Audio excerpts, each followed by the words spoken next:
How do I escape this?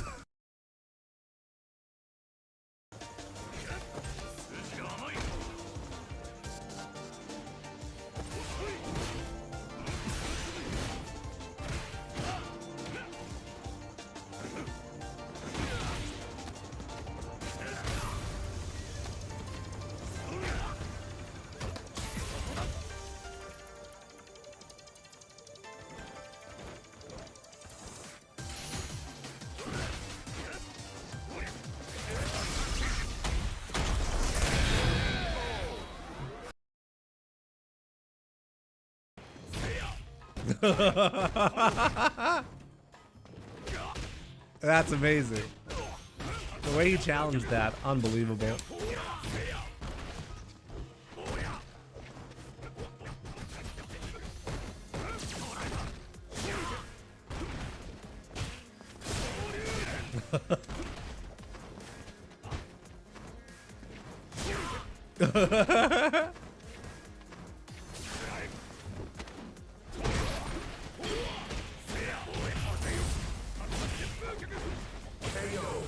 Oh my god, what? I can't believe what's going on. Oh, what?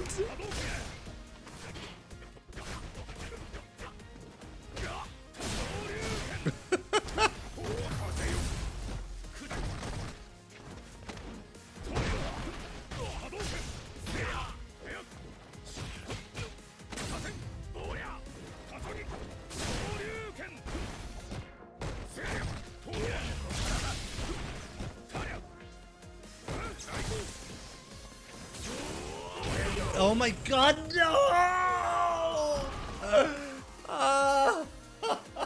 You lose. That was the worst game I've lost ever.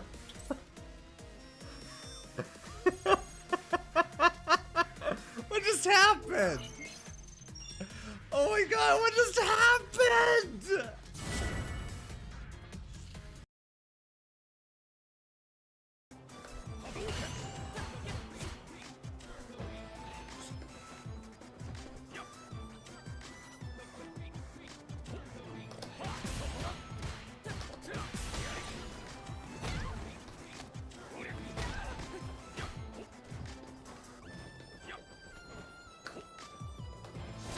No!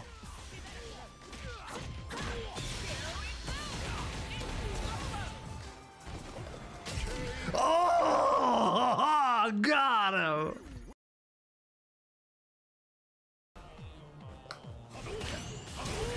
And that's it. No, actually, I'm still alive. Yeah, for Battle Hub, but that does not matter.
There we go.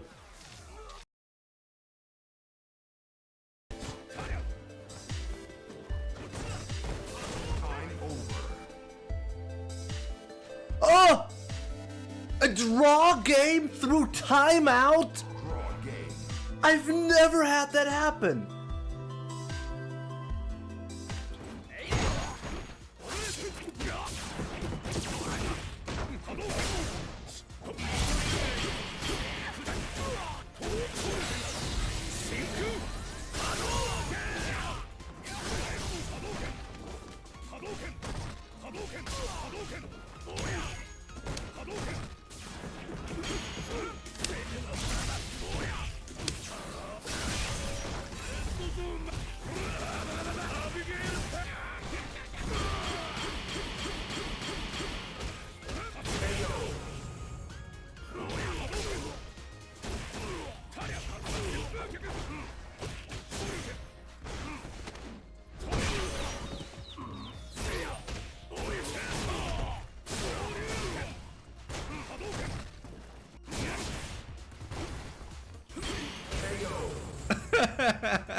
What was that?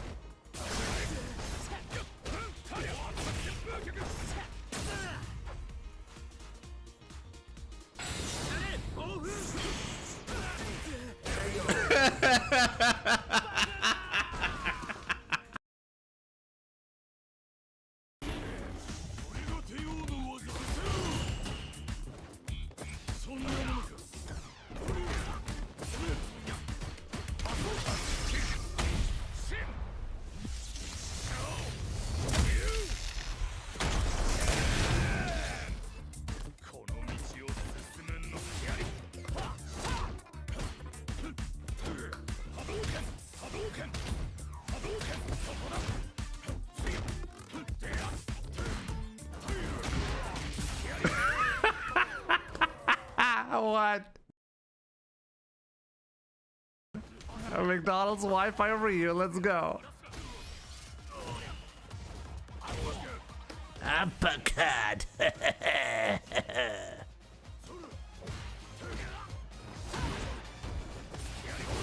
Whoa. Okay.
Guy's a fucking joke.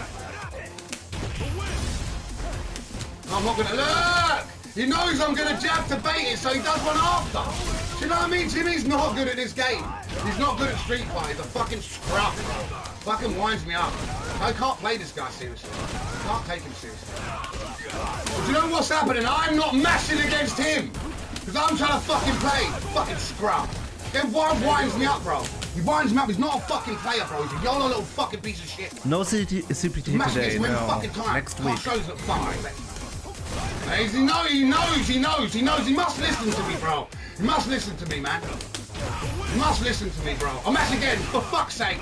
This fucking dude, bro. The fucking scrub. That's his back because he knows I'm gonna wait for a fucking match. Fucking scumbag. Fucking game winds me up. Fucking shit to me. Always the fucking shit. Fucking scrub! This guy's not good at the game. You try and play with him, he plays like a scrub. He's not good. He's not fucking good at this game. He's been beating bums, bro. Being beaten bums. Those EXT when Street Fighter 6 comes out, I'm gonna beat you 10-0 again. You know that. I'm gonna fucking ruin you. Bro, you fucking scrub. Will forever be my nemesis in 5. Jesus, bro. I'm trying to play the game here. I might as well just play like a YOLO bum against you, Jimmy.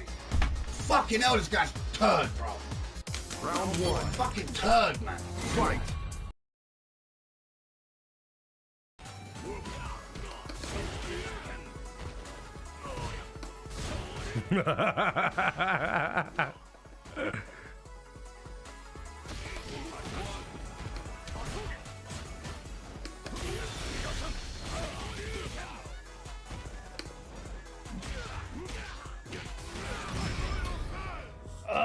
I got a loyal fan. No.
Wow, from that range?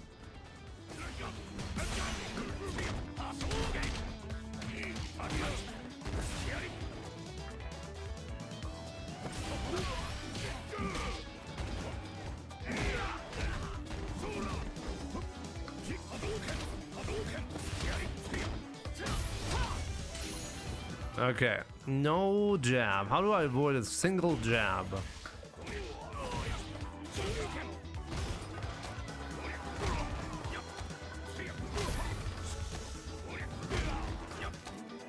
Okay, that's how you do it, apparently.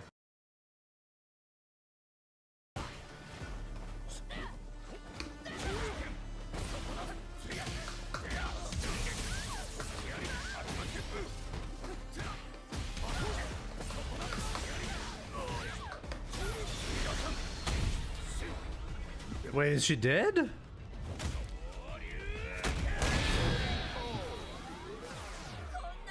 Okay.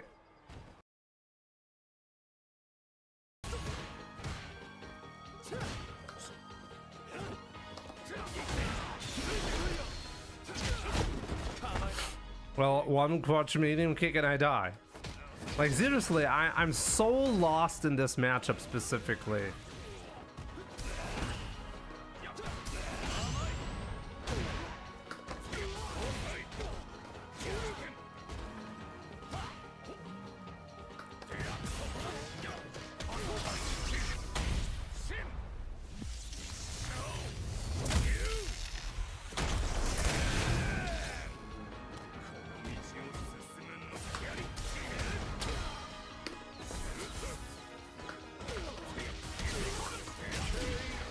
Oh man.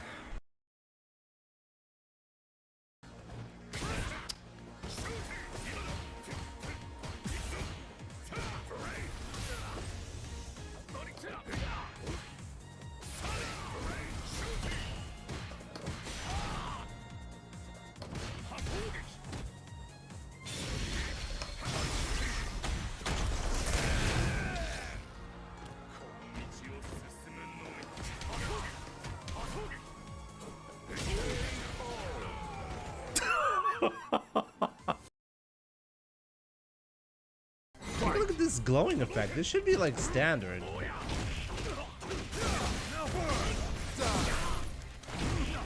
Oh my god, what the fuck? What the? He knew I was gonna do that.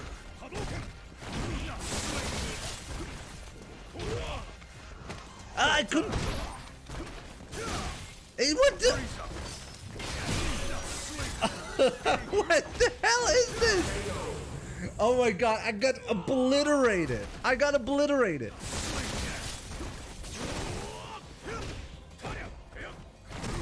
Invincible backdash. Obviously, he's got that as well. Why did he just chip me with that? What the fuck? Ow! Come on, dude. Let's go, let's go, let's go. Let's go. Oh, no, he's actually got resurrection.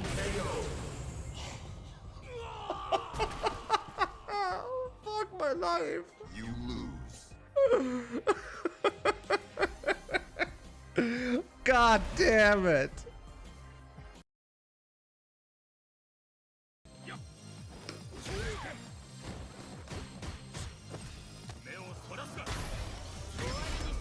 That's fine. Was denkst du über Sea Viper? Ja, sieht interessant aus. Auf jeden Fall sehr ähnlich wie die Street Fighter 4 Version. Das hätte ich auch nicht gedacht.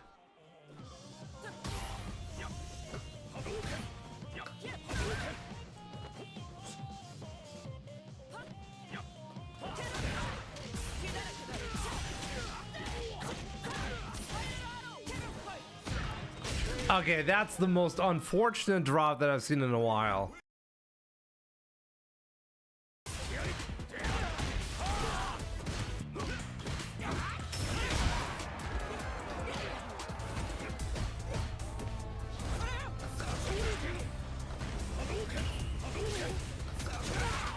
It beat my DP.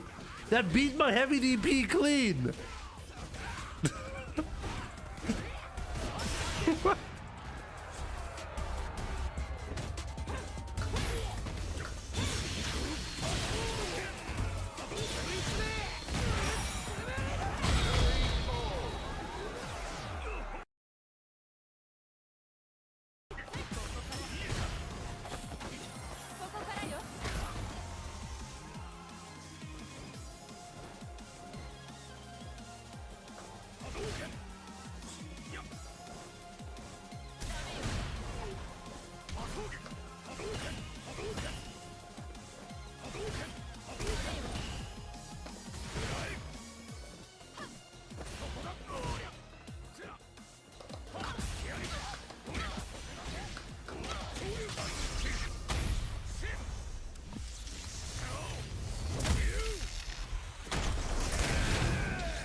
He's like, oh yeah, that move is safe. Better do something to make it unsafe.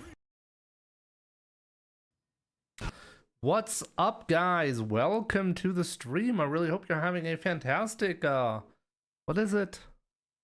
Tuesday? Yeah, it is Tuesday. There we go.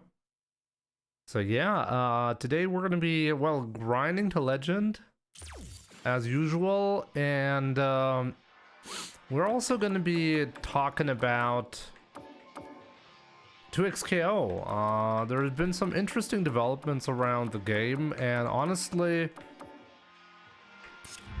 it's not surprising, the announcement today and or yesterday. Actually depends on where you live, I guess.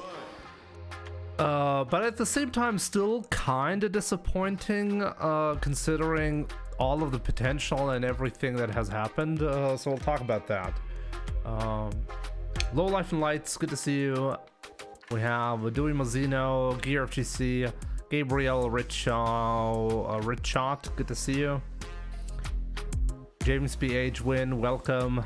2xKO was Riot's entry in fighting games. It was never going to work. Riot is all about and only about profits. A new fighting IP needs time to get recognized and tuning to improve.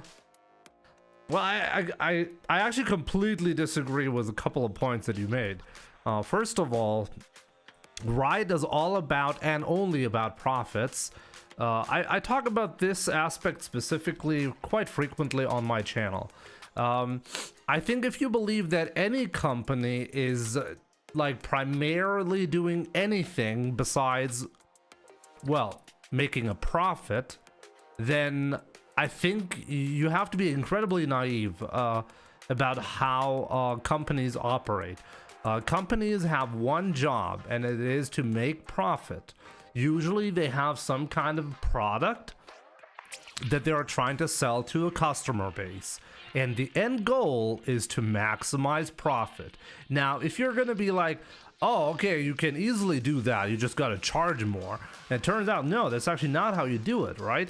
Sometimes if you overcharge, you lose your customer base, and therefore you make less profit. Sometimes if you under charge, then you have a huge like base, like user base, but you're not actually making a profit because, well, the thing is not sustainable.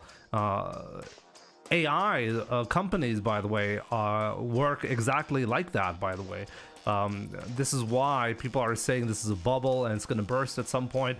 It's because there is no profit at the moment made through, I don't know, ChatGPT or something like that.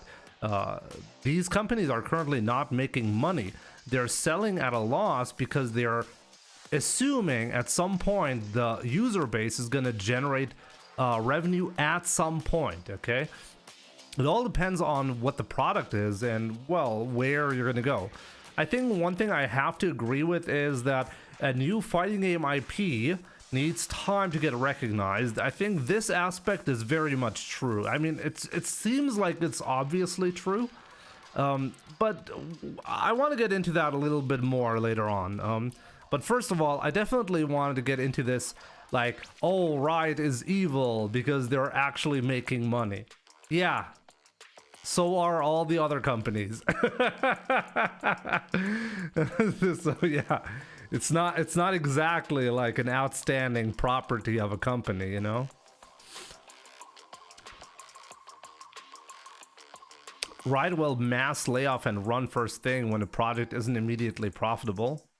I mean, kudos to Riot for even attempting to have a successful fighting game. I mean, most companies that aren't into fighting games won't ever touch fighting games, and it's exactly because of what you said earlier. It's not actually easy to get into the fighting game genre, and I mean, if we're gonna be shitting on Riot for trying to make it work, then I mean, what about all the companies, all the AAA publishers and all them who never ever attempted anything like this before? So I don't really think that's fair, you know? It was never about fighting games. They just want a magical instant part of the fighting game pie. What fighting game pie? We're fucking broke around here, my man, Gabriel. Like, let's get real, okay? You think like Riot is like, oh yeah, we're gonna steal money from that FGC pie. Yeah, like what pie? What are you talking about? Alabaster Slim, good to see you. AG Shinjo, welcome. 2XKO is the Concord of fighting games. I actually never really looked into this, but like I've heard of Concord, and like, do you even like pronounce it like that? I don't even know, but I've heard like that was a major flop, but I don't really know anything about the game. Prezugita, Fusey, good to see you. Saranin, Kenmaster84, what's up? 9S9669s, welcome. Dead Dude, Requiem, Adam Edwards, good to see you, my man. Low Life and Lights, welcome. I get what you mean. What I meant is fast profit. They don't understand. I think this is going in a weird direction now, because I really think like you have to look at it from a completely different point of view. Or 2XKO, like Riot was looking for fast profits. How were they accomplishing that if they developed 2XKO for like 10 years before releasing? Like, that doesn't seem like a plan for fast profits at all. It seemed to me like, if anything, Riot was actually taking it way too slow and took way too long, and the announcement for the game and like the development for it, and like when they actually started showing the game and making it playable and releasing it, the entire process was actually way too slow. By the time the thing was released, people had already moved on, because the thing was announced like 10 years ago, and well, like you have to ride like a momentum wave, and I feel like Riot did a really bad job at that, you know? But fast profit, that's not how you do fast profit, you know? You don't be like, oh yeah, we're developing this game for 10 years because we're looking for fast profits. They don't understand sometimes you have to take a hit to grow later. I'll admit that was poorly worded. All studios and shareholders indeed want profit. And I think this is really important to understand. Like, this division that there are like the good and the bad companies often come from like just a personal point of view. And like, I mean, obviously we want the companies that we support to be the good guys, right? But it's always important to understand, hey, these companies, they're just trying to make a profit, you know? And they're trying to sell you a product, and that's fine. I don't think there's anything wrong with that. I mean, Capcom is making record-breaking like profits at the moment, and they're at the same time being criticized for lackluster content in Street Fighter 6, you know? But these profits will actually matter, and they mean the longevity for Capcom IPs is almost guaranteed as a result, you know? You always have to look at it from both sides. If a company is sacrificing profits so they can make a more appealing product, like, that actually hurts long-term sustainability. So like, the profit thing isn't like, you can't just look at it from the perspective of, okay, if a company is making profits, they're evil. No, if they're not making profits, the company doesn't exist. That's how it works, you know? Some are more short-sighted than others. True, but I don't get how Riot is a part of the short-sighted like companies. Like, 10 years development time? I mean, honestly, if Riot Games was looking to quickly make a buck in the FGC, would they do it like that? Like, over the years, like, they managed to pick up the best talents from the FGC to develop a product, and they took like longer than any other company that I can remember developing anything. So I really don't think this is fair to say that they're looking for fast profits. I mean, after 10 years, at some point you got to release something, right?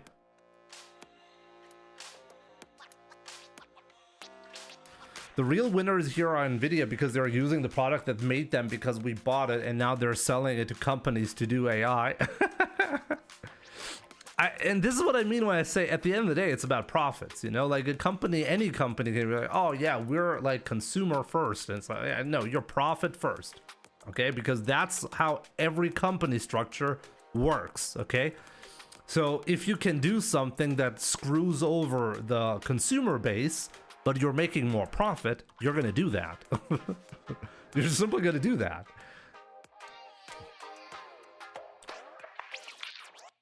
I'm not sitting on Riot for trying. I'm shitting on Riot for dropping a project this early. I think this is quite interesting, right? I think I honestly I was quite shocked about the lack of success for Riot, because like when I had conversations with friends, we were all agreeing that like, okay, if Riot Games can manage to like get 1% of the League of Legends player base to try out 2XKO, it's gonna be like the biggest fighting game ever. But they couldn't do that. So honestly, that's a big miss, right? That's a big miss. And people are like, well, it's obvious because of the mechanics of the game, because it's a team fighting, like a team based, like a 2 versus 2 type of game, which is more complicated. Sometimes I think about that. Is that really the problem? Is that really why it's difficult to get into? I honestly have a hard time understanding what the conditions are that you need to meet in order to have a successful product, because in my opinion, Street Fighter 6, I mean, every Street Fighter game ever made had so many problems that like you could go on and on about the problems about any of the Street Fighter games, including Street Fighter 6. And like, if Street Fighter 6 was a major flop, I could give you like 20 reasons why it didn't succeed. But at the end of the day, it does succeed. So even if the game has some major issues, it seems like it's hard to grasp what actually the conditions are for success in this genre. You know what I mean?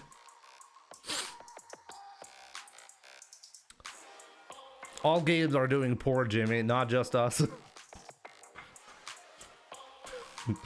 True. I think Chris G asked a fair question with 2XKO with asking who exactly the game is for. Wasn't for League fans, wasn't for new FGC player, wasn't really for FGC veterans. Maybe that's a good point.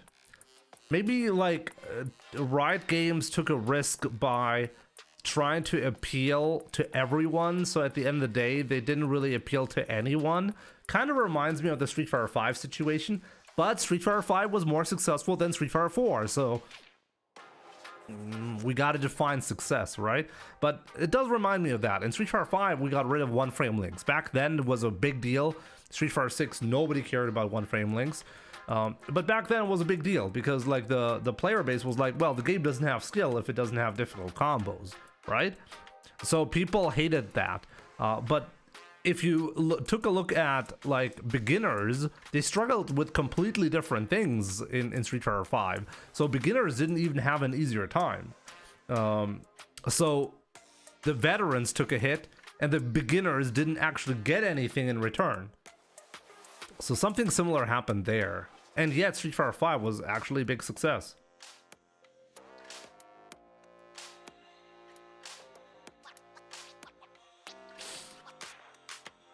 D Noble, welcome.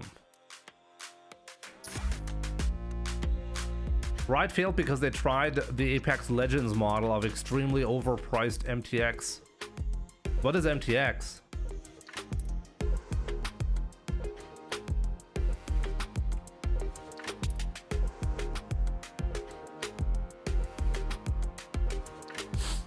Dewey Mazzino, I kind of agree like with the like having to learn 2 characters to even get started is actually a big problem. And this is why I thought duos might actually solve this problem.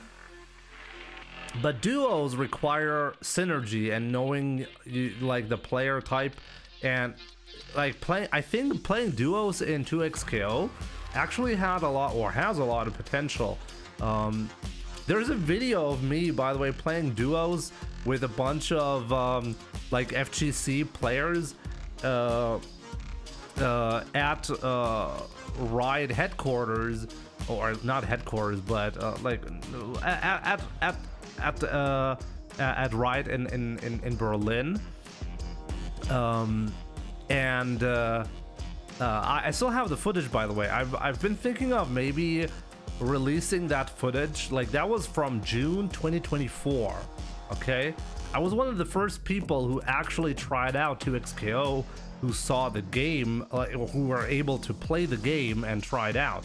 And I have to say, duos was like a big shocker for me, because I realized like there's an entire skill component and a fun aspect when it comes to socializing by having like proper synergy. There was an actual skill element in playing with 2 players and finding the right moments to tag each other and using assists in a skillful way. And at the same time, it took away a lot of pressure, because first of all, you have a teammate, and if the teammate is good, then you're going to be winning without being good yourself.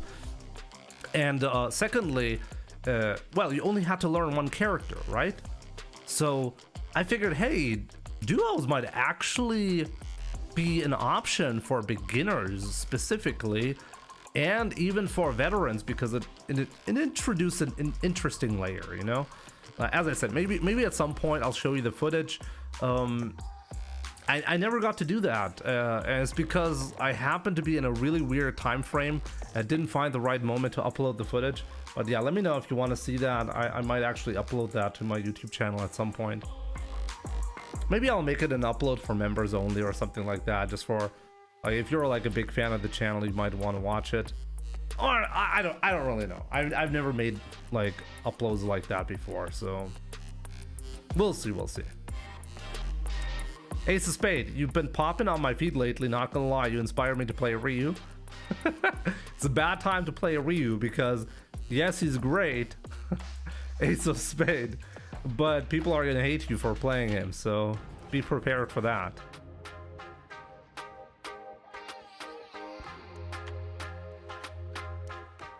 Let me see.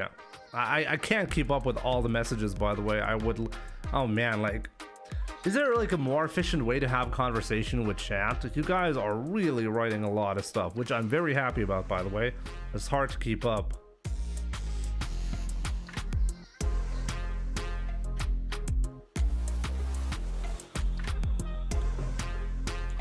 Gabriel, I think one aspect about like the development phase of 2XKO that you have to really keep in mind, like if you're spending 10 years in development and you spend that much time on the game, and then you officially release the game and the numbers don't justify the big development team that it has, then you got to be realistic. You know, at the end of the day, the release of a game is the starting point, right?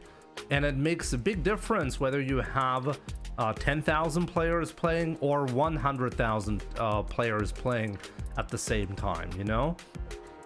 And that difference is honestly going to make it, like, is going to determine long-term support for any game. So is it short-sighted to make a decision to reduce the development team when the game simply doesn't have the support that it needs in order to justify a big team behind it? I mean, when are you going to make that decision? I mean, at some point you got to make the decision. Okay, we're going to be developing this game and we're expecting X amount of success for the game. You know, this is I'm sure they had a baseline, like a target for the release, like the player base that the game needs to develop for the game to at least break even, or like be be profitable, you know? And clearly this well, this point was missed, and I'm assuming by a long shot. As I said, I was actually quite shocked by how little interest there is in 2xKO. And but yeah, I mean, that's the only logical choice that you have in that regard, you know? If the game is simply not played as much, then that will have consequences. It's always like that.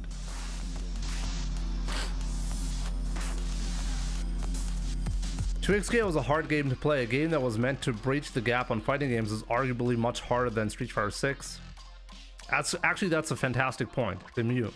I honestly believe this is one of the biggest problems for the game. It is simply too difficult. And this was, by the way, my suspicion. Like when people said, hey, isn't the game too easy because they removed or they don't have motion inputs? When even back then I said, hey, just because the game doesn't have motion inputs does not mean that the game is easy. In fact, when I played for the first time, I was not under the impression that the game is easy at all. Like there was a lot of difficulty for me landing a lot of Yasuo's combo, and the routes were dependent on height and everything. If you slightly mistimed something, then the combo route would need to change in order to keep the juggle and everything. You know, I mean, I guess it was kind of similar to like Marvel's Capcom, but 2xKO didn't have this legacy problem that motion inputs have to be there for the community to accept the game. But that's exactly what they did. Like they weren't bound by this limitation that they had to be motion inputs, but the game was really built around the fact that you can do all of the special moves and everything with a button. But that has consequences, because obviously if special moves are more accessible and everything, that changes the dynamic of how a game is played and what things are done.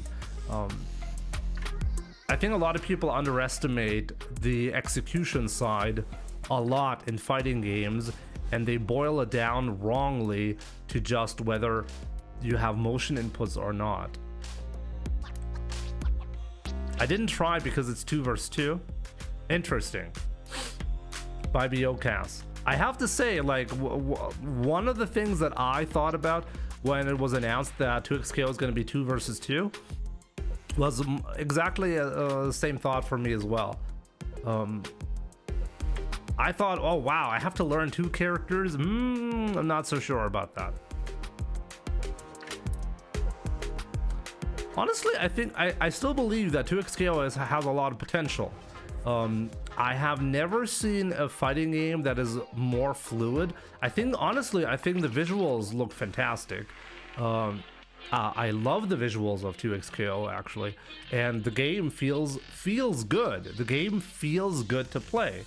It's just that I think there's just too many obstacles, you know, for your average player to even consider trying the game.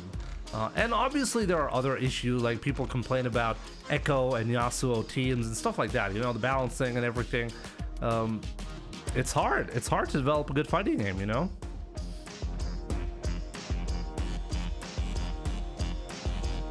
I'm talking about 2xKO and YouTube shows an ad of 2xKO. Perfect.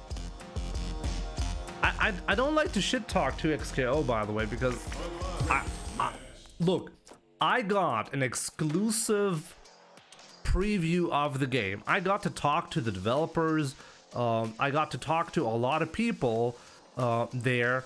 I got so much information from the game before it was even close to release, and my impression back then was, wow, this is actually amazing. Like, there's a company like Riot that obviously has the money to, well, have a massive project like 2xKO as a side project that isn't like they took 10 years to develop it. Like, no other company would do that. And they took talent from the FGC, and they honestly, like, they had dedicated, I can tell you that, they had dedicated people there. So the developers, like the people that I talked to, they were all very passionate about this project. So that was certainly not the problem. So it's hard for me to say negative things about the company or the game. I felt like this was like the way you should be developing any game. Okay, there are people from the community that were working on the game for the same community. So this is basically the best case scenario, but it still didn't work out. And it really goes to show that how difficult it is to have success in this space. But we'll see, maybe actually they're going to be able to rectify the situation.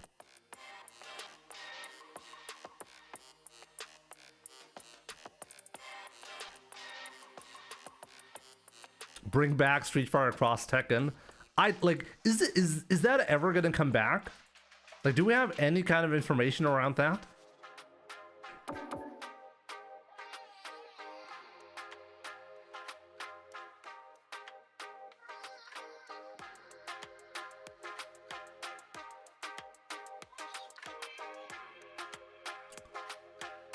WOG. I'm not talking about Alpha Lab 1. I played the game before Alpha Lab 1. I played the game in June 2024. I was one of the first people to try the game, and it was before Alpha Lab. And honestly, I can tell you one thing. The problems for the game have nothing to do with the game balancing or decisions to change stuff. I truly believe they're outside of that. It's fundamentally... Riot failed to make the game appealing enough for players to even try it. I think that is the biggest problem that the game is having. I really don't think that balancing decisions are the main cause for people to not try. You're not going to notice balancing decisions or problems unless you're actually playing the game.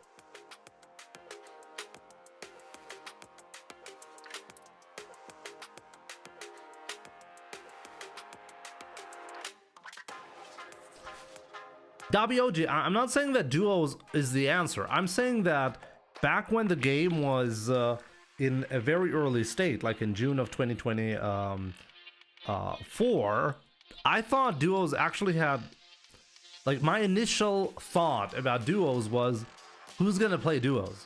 Like, nobody's gonna play duos. That's what I thought. And then I actually tried it myself, and like, I talked to developers about that, and like, well, thought it through, and then I noticed that there's a lot of potential there that I didn't consider when because my initial, like, my instinct tells me duos is not going to be successful. Most people are going to be playing alone. But the more I thought about it and tried out duos myself, I could see the appeal. But I guess I'm not sure, like, what actually happened to duos. Like, are duos, like, used in the main game frequently? I've played a couple of matches where people were like, was 1 versus 2, like, where, like, opponents were actually 2 players. But I'm not sure, like, how many people actually are playing duos.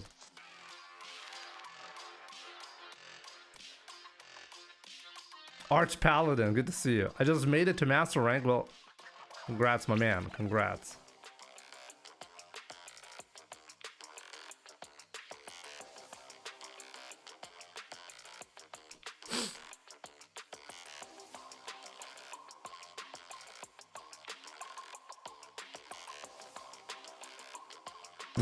WOG.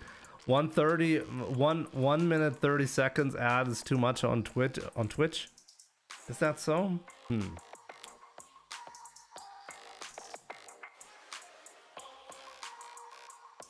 Hi Jimmy, good luck in achieving your points. Thank you.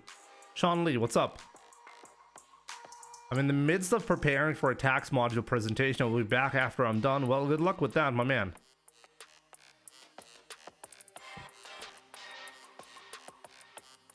I feel like everyone is confused by the 2xKO news given the FF turnout.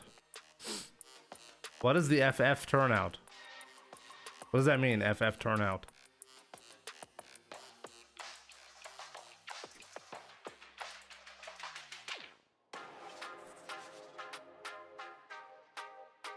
Don't you think maybe it could have been the timing? The timing for 2xKO.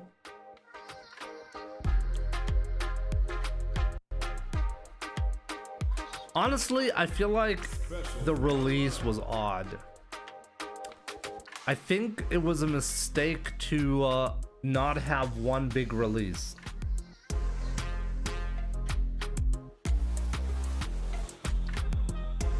Do you also think lack of single player hurts them? For sure. Hey, that's actually a great point, Gabriel. I haven't thought about it. It lacks single player content, right?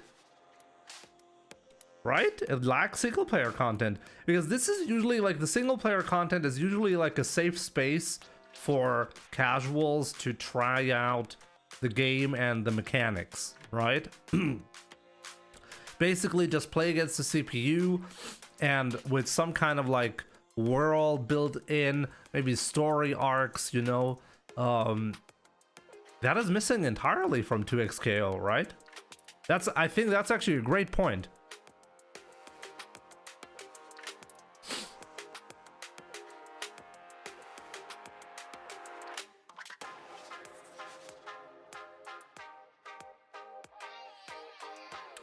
The day when Fatal Fury puts out an announcement like this, I'll be real worried. We'll see about that. We'll see about that.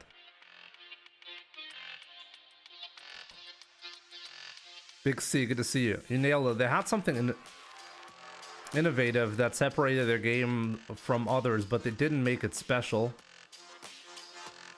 I feel like they tried too much to make the game good for those who are gonna try it no matter what. And I feel like what they really lacked was the perspective of an outsider, the perspective of someone who's a League of Legends player. Why should I, as a League of Legends player, try out 2xKO? Honestly, I think this should have been a focus.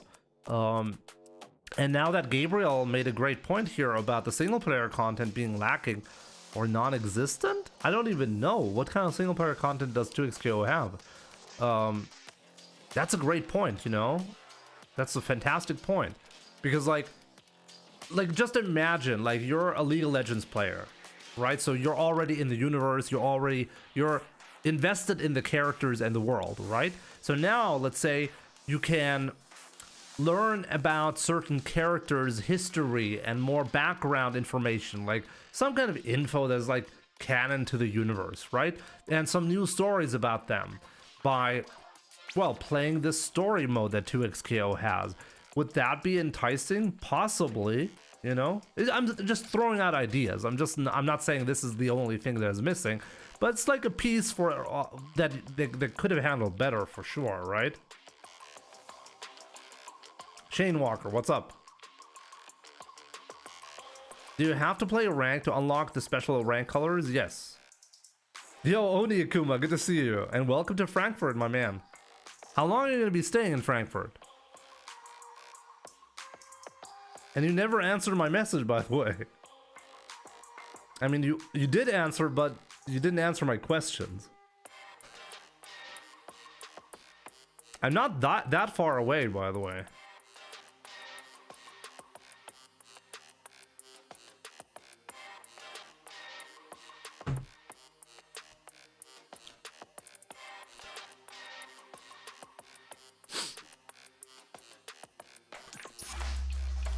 Originally, Riot aimed to create a fighting game for the mainstream audience that would attract a huge player base. Instead, 2xKO turned out to be an extremely niche title from the start, unable to compete with the one giant currently dominating the genre, Street Fighter 6. I think this is a good, well, the right way to look at it.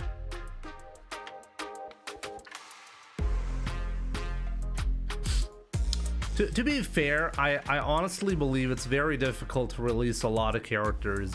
If you want to have any depth for the characters, then you have to release very few characters for a game if you really want it to be polished.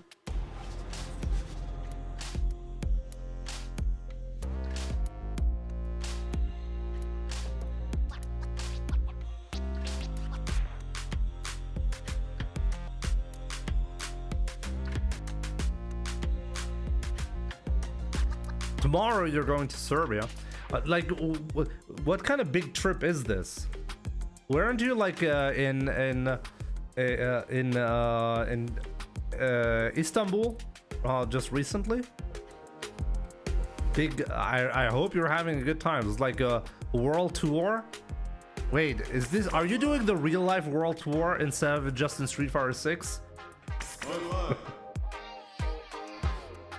Raul, what's up, my man? Just passing by your stream. Please don't mind me. I'm not here to bother you. Before I leave, I just noticed how tight that shirt you're wearing is. Flexing on us out of shape bums.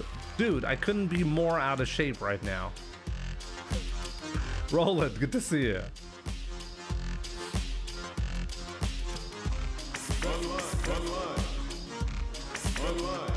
Yes, bro, I lost. What?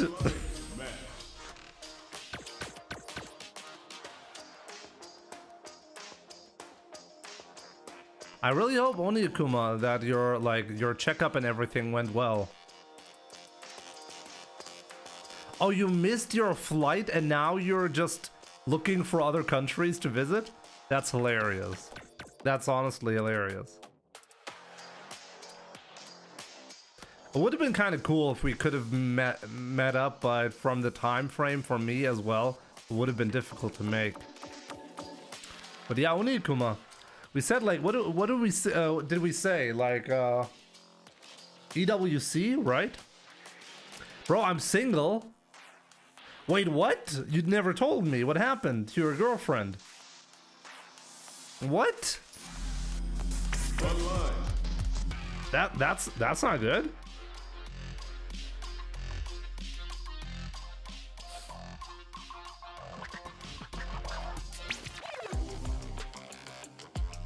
Loop. I feel bad for the streamers and commentators who move to basically exclusively maining 2XKO, but sometimes gambles don't work out, I guess. I mean, this channel is very Street Fighter focused. Just imagine Street Fighter 7 comes out and it's a huge flop and nobody's playing it. What do?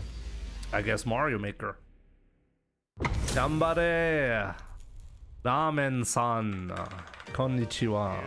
Good to see you, my man.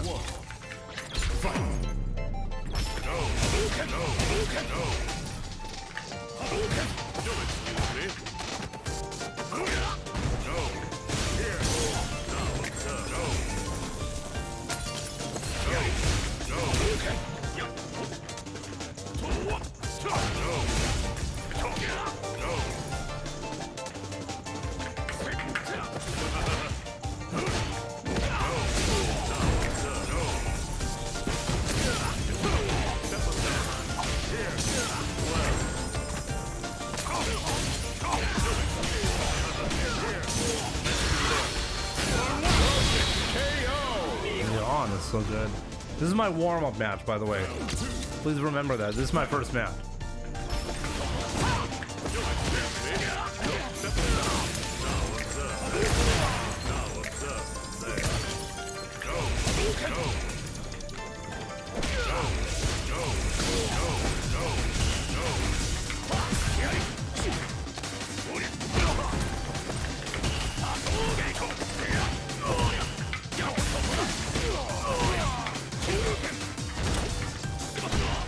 I missed it. No.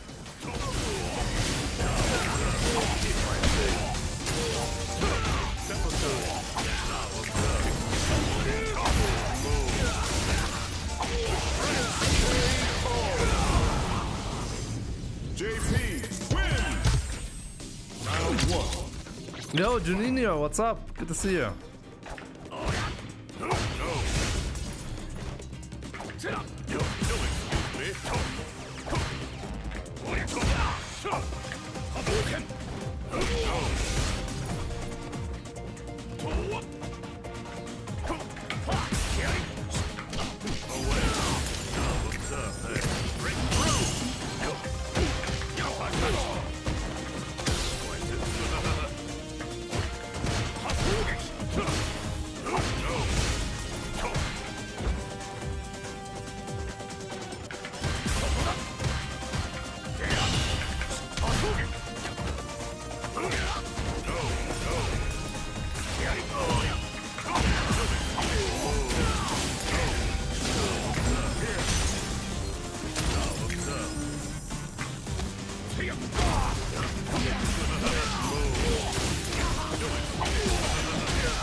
I mean, at least in this round, I actually did play a better ground game, so it was difficult for him. Could have done a better job, though.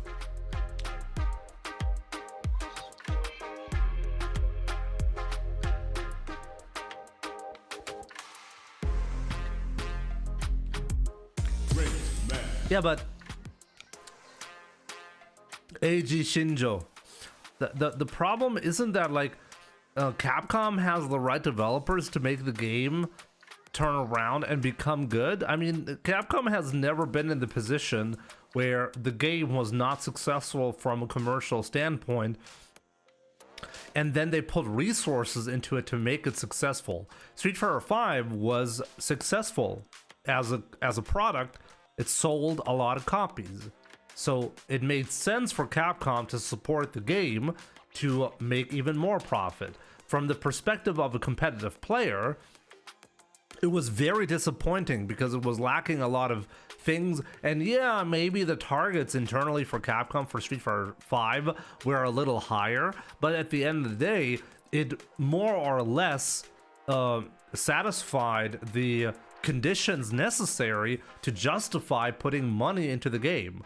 I mean, initially Season 5 was actually not planned for Street Fighter V. It was actually cut because it wasn't successful enough. But later on, because it kept selling more copies, they were able, well, to give us another season, you know?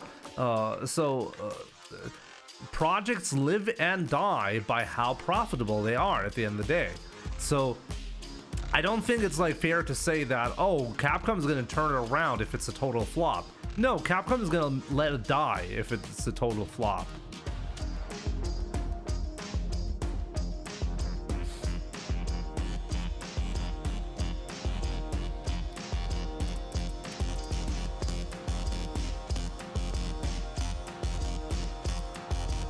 Jimmy, what's your favorite Street Fighter? It's a difficult question for me to answer, to be honest.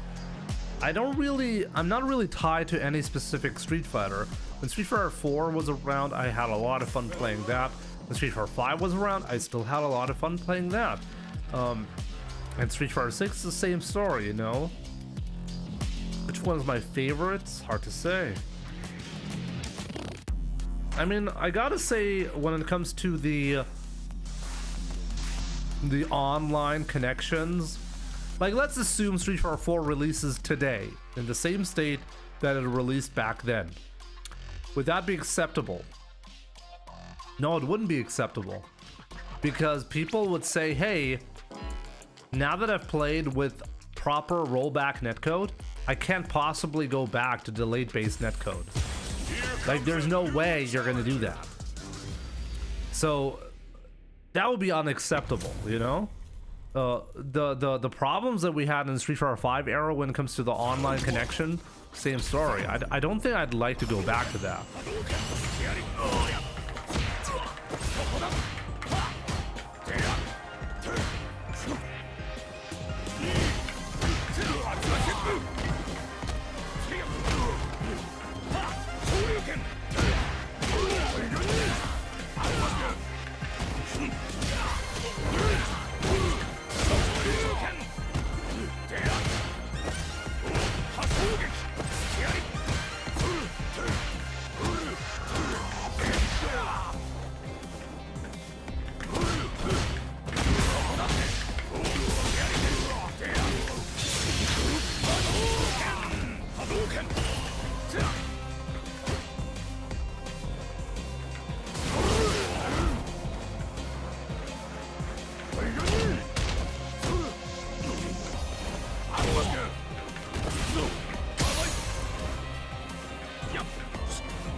Not sure what he's doing there, but okay. Round 1. Fight.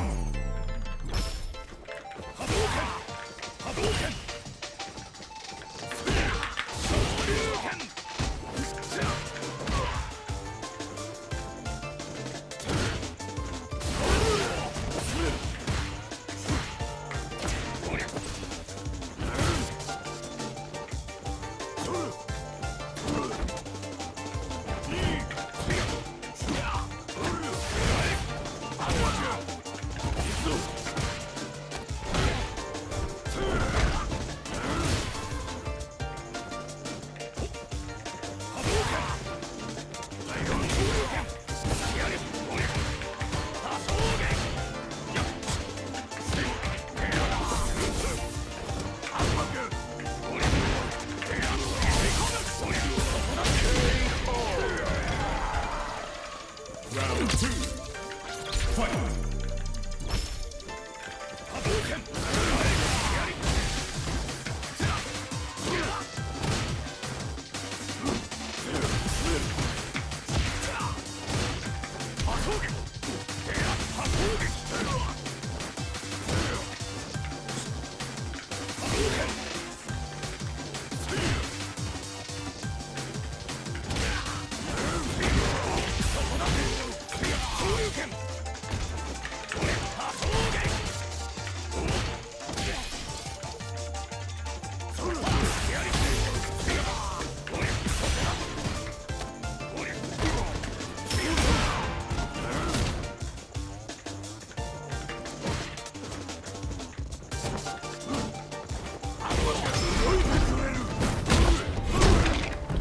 Fair enough.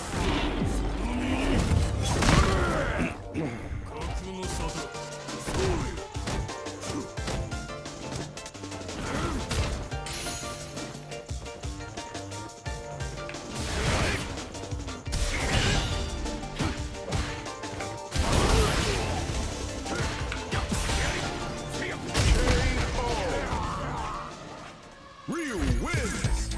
I don't know, like, I felt like Pipito was playing this one really poorly. Maybe it's because he's really not that comfortable with Sagat.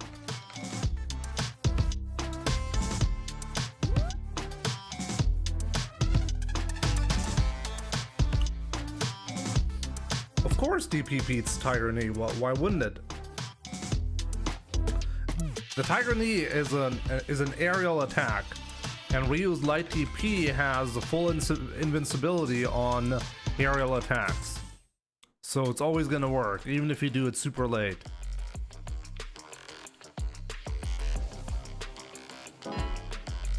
Has some of Ryu's easier or crutch buttons made you a better or worse player overall, Jimmy? Like what? Like Hard Punch? Online.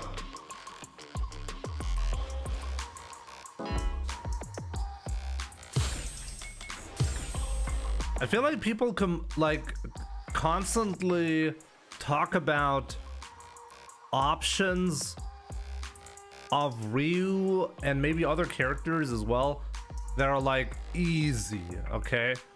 I mean, Heavy Punch is a great button, but I think this is like the design philosophy of Street Fighter 6. Almost every character has great buttons like that. I don't really think, is the Hard Punch really that good comparatively? I can think of a bunch of completely broken buttons with great properties in Street Fighter 6, and all of them, or a lot of them, have great properties, you know? If any attack whiffs, you get to whiff punish in Street Fighter 6. I mean, try whiffing a Hard Punch against a competent player and see what happens. I mean, it's not like people say like, oh, Hard Punch is broken. I mean, there are plenty of characters that Ryu cannot play the footsie game against, you know? And that includes Aki, Sagat has a better ground game, and a lot of others as well. So I wonder, like, what is the standout feature of Ryu and his Hard Punch that makes him so good?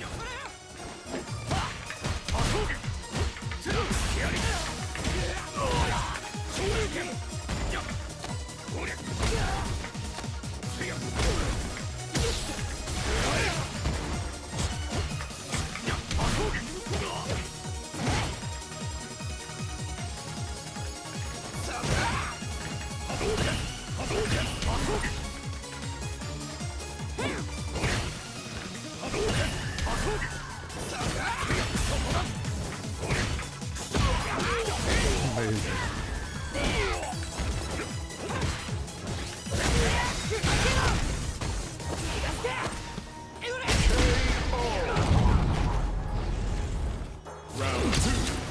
You think 4 hard punch is broken? I mean, competitive players will literally react to it and perfect parry you on a reaction. Well, yeah, it's broken if you're shit at the game. Sure.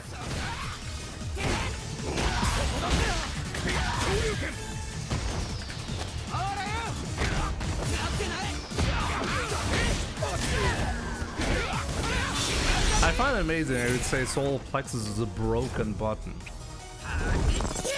Very risky to use on high level.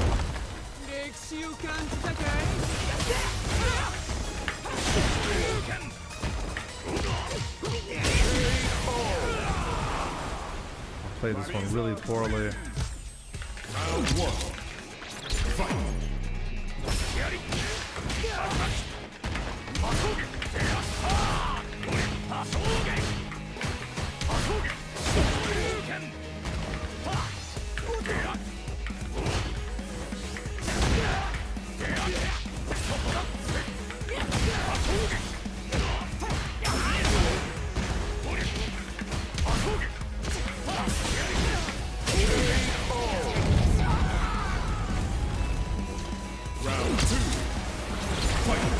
And Walker was right about that. You can perfect parry it on reaction, and on high level especially. You think at like a like in a tournament when you're Evo top 8, you're gonna be winning against Mena RD because you're perfect parrying.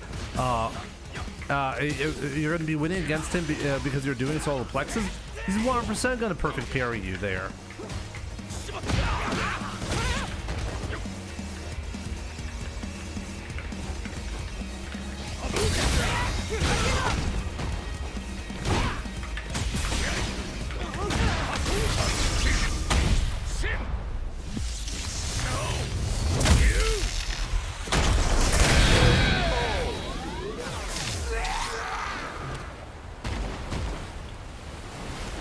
Rio wins. Round 1. Fight.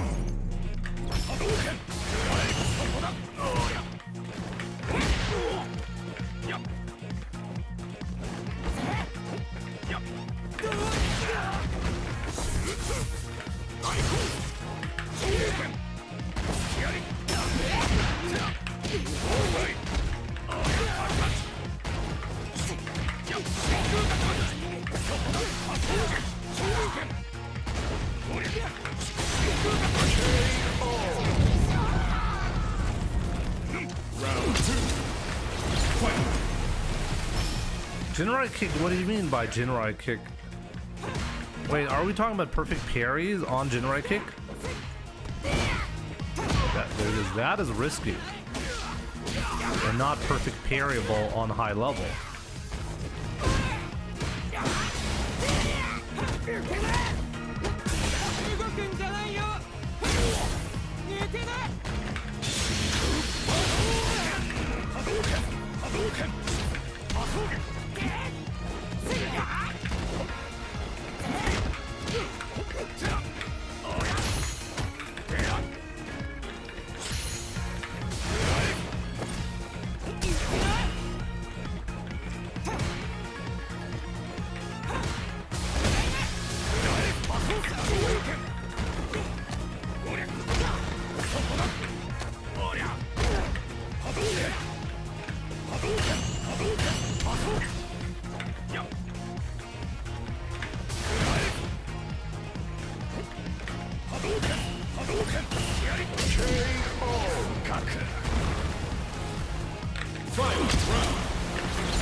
Very well played. Very good.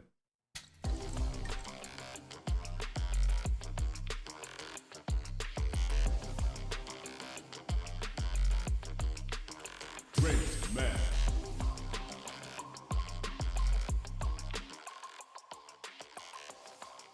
No, it's still too easy to throw out. The problem with Jinrai kicks is that it forces a gamble, like immediately.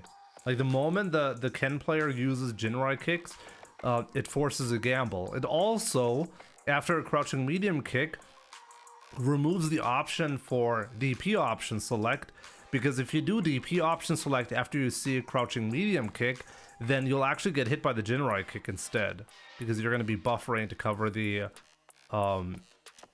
drive rush cancel.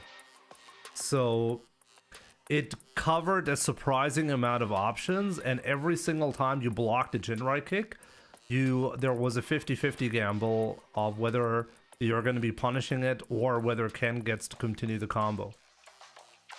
So that is concerning, you know?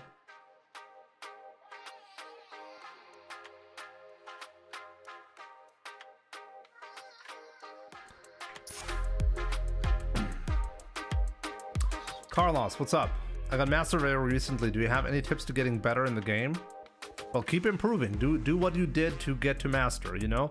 The grind doesn't stop at Master. It actually just starts there. Most of the time when you just got to Master rank, you need a lot of polish, you know? Every scenario that you're playing, you need to get more comfortable. Your reactions need to get better by you properly predicting what the opponent is going to do next. This is going to come with experience, so don't, well, pressure yourself too much to learn too quickly. Take your time, but at the same time, well, understand that adjustments need to be happening, you know, and from time to time, well, get some inspiration from higher level players.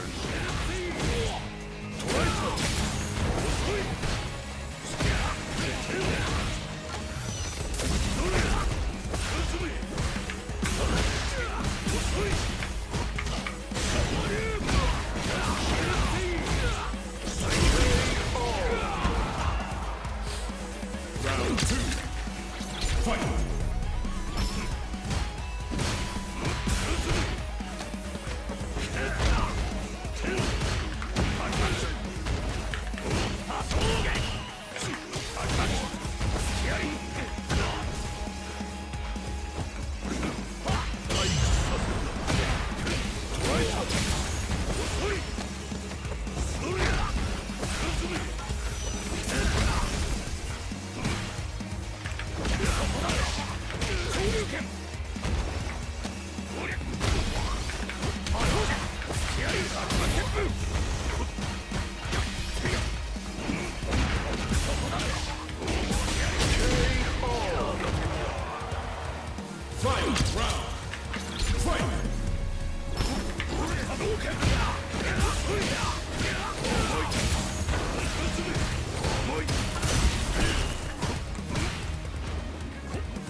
Hasho BS for the win.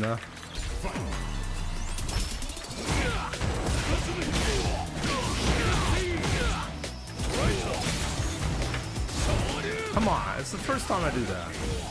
Actually, it's the second time I just realized. Should I do it again?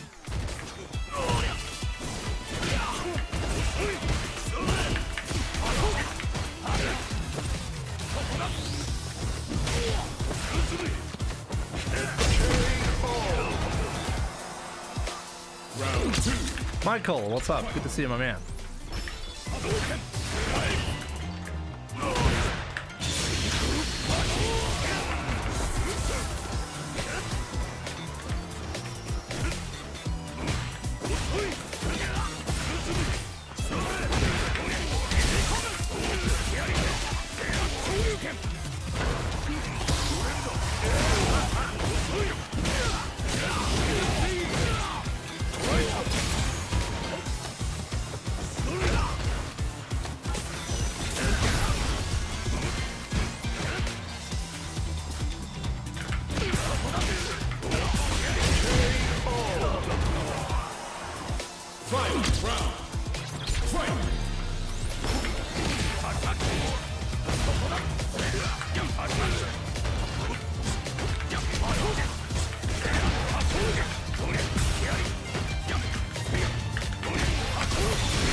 GG's.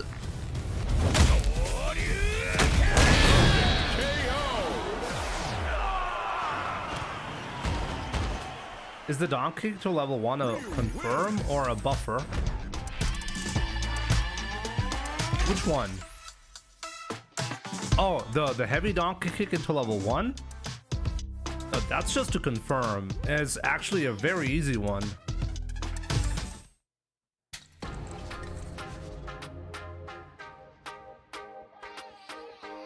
Like the hit stun on the punish counter donkey kick is very much unique.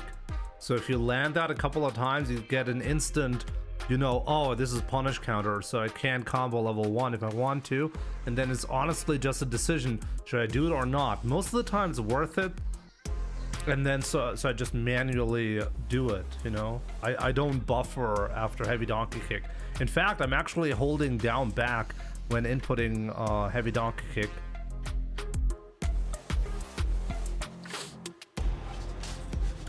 Grand Powell, good to see you. Why rip to XKO? It's a question. I don't know if it's gonna be ripped, but it's a bad sign for sure.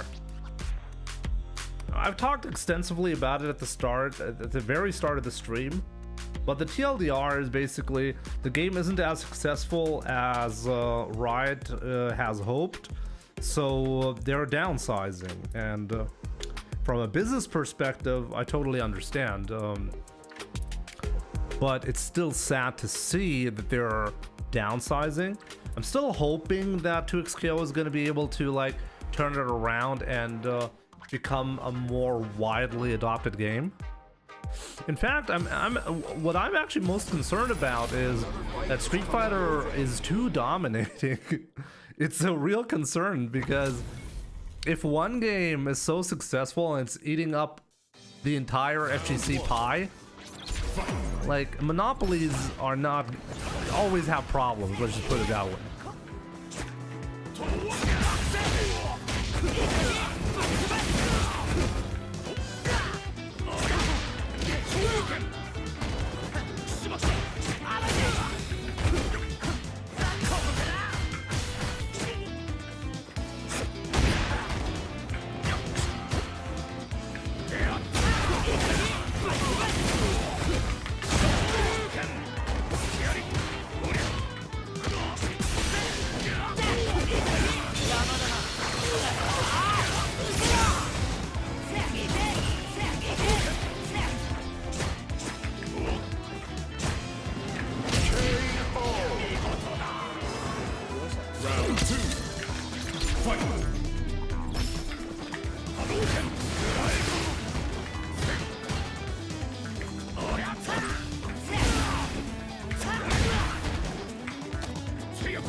My man, Big K.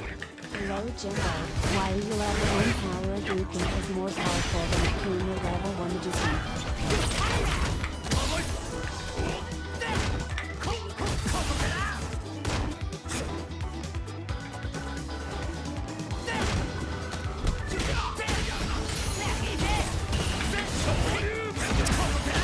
God.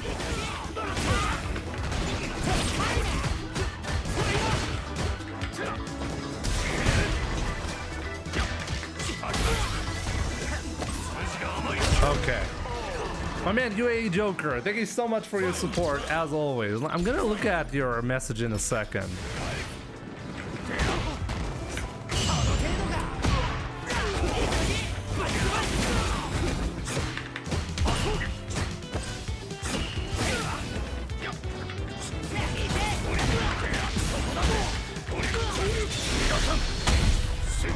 Why Ryu level 1 power Hadouken is more powerful than Akuma level 1?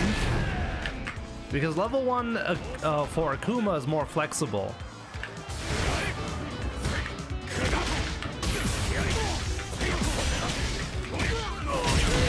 That's one. You can use it in a lot more spaces than Ryu and will combo, but it does less damage as a result. So that's the sacrifice, or that's the balancing that they're...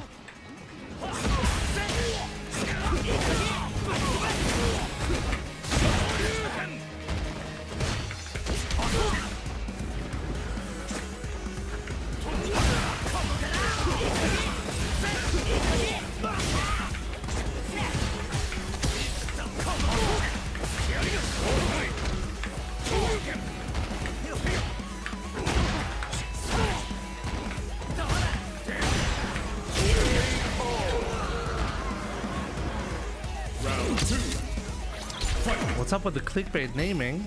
I got you to click, didn't I? Not good?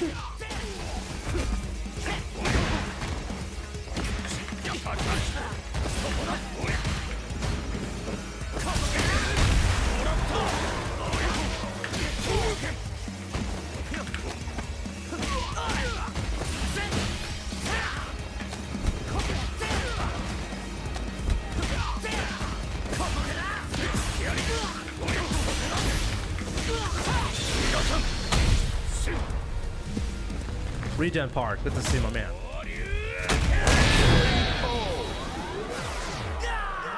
It's not just that. Akuma can't just use his level 1 in the air. Akuma, for example, can do Light Tatsu into level 1 super. Ryu doesn't have the same amount of strings on the ground to combo into level 1. Akuma has more combo flexibility. So he has more things that combo and string into each other than Ryu, but the balancing, the sacrifices, the damage output is lower. But traditionally, this has made Akuma a stronger character than Ryu, specifically because of that.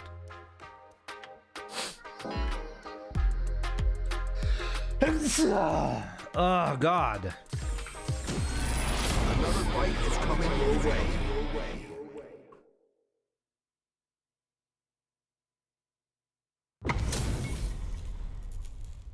Let's go, Akurine. Round 1. Fight.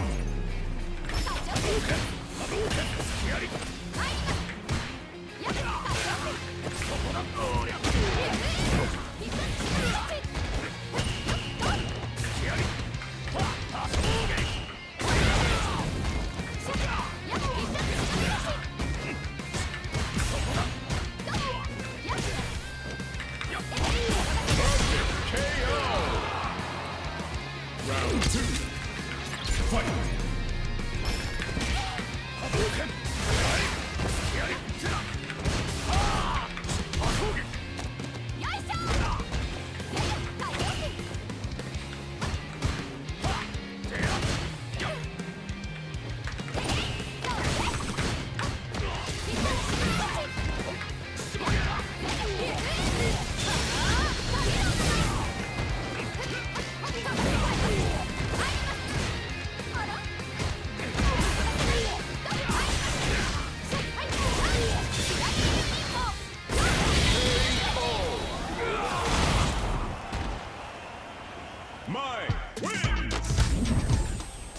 Sometimes you're gonna have these rounds.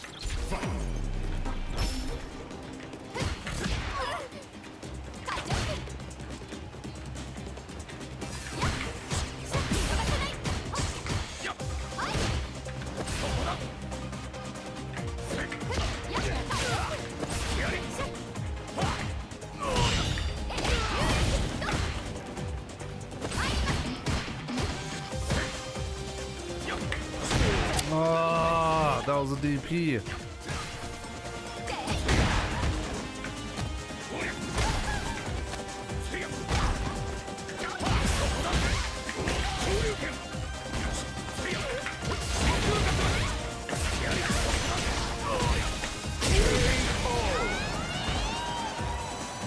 Round 2. Fight.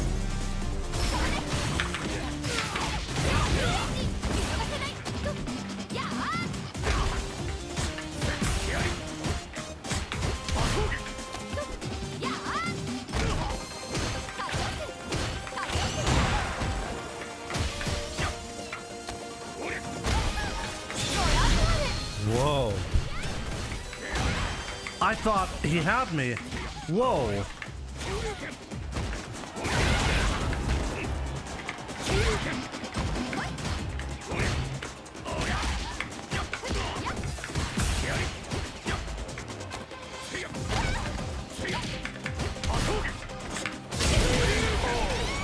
Sorry about that with the microphone, but I was shocked. I did a jab and I recovered in time. Round 1. Fight.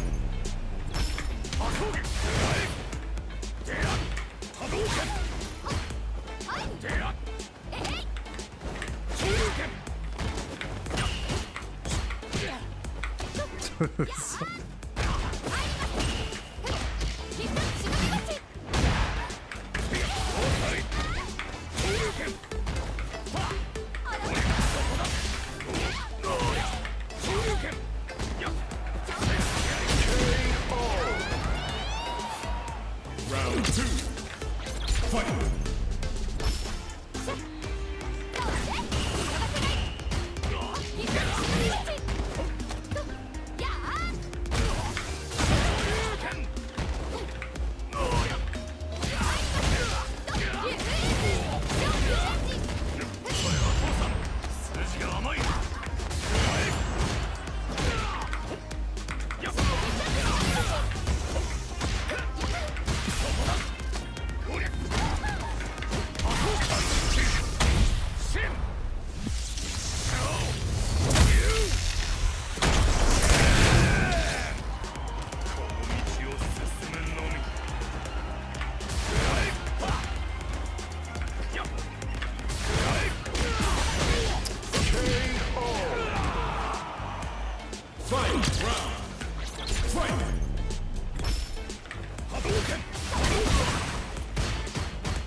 Checkmate. Real wins.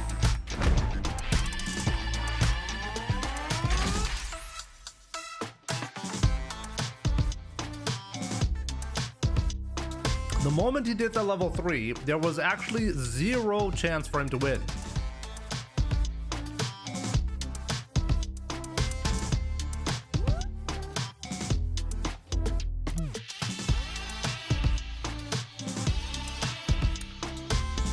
Jimbo Formo, good to see you. Renz, good to see you.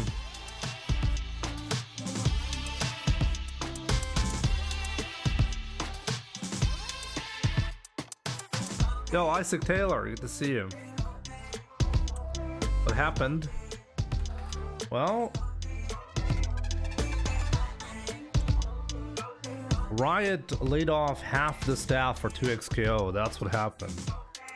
And people are speculating what that really means. At the same time, they have said that like the plans for 2026 are gonna stay the same. The same stuff is planned and nothing is scaled down in that regard, you know what I mean? But I mean, obviously, if you're gonna reduce the size of your team by 50%, it doesn't look good, you know?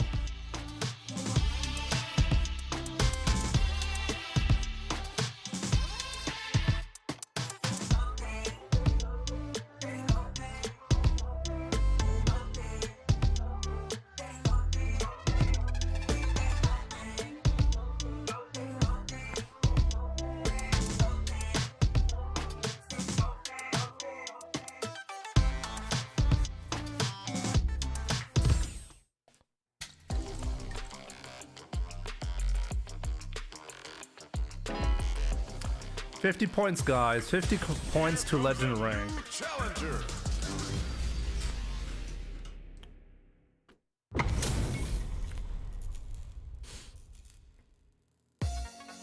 Round 1.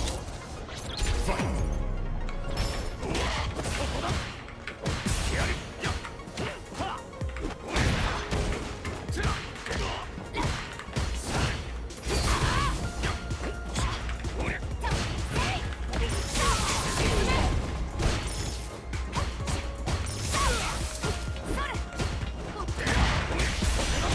Ah, that was unfortunate.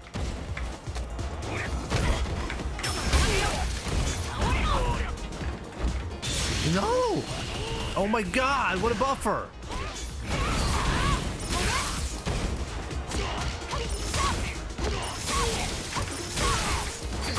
There's nothing I can do here. That really killed me.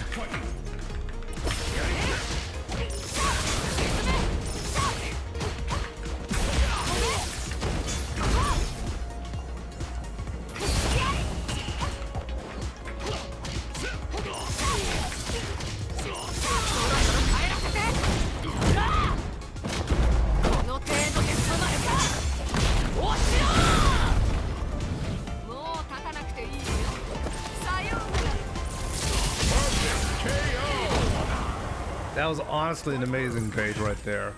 Round 1. Fight.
Where I've been guessing wrong the entire set so far. It's actually amazing how bad this has been. I just died. I recently got back to Street Fighter 6 and used to watch your streams all the time. Do you usually get to legend rank? I mean, early in the season I do. Nowadays, I'm not sure actually about last season, like just the recent reset, but the discrepancy between Japan and the rest of the regions has been so bad that no European player is finishing in legend rank anymore. But yeah, class flooding. 40 euros. Euro note emoji. Don't know if you make it to legend level tonight and you have to play against me. Smiling face with teary Deal. emoji. Deal, my man. UAE Joker. Thank you so much for the support as usual, and I'll try to make it, you know. It's not actually that easy at the moment. Honestly, I can feel I haven't been playing enough lately, but okay, here we go. We have some motivation here. Let's make it.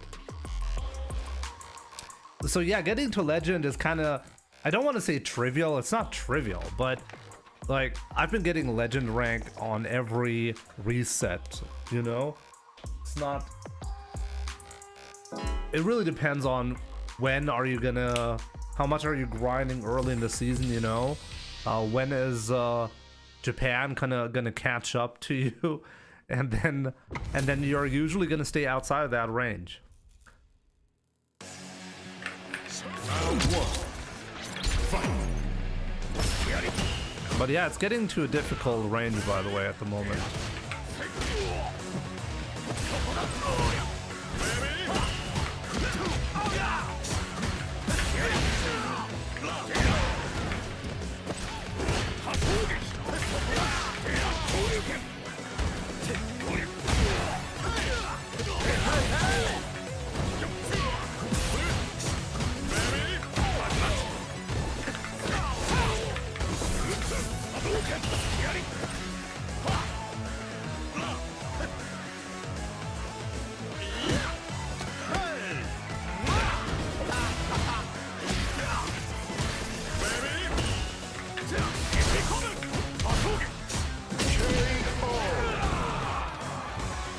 Round two. Fight.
Last one, I'm not actually sure if he could have been legend easily. It's hard to say. It's just that the season before this reset, no European player made it to legend rank.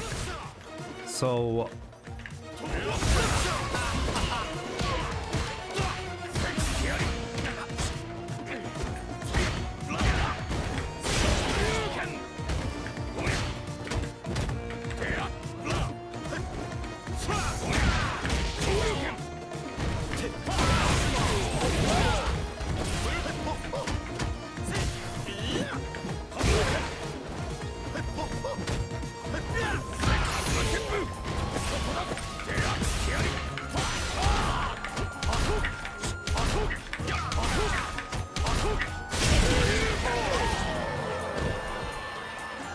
Round two.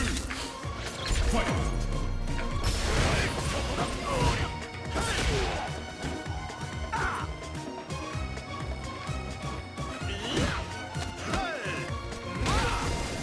who's guaranteed some kind of Smurf?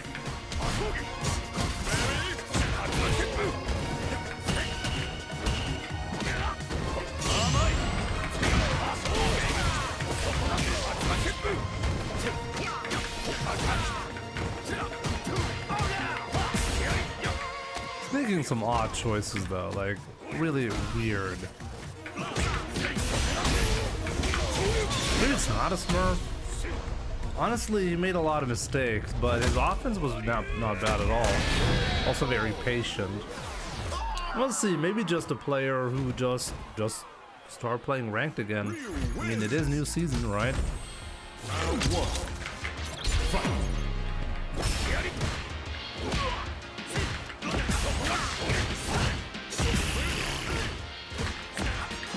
He's making a lot of mistakes, enough mistakes to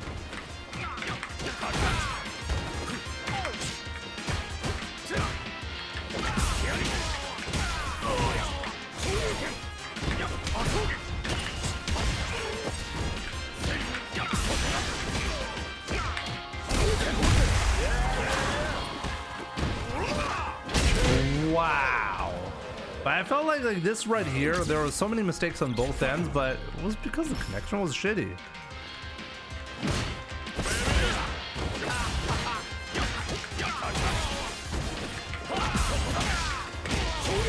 Oh no, it doesn't really feel like a Smurf anymore.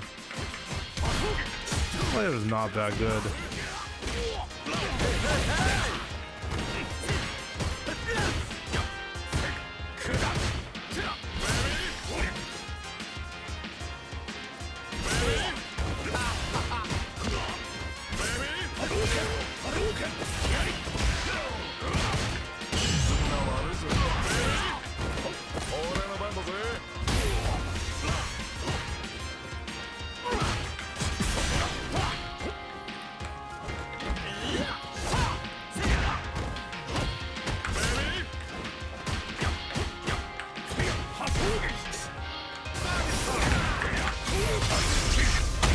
No Smurf. Like, this guy just had like 10 million chances to kill me and he didn't know how to do it properly. That's not a Smurf. My man. Class Flood and my man. Thank you so much for becoming a member and for the support. Really appreciate it, my man.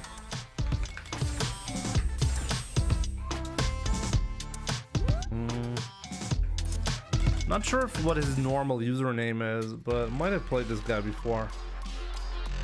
Really unhappy about that one loss though. Gotta go to the restroom, guys. I'll be right back. Enjoy some stream highlights in the meantime, okay?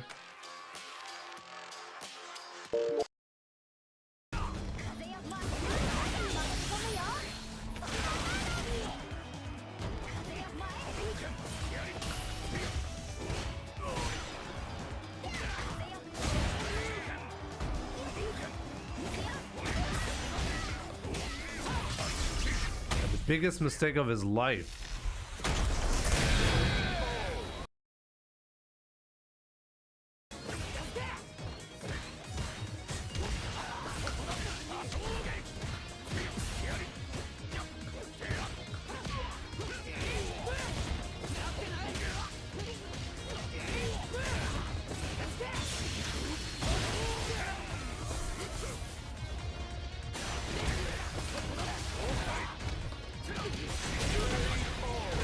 What a punish.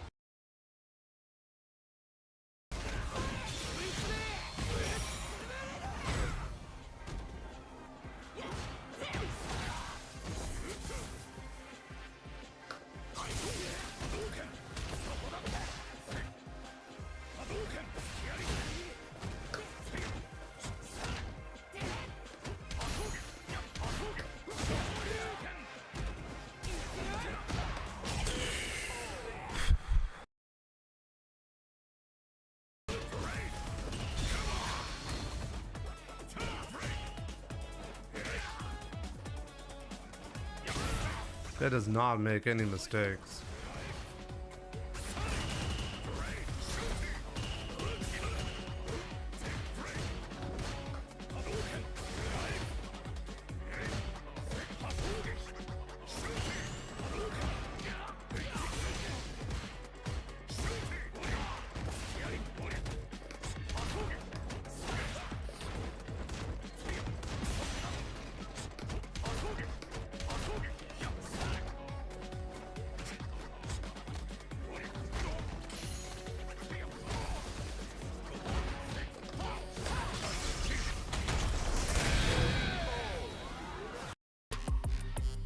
What's the biology of a Smurf?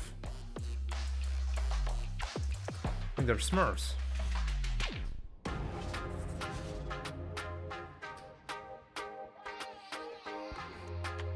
But yeah, like how can you identify a Smurf, you know? When you meet someone, how can you know it's a Smurf? Life expectancy, unfortunately, for Smurfs is very like low.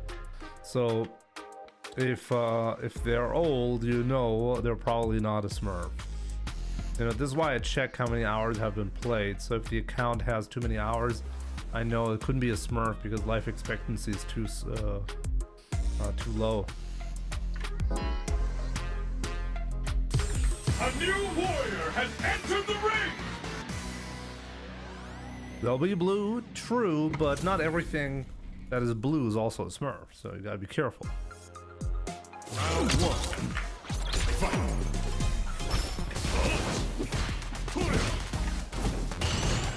You to fight! You to fight! You to fight!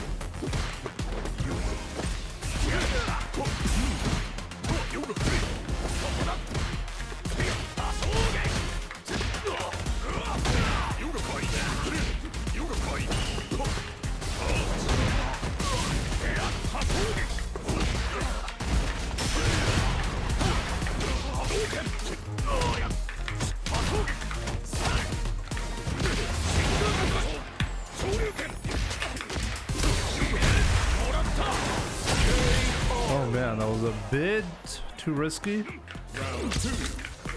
Fight.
Oh boy, that was a bit sloppy. Round 1. Fight.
Round 2. Fight.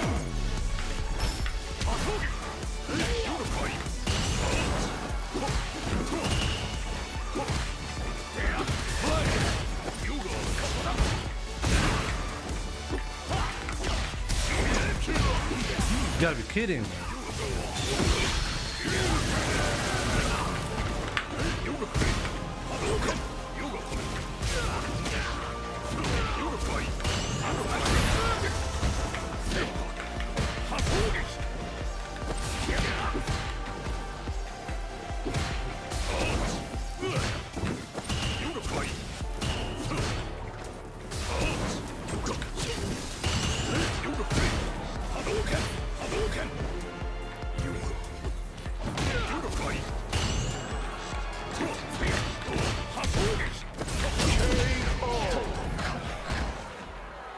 Dawson win. Round 1. Fight.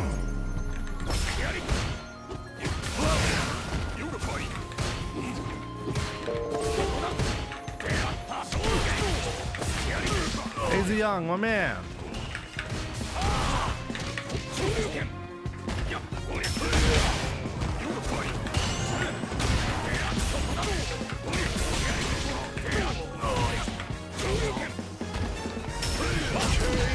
Thank you so much for being a member for 19 months. God damn it. Appreciate it.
Oh boy.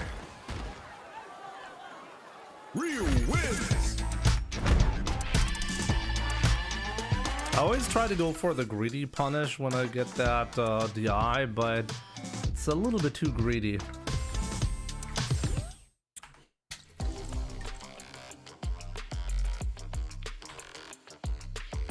Yeah, it was a good comeback, right? Still a couple of problems there I could have improved on.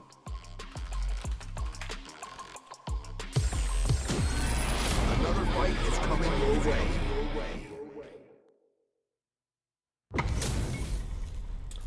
Walk you down. Okay. 7 wins in a row. Let's see. Show me how you do that.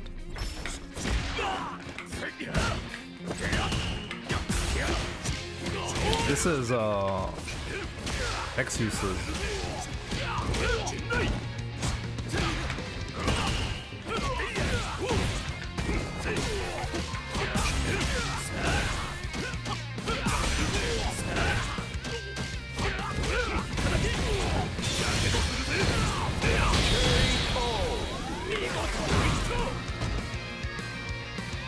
Round 2. Fight.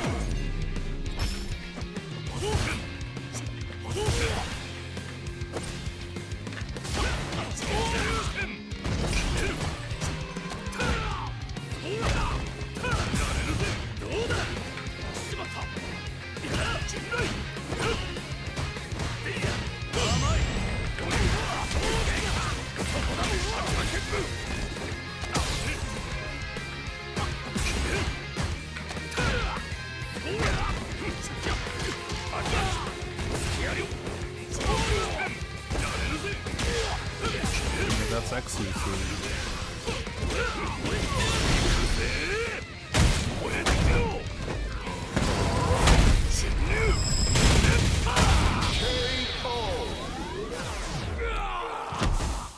Walk you down. Ken wins. Smoker S, good to see you. I'm doing great. You're fine too. Round 1. Fight.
Yeah, it's the real deal. AKA Exu.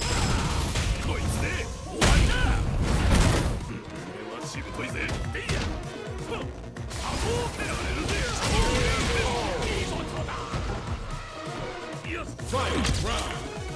Fight.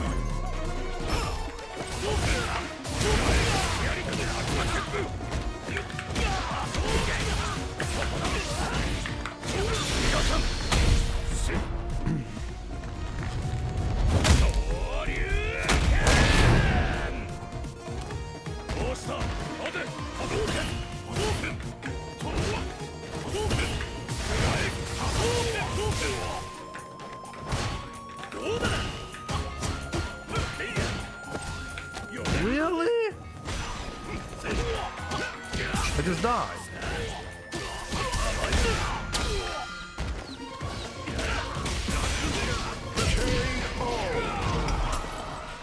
Ken wins.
Here comes a new challenger.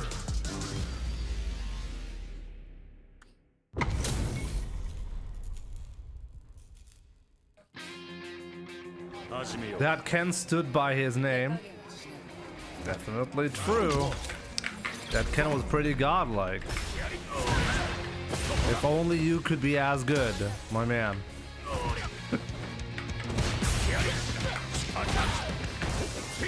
Oh, come on.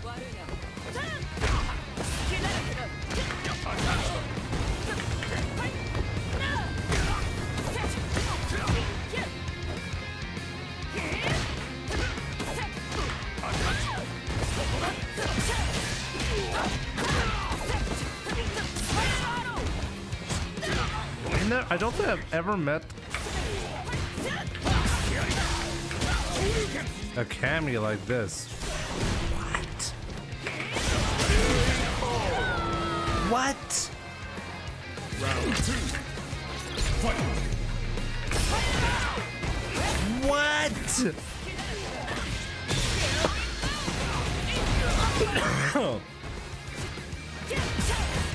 Wow, I'm definitely choking on that spaghetti. Oh my god.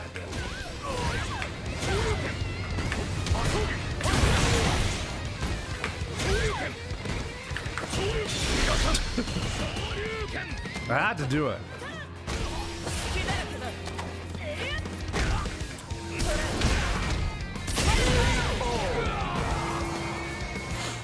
Like, is this guy like for real, or really does he really not want to win?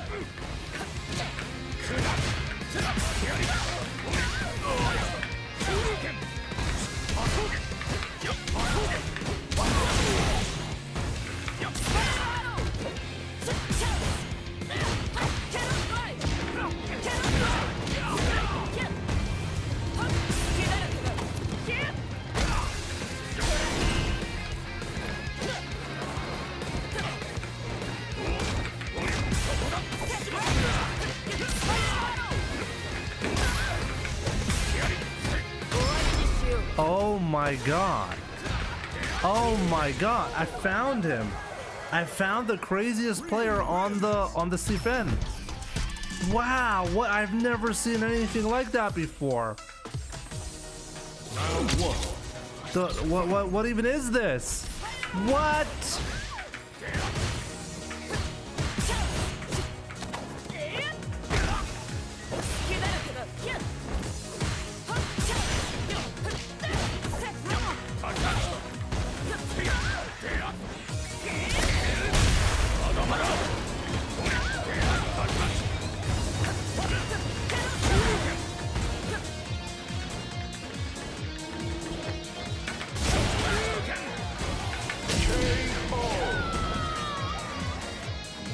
two. Fight. I don't know what this is, but it is something, okay? Like it's like he's desperately trying to lose.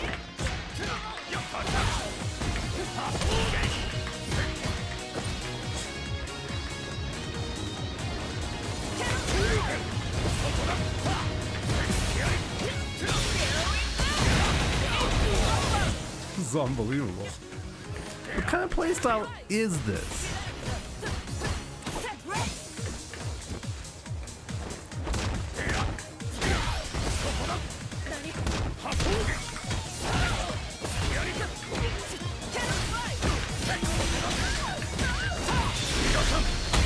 Oh boy, oh boy, oh boy. SBXZ. You can tell he's playing to have fun. That's for sure. Ryu wins. Undeniably so. Man, I'm having a headache. Oh. This guy. This guy's been playing for 900 hours. He played 900 hours in ranked like that. Wow. Wow.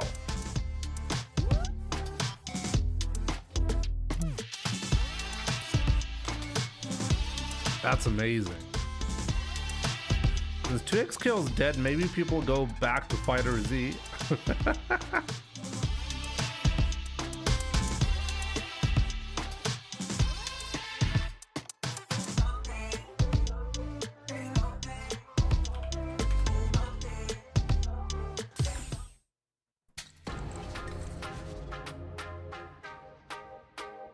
Now you think, like, one thing that I'm really curious about is, you know, like people like to trash talk like Melee, for example, a lot, and oh, it's not a fighting game, Jimmy. But I feel like Melee is like the only game that I feel like genuinely is successful. Actually, I'm not even sure how much success it still has, but at least used to be massively successful simply because the community liked the game, you know? That was the driving factor. It certainly wasn't from the developer pushing sales.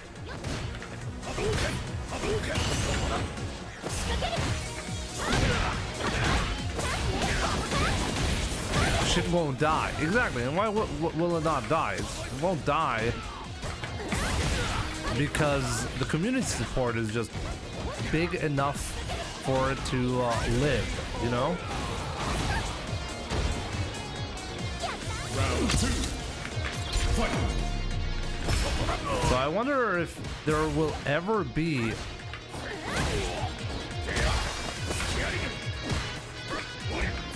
a second game with even similar or remotely similar support, you know?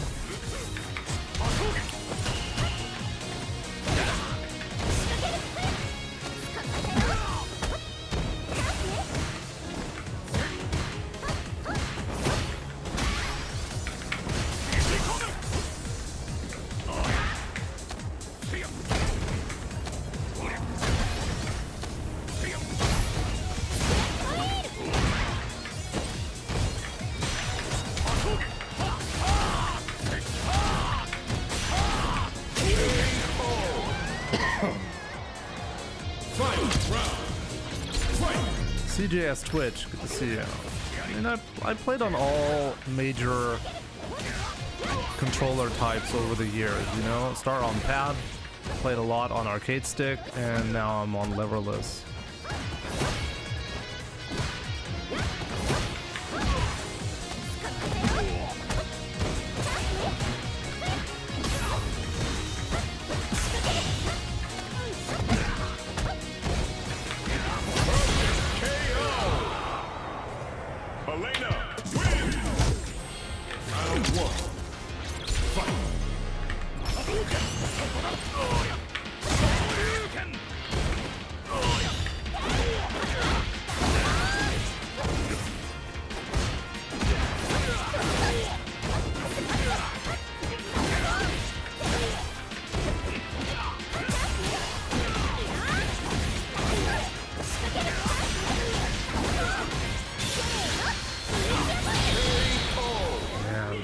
character is surprisingly difficult.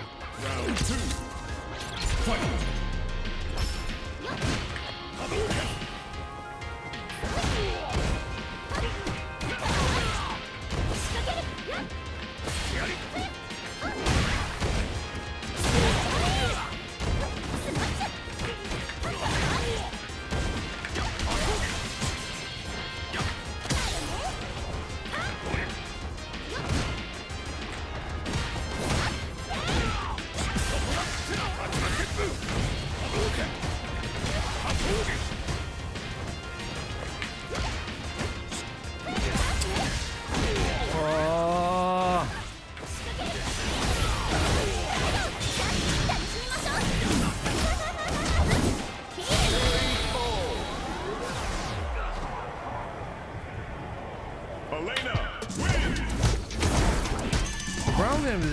Really weird to play against Elena.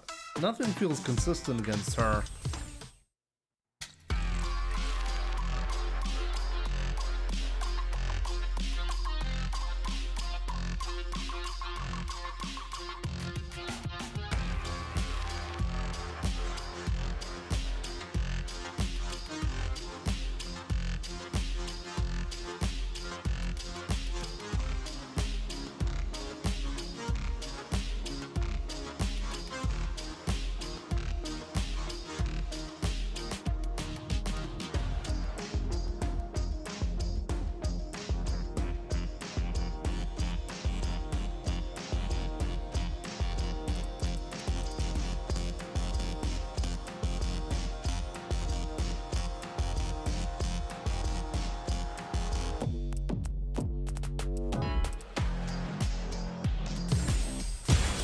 Comes a new challenger.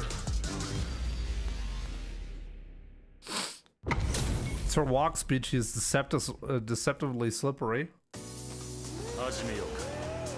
For sure. Round 1. Yeah.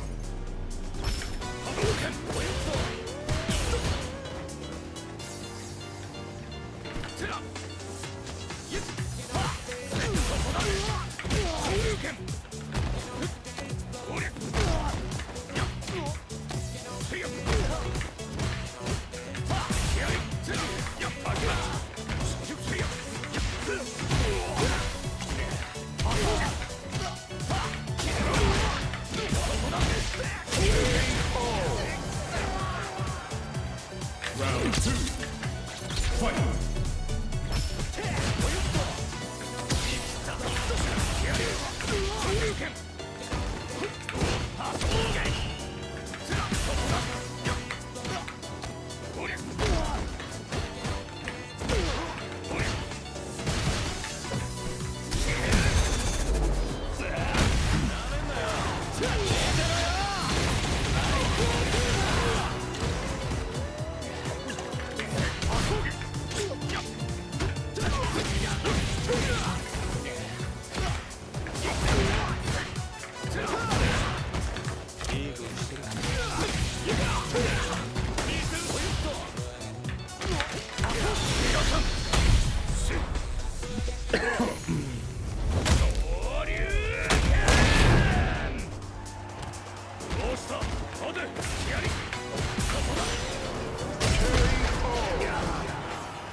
Real wins. Round 1. Fight.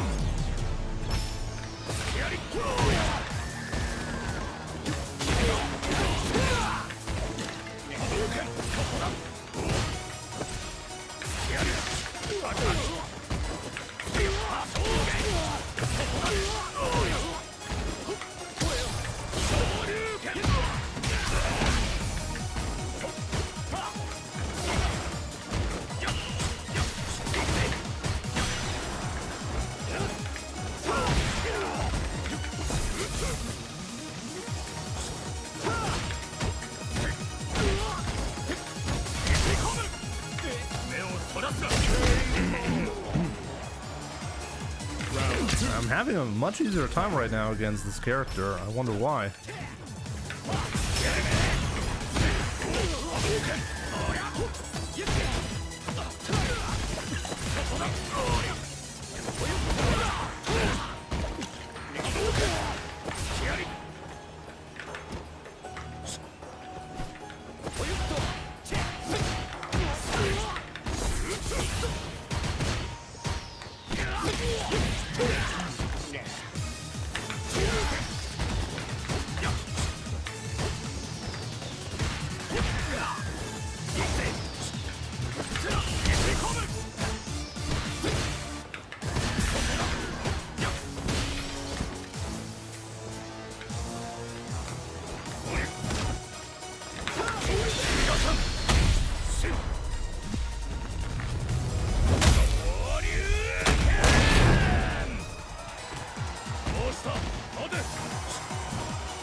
There we go.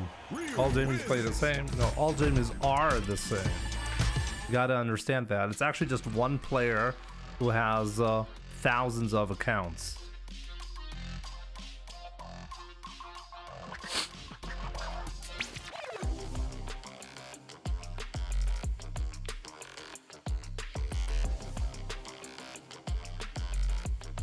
You know, sometimes I do wonder, like, is the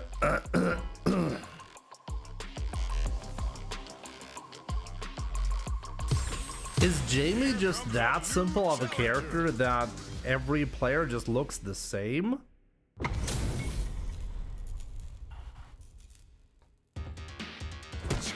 It's me, I'm all the Jamie players. Got him.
Jamie's light Rekka is -6, while we use light Hasho is -3.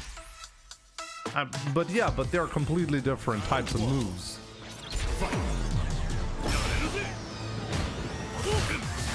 I mean, it's a Rekka for a reason. So you can actually bait your opponents. Kind of like saying, well, not Dragon Lash, Jinrai kicks are punishable. Make it make sense.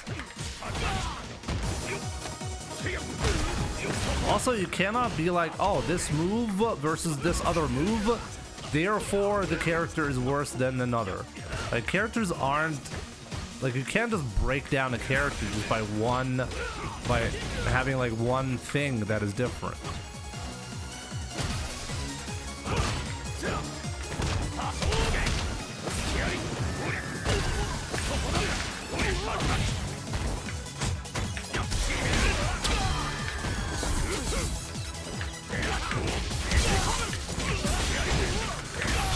Oh, what am I doing? I just need a level 1. Lately, I've been experimenting with different combo routes and making mistakes as a result.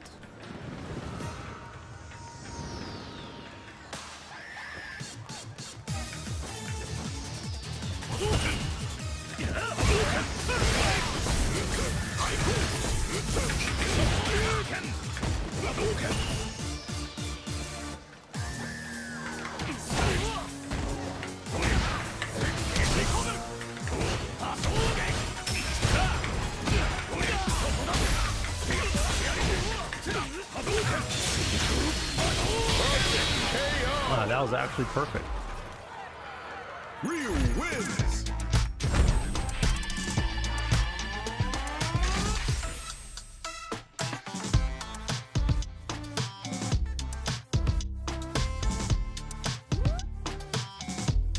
Do you think Ryu and Jamie have the same game plan?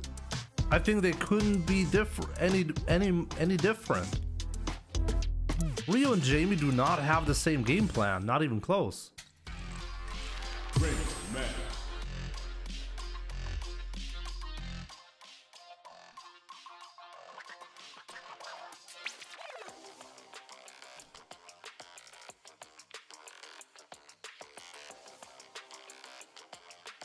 Process behind Jamie is close quarters, but Ryu has safer tools.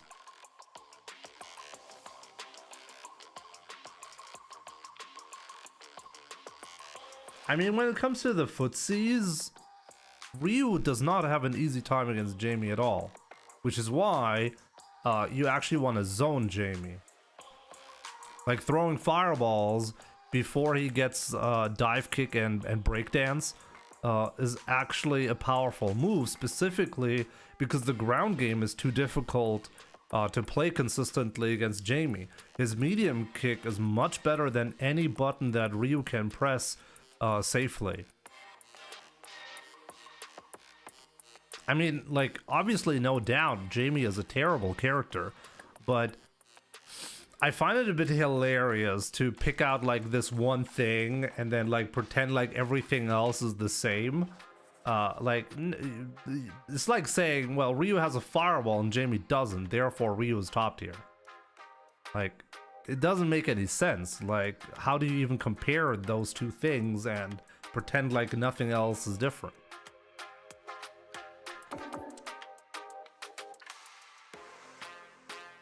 Also, one thing about Ryu that is actually difficult is getting in like with donkey kick, for example, is actually kind of tricky. Ryu doesn't have that many great options to go in. They usually require a big risk, which is why he's actually inconsistent, and I think this is also why he's not played over Akuma in a lot of cases. If you want to have a character that is really good at like establishing your own pace and trying to get in as hard as possible, Akuma is just much better at that than Ryu.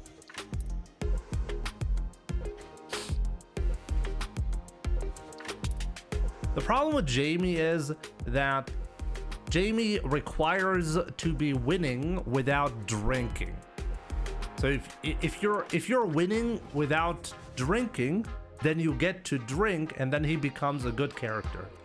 So in order to win with Jamie, you have to be winning with a terrible character. So that's the problem. That's the design problem of Jamie. It's the same design problem that Gil actually had in Street Fighter V. When things work out, they're great, but you have to be outplaying your opponent at a disadvantage, and then you get to win. And then it's like what's the point? I mean, I've already won. Mendigomon, my man, thank you so much for the 95 months. I really appreciate that. Hope you're doing great. IT Goat, 2XKO just laid off about half the workforce. Like Riot Games just laid off half the workforce. Round one. Fight.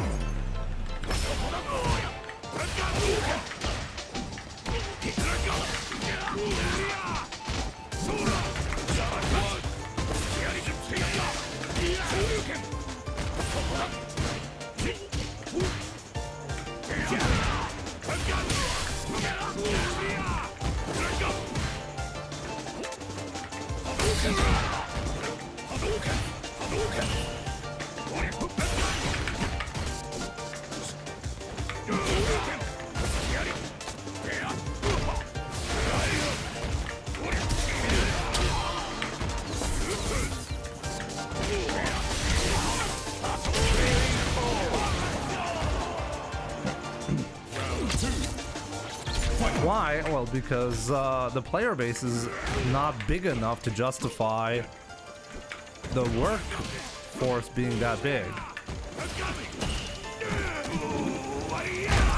This guy is really dangerous.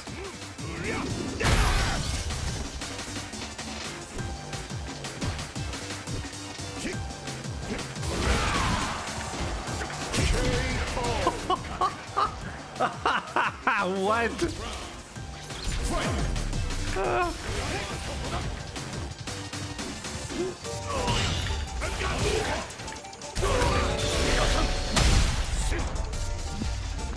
I shouldn't be talking to you this much in that second.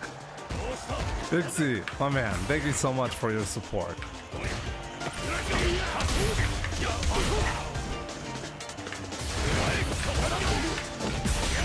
I really appreciate it, my man. Thank you so much for the 4 months. We can always have a discussion about anything, like, obviously.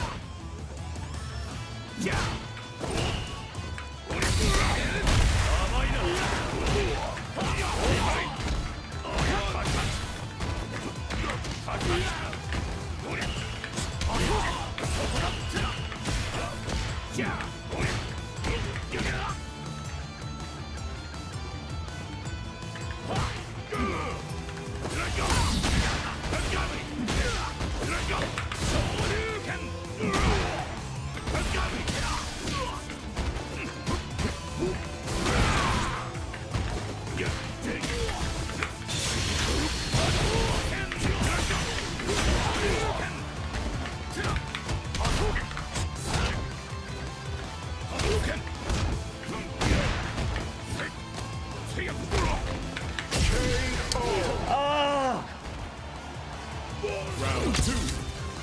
Fight.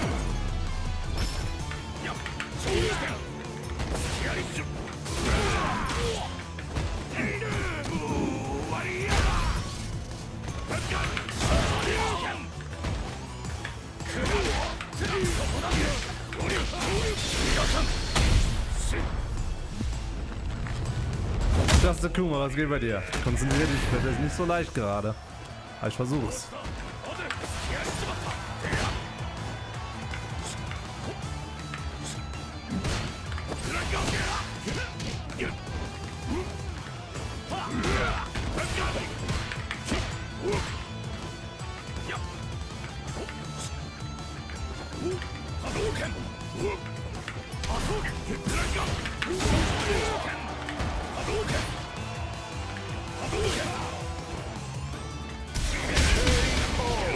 Oh boy.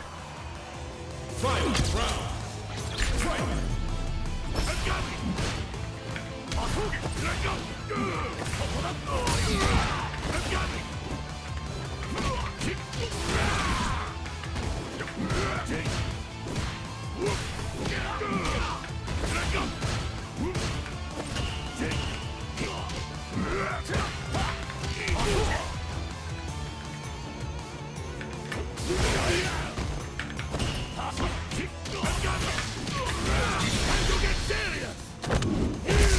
Okay, he's serious now, but I can still make the comeback. What are you gonna do about the comeback?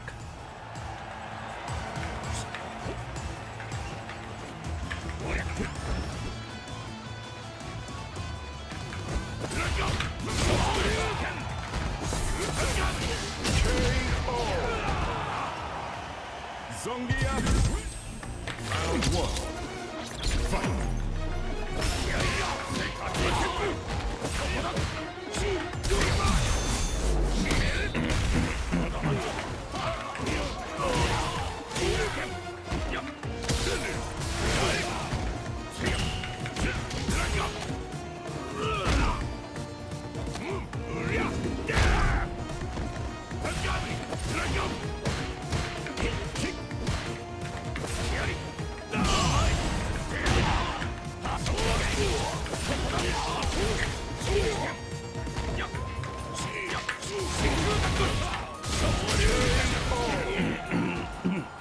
I was too greedy there, yeah.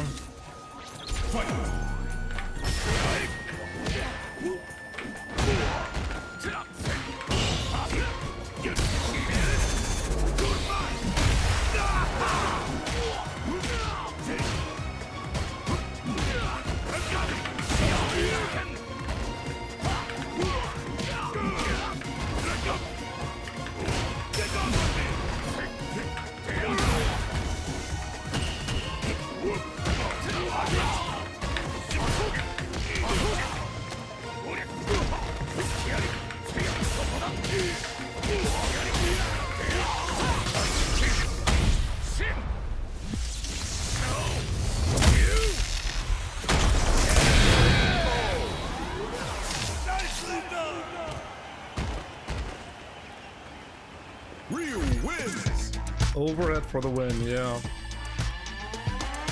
After medium DP, whiff crouching medium punch for meaty medium punch, okay. What was the setup again? After heavy DP, medium kick whiff for medium punch meaty as well? There used to be something like that, right? This Zangief was very good, but maybe it's because I wasn't aggressive enough. Here comes a new challenger.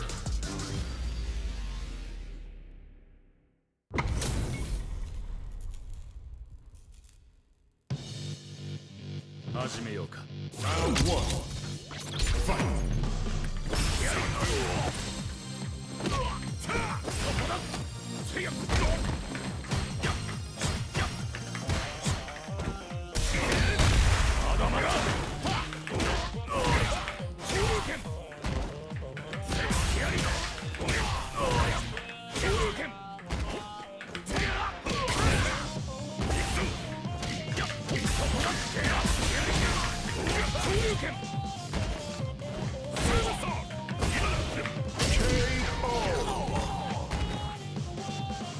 Round 2. Fight.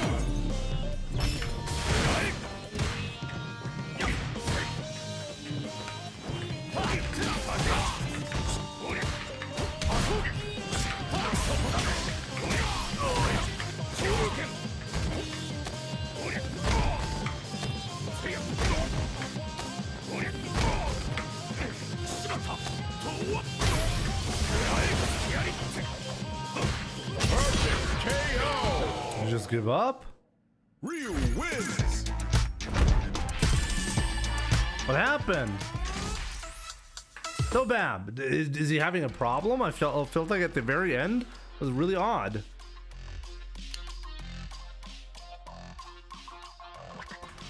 Like he didn't want to play for some reason.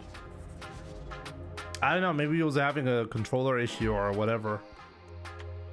Normally he plays the full set. Here comes a new challenger.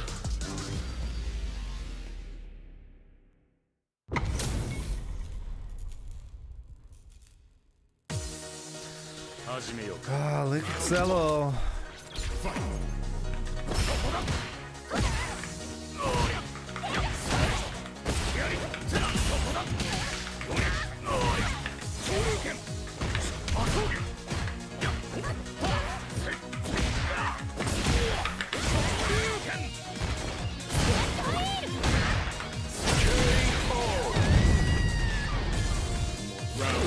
double backdash was pretty funny, true.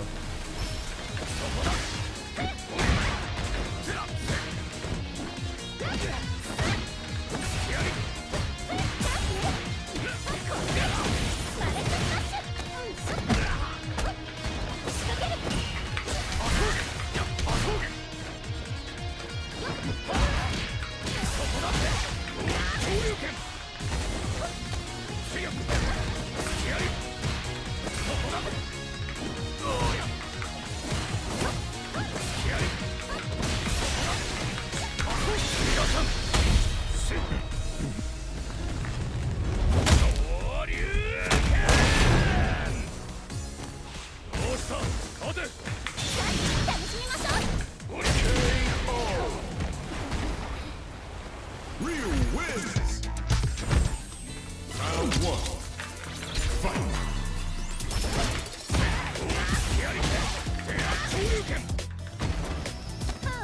Oh, wake up back throw.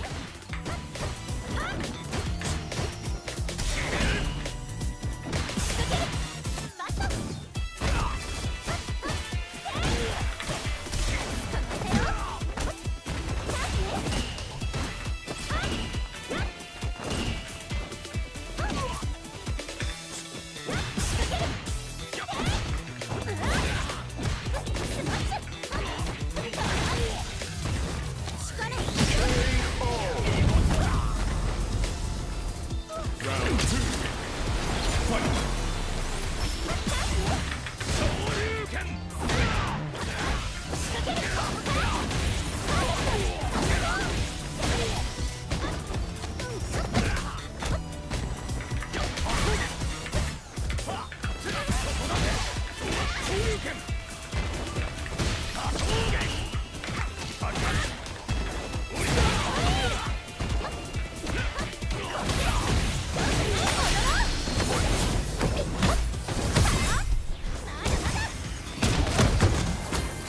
Legend begins at 1,887 MR. You can see it on my overlay.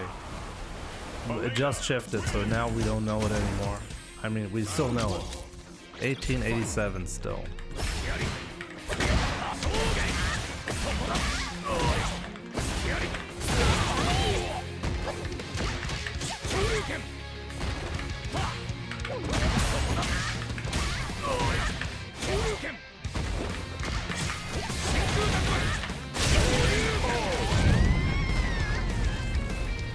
Yo, Lumpy Status, what's up? Good to see you.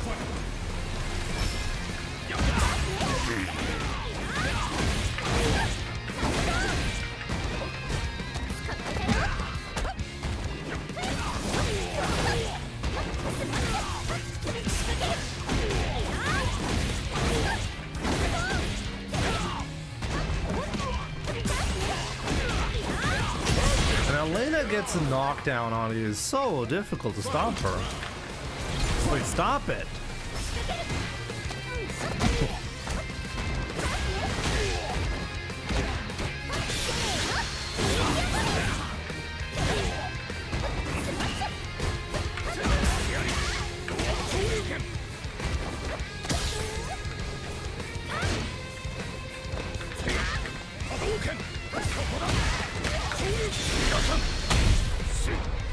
It's actually not a bad spot to do this, but the problem is one combo and I'm kind of dead. Right?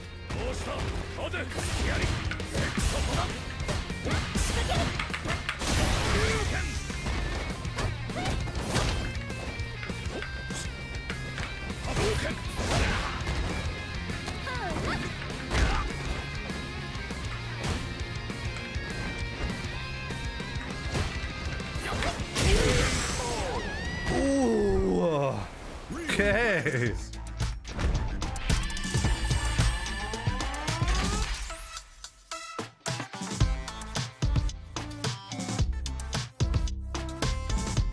I play with the controller on my lap.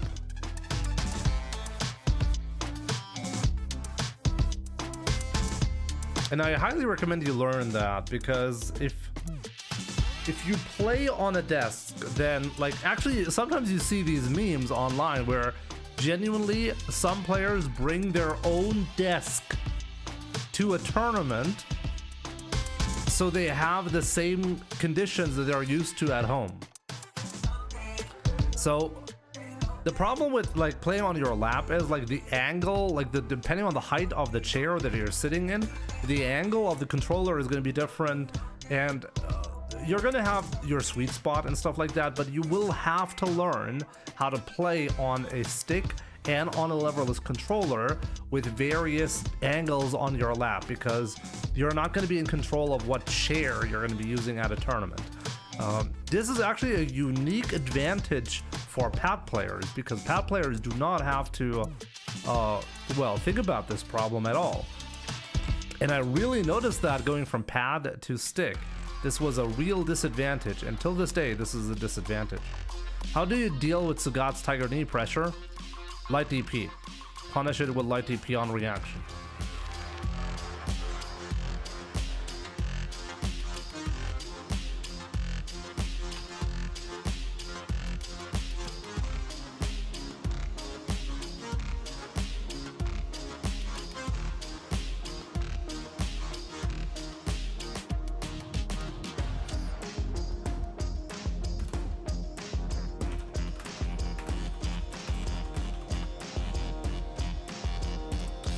Yeah, like before he hits you, you can actually just light DP it.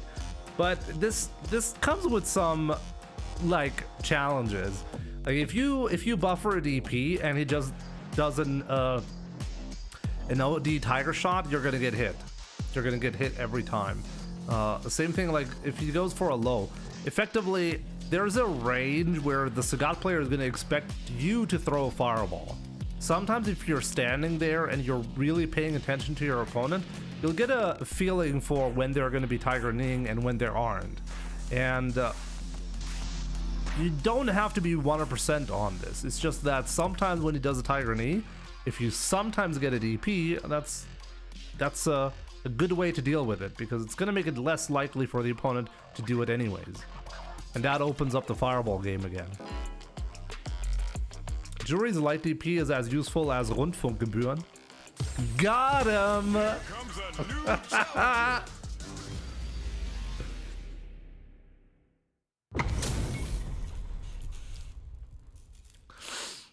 Oh man, Barb. I feel you on that one. That shit needs to go for sure.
What in the fuck are Rundfunkgebühren?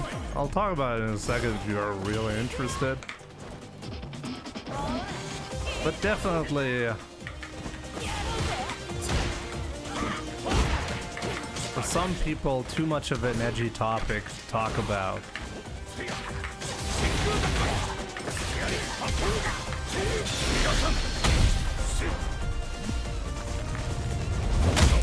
For HP, that appears.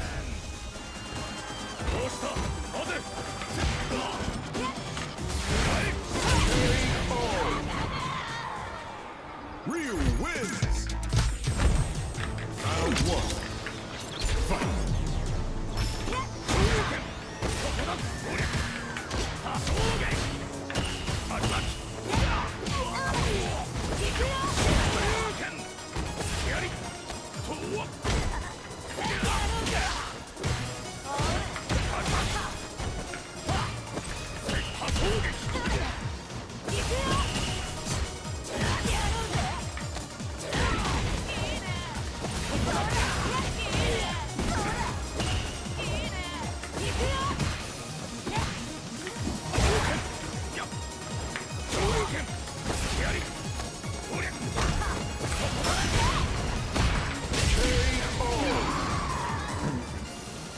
Round 2. Fight.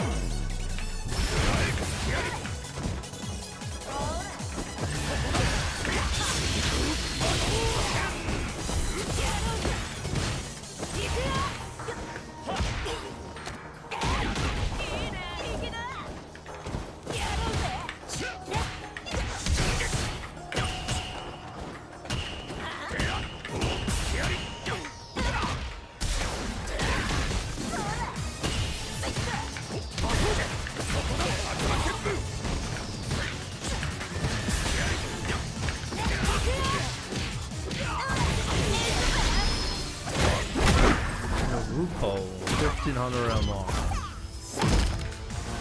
Injury. I have a lot of gaps.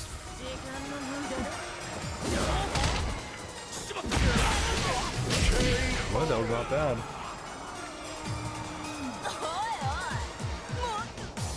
Did it kill out of the counter light Hasho? Don't think so. Really need to punish him for that.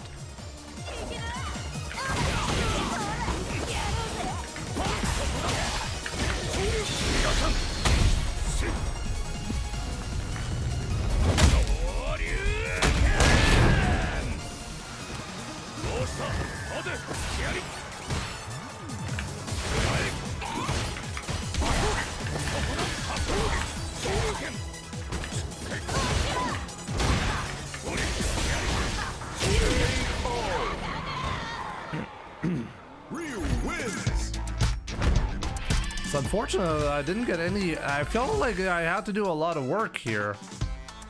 What, 1,300 hours at Battle Hub. Now that's some dedication there, you know. Guys, 45 points left for Legend rank. Can we do it today? Hopefully.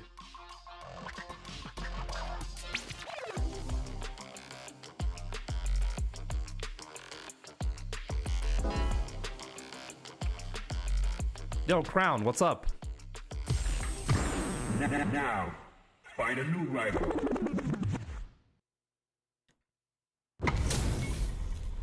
Oh, we have the prodigal son himself, Reinhard. I want to explain the Rundfunkgebühren, right?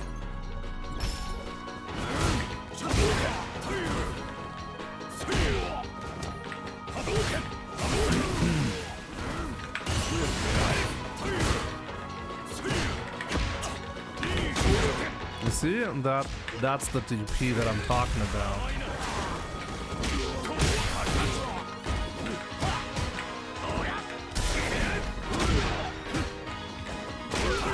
Oh damn.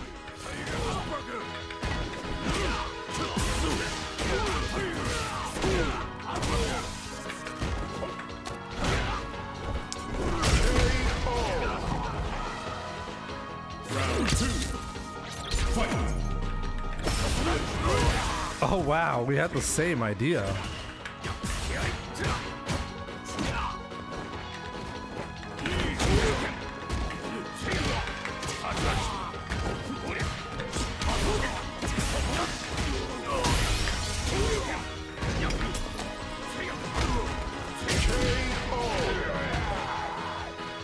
Final round. Fight.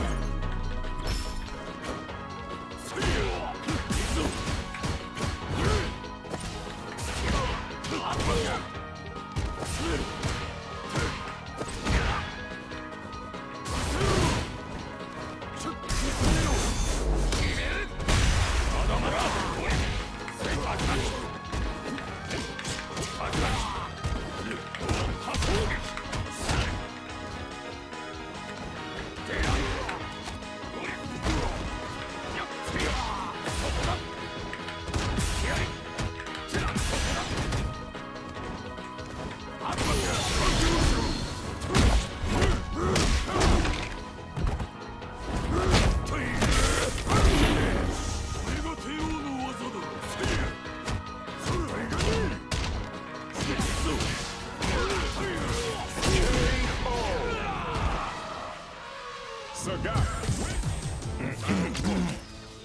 Fight. Slip. Zo.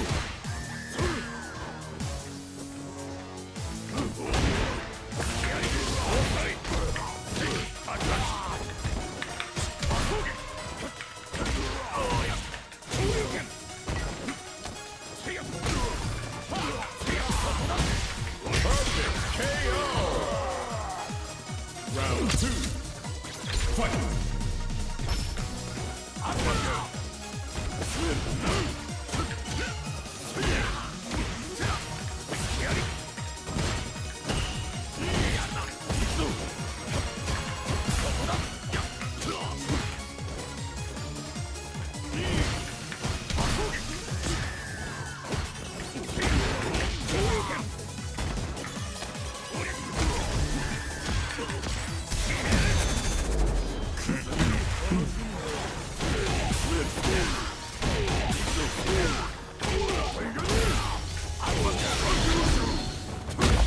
I might be alive here, right?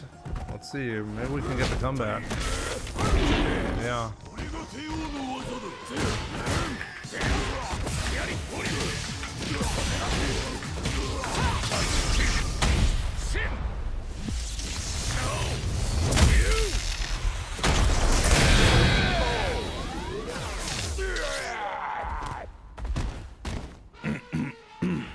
Real win.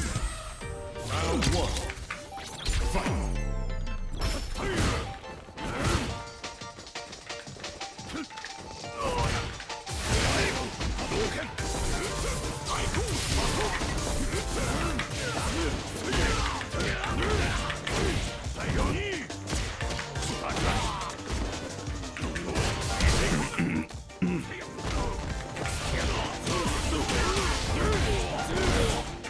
Shocked you did that.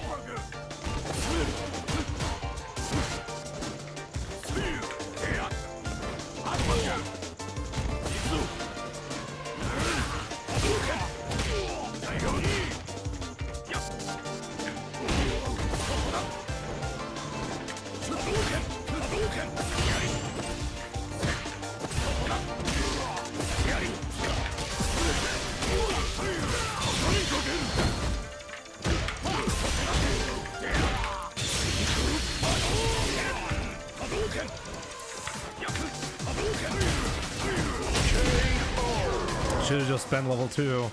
Honestly, that was really unnecessary. Should have just done a different combo. I don't know, I didn't have a lot of time.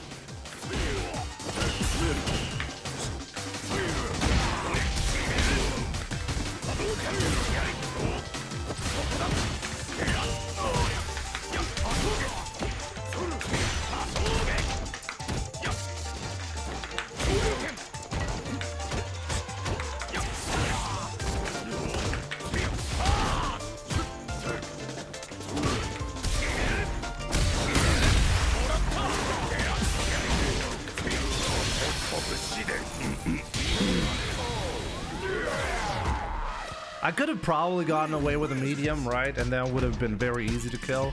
But I didn't want to take any chances there. I could have probably gotten away with a heavy. I mean, honestly, let's check. Was the first round, right?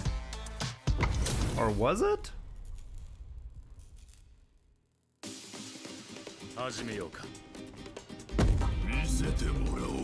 Round 1.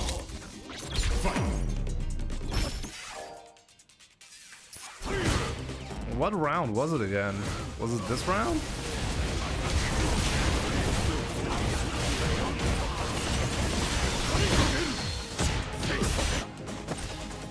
Yeah, it was this round. Here I could have done better as well, by the way.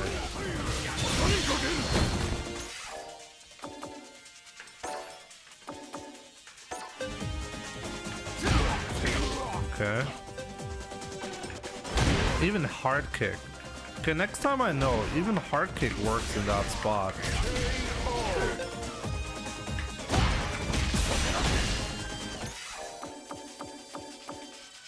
So if he whiffs that, I should really just go for hard kick, right? Ready, match.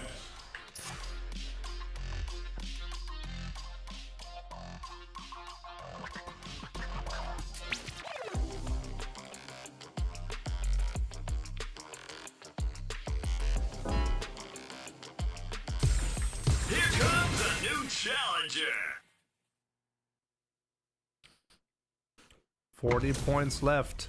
Oh, Jäger, Jäger. Give me points, Jäger. Round one. Fight.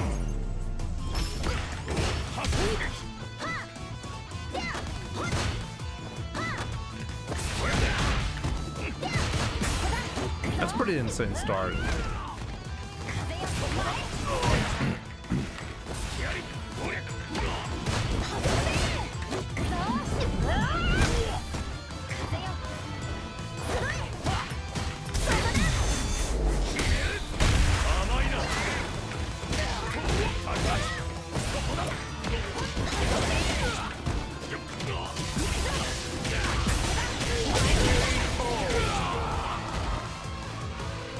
Round two. Fight. Okay, that's completely absurd.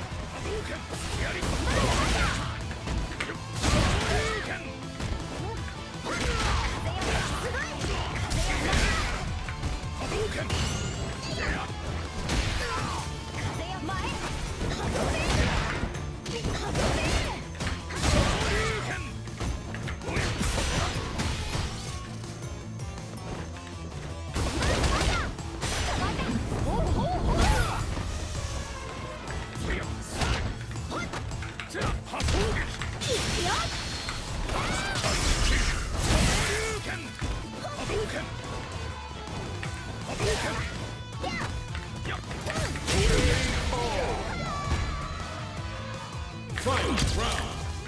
Fight.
Ryu wins.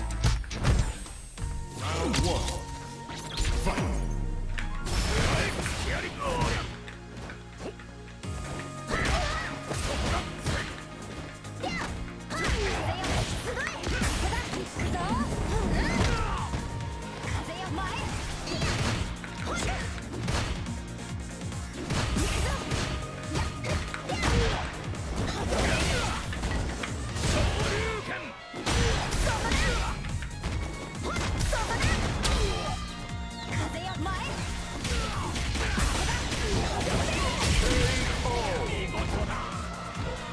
Round two. Didn't react because he really didn't believe I'm gonna do shit like that.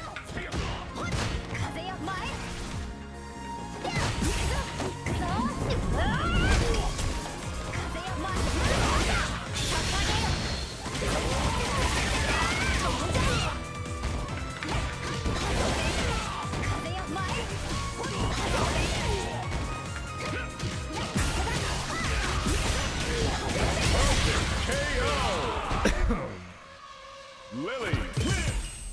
Round one. Fight. Okay, that's unbelievable.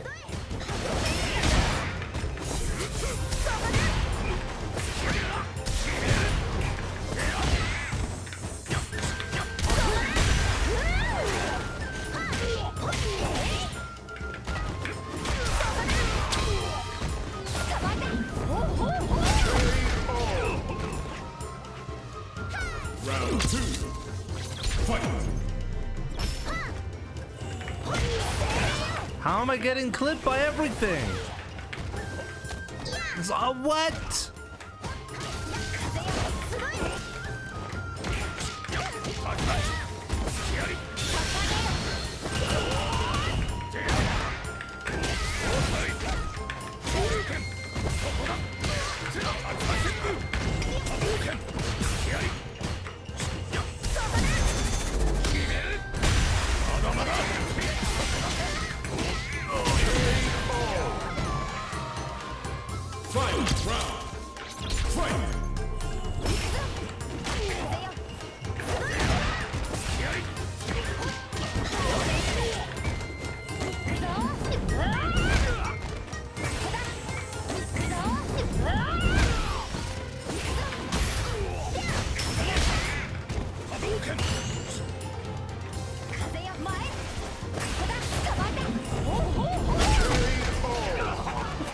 God, it's infuriating.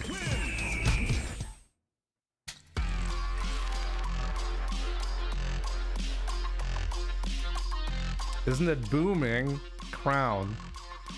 Like, what do you mean, booming? Like, the game got hit by a sonic boom? Yeah, if that's what you mean by booming. Getting hit by boom loops. Tapas, what's up, my man? Good to see you.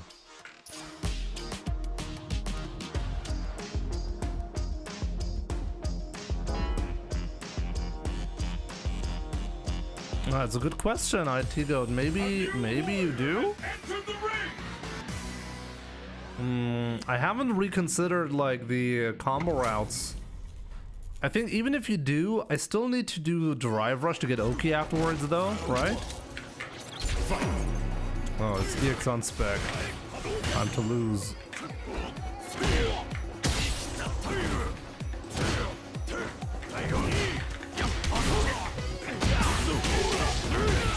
Genuinely shimmies me in that spot.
Sometimes I feel like EX on spec should be winning tournaments the way he plays, but I think it's just that he really knows about my habits.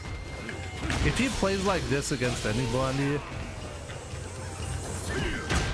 he'd be really, really dangerous.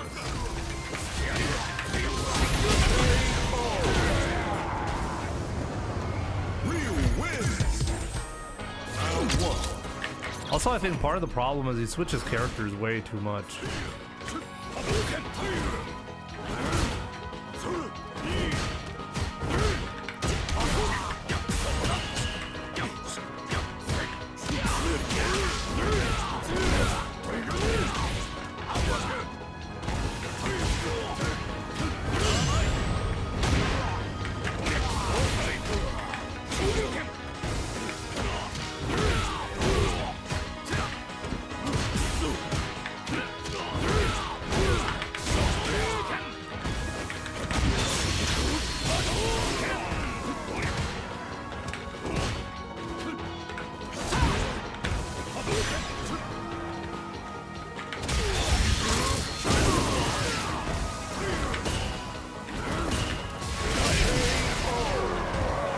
There's almost no way for him to make the comeback. He really needed that Tiger knee there.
got the set, but at what cost?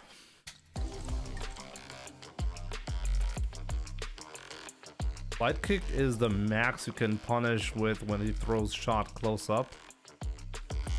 It's a good question. I mean, if he throws it close up, can you confidently call the frames? It's highly dependent on how close is he really. Casual birdie, thank you. Bees in my head. Help us. We need bees in our heads, you know. I'm in a position where all I do is repeat the same pattern of moves, and I don't know if it's out of boredom or confusion. I feel like I suck. I'm tired of staying at 1300 MR. And this is where you need to break free from, you know? Like, you can't just do the same patterns over and over again. Like, just as an example, against the modern Lily that I just played earlier, Jäger, he knows that I'm going to be doing a triple light string into a light Hasho. So he'll interrupt the light Hasho with a DI. So next time the same situation came up, I did a triple light string and I just waited. And I didn't do the Hasho. And his DI came out because he was expecting Hasho. And then I counter DI'd, you know? This is like the part of the thought process and like adaptation mid-set that you really have to learn. Like, your game plan and your habits depend on your opponent's habits, you know? Let's see.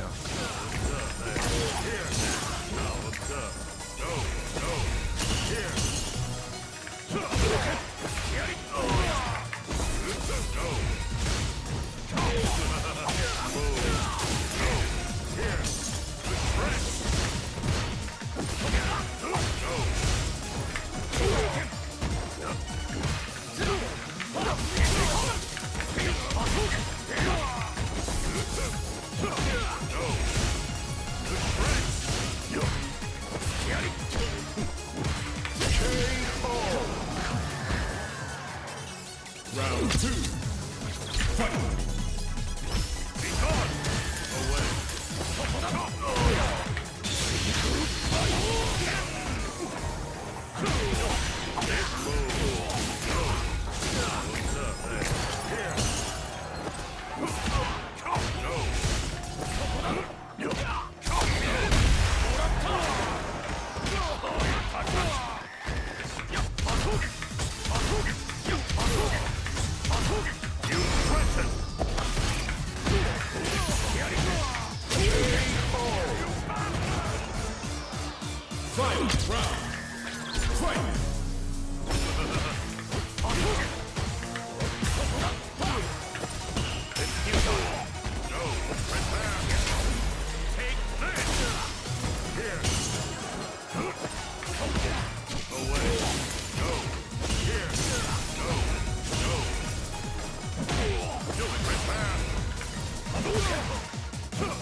Boy, oh boy, this is a difficult one.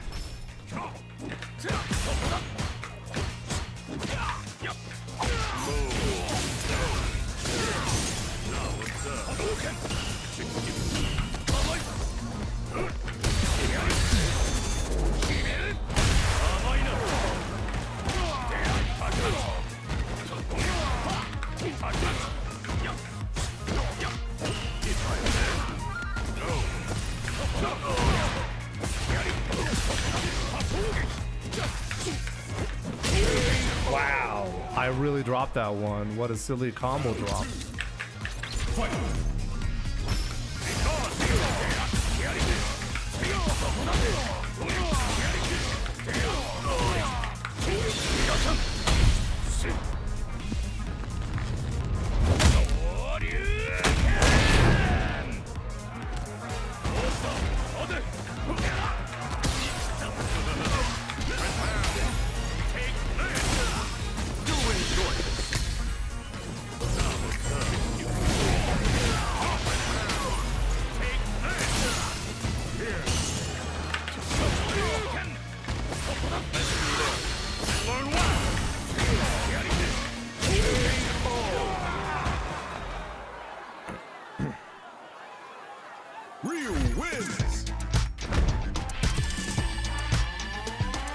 Oh boy. Did I play this guy before? Hard to say. Okay, so we're at 1850 now. What was it again? 1874 or something like that? Is Legend MR? No, it's 1887. Okay.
Amazing conversion.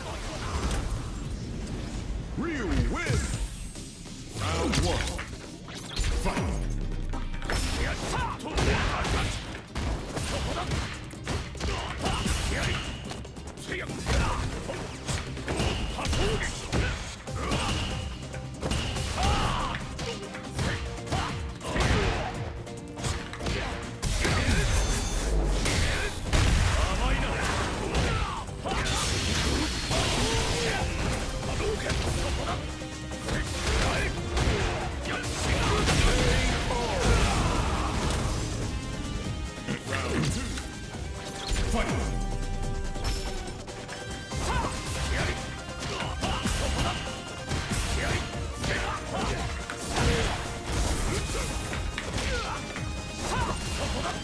Unbelievable spacing.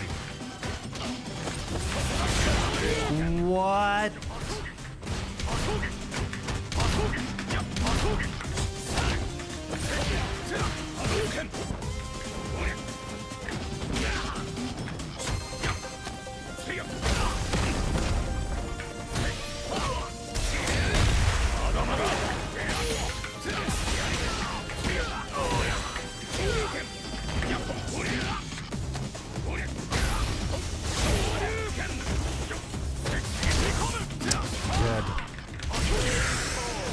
Oh, he had it, but fucked it up.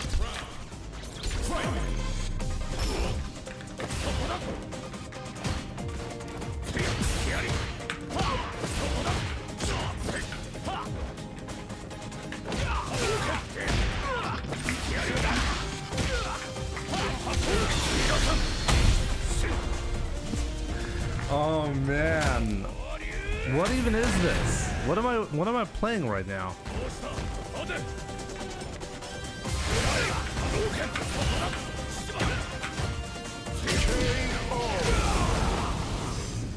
Real wins.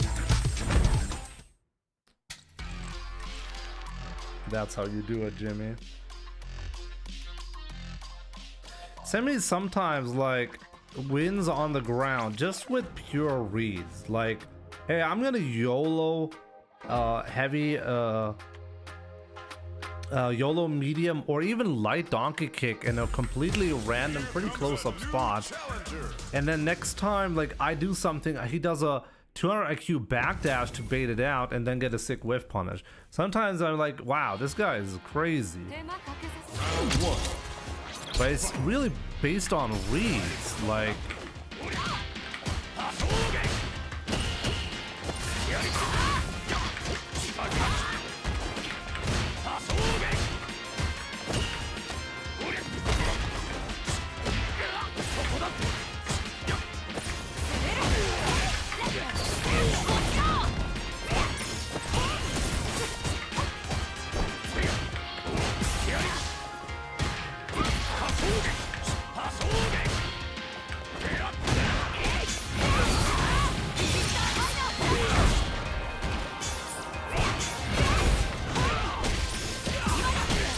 tried to parry and I didn't get it. Wow. Round 2. Fight.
Ryu wins!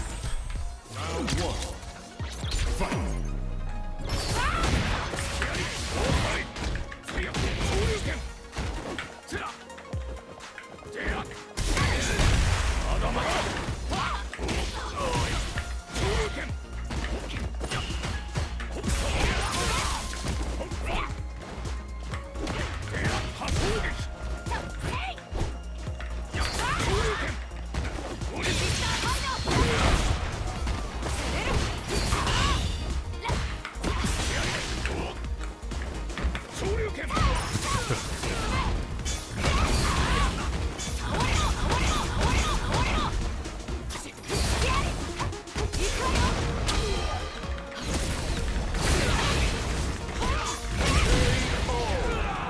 That DP reminds you. Round 2.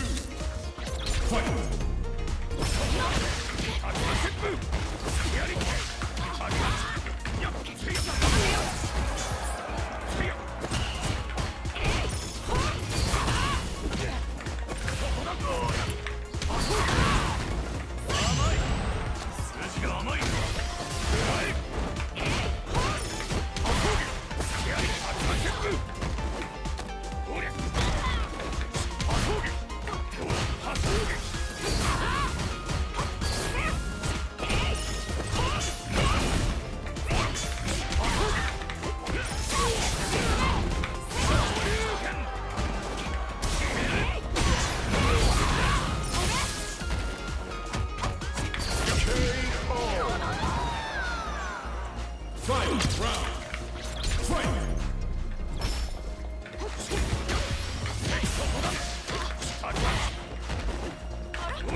Uh-oh.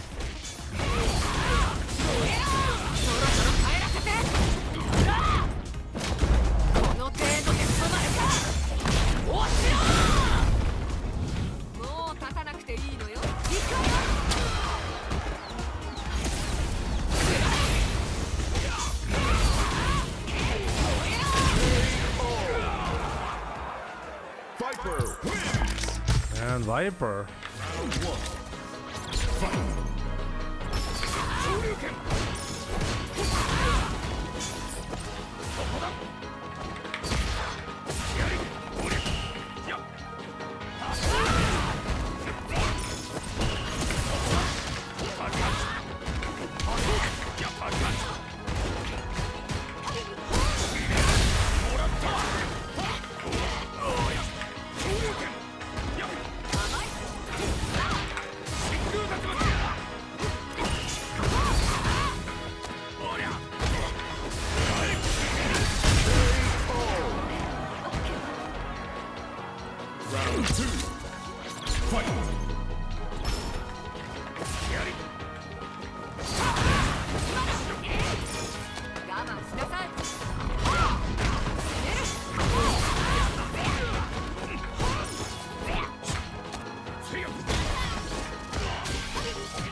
Oh no!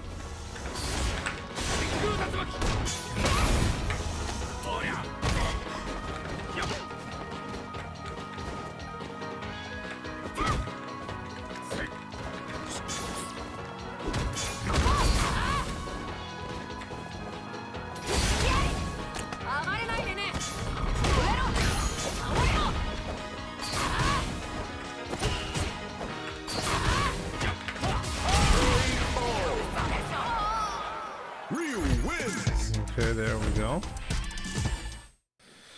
Whew. Aerial OD Tatsu.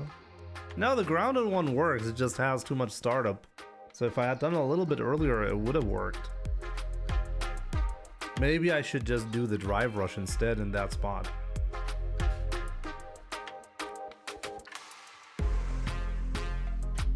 If you get heavy Hasho in the corner, I recommend doing forward hard kick OD Tatsu.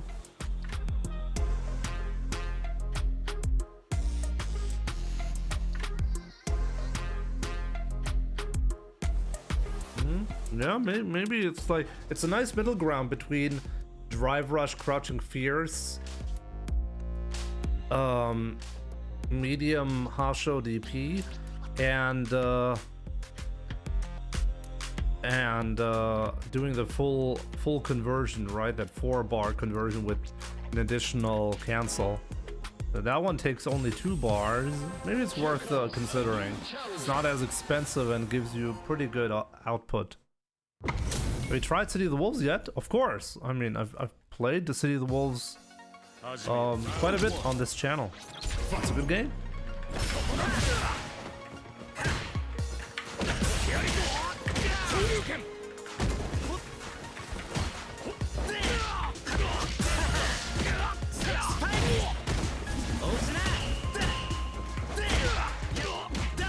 Such a risky thing to do. Where do these guys have the balls to do that?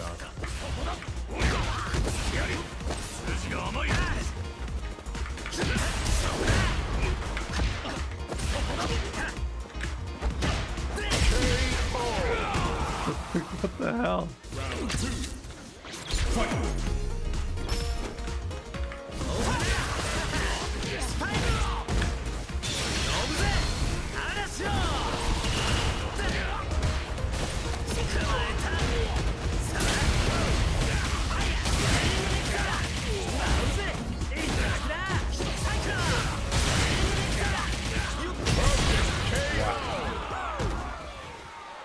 Rashid. Round 1. Fight.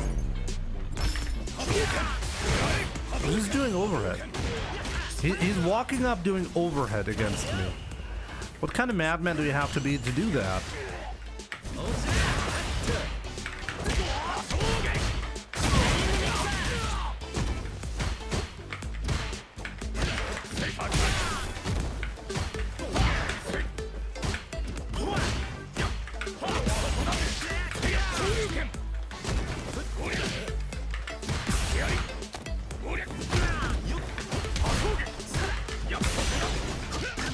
Okay, nothing happened.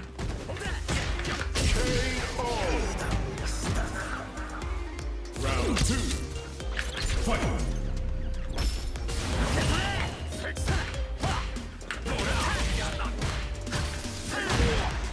Finally switching it up.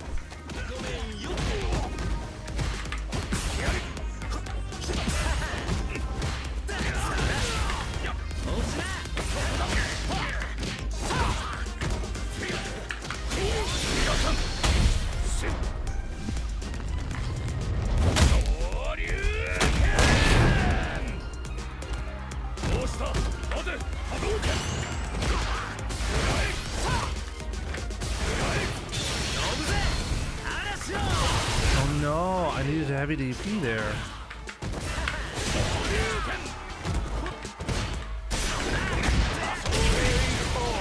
I needed to do an ODDP, probably would have done it. Round 1. Fight.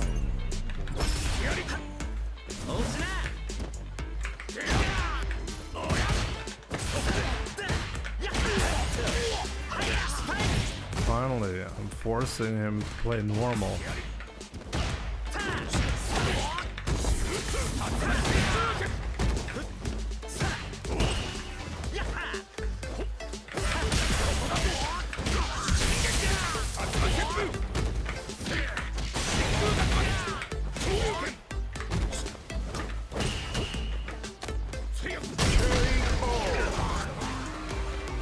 Round 2.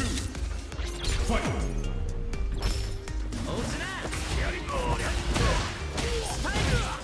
That was a great response.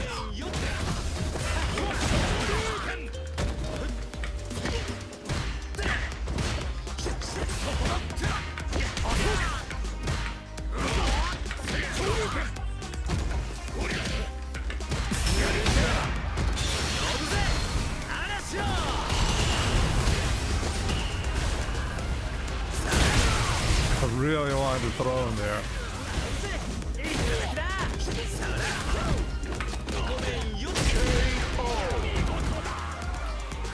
Fight. Round. Fight.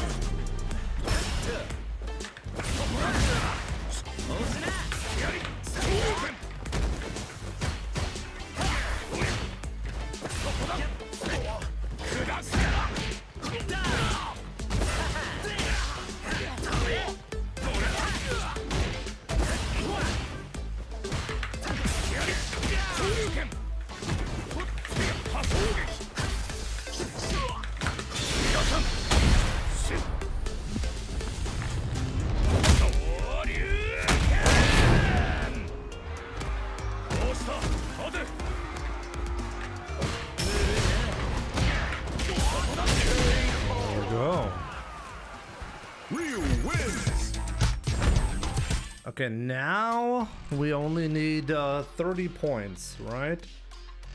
30 points, that seems doable. Roga, besser spät als nie, oder?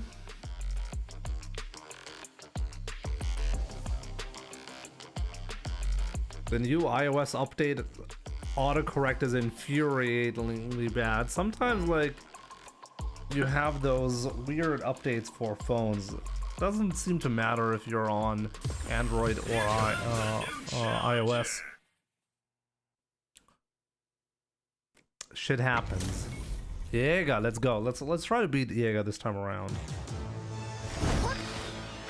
Round 1. Fight.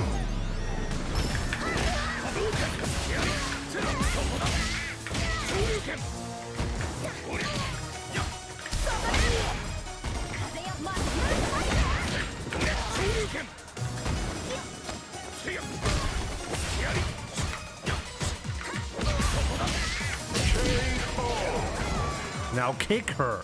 Round 2. I will kick her.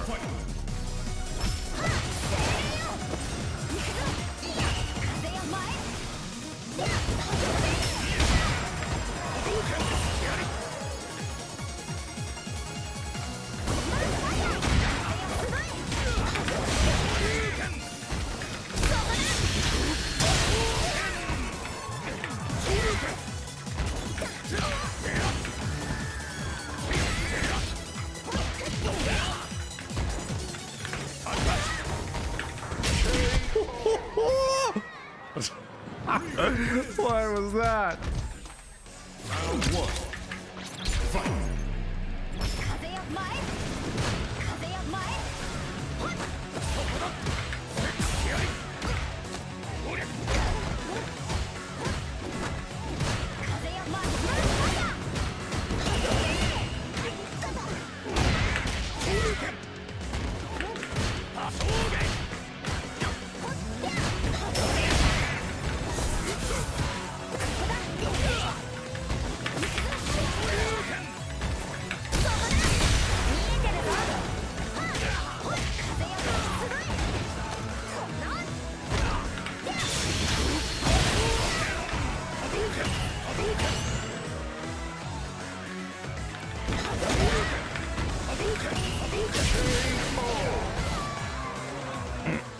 Round 2.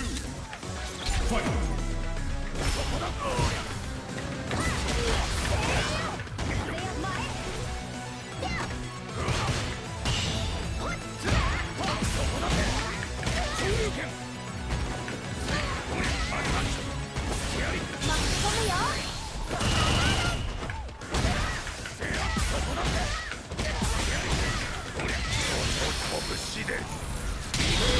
There we go. That's a good way to make progress, you know?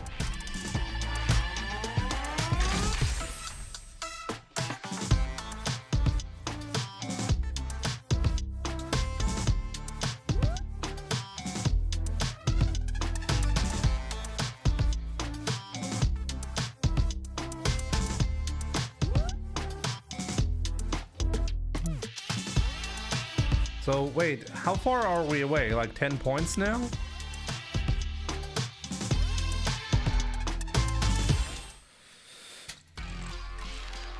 Like 14 points or something like that, right? So yeah, let's get that. Let's get that 40 euro donation, you know? I gotta go to the restroom real quick, so I'll be right back, guys.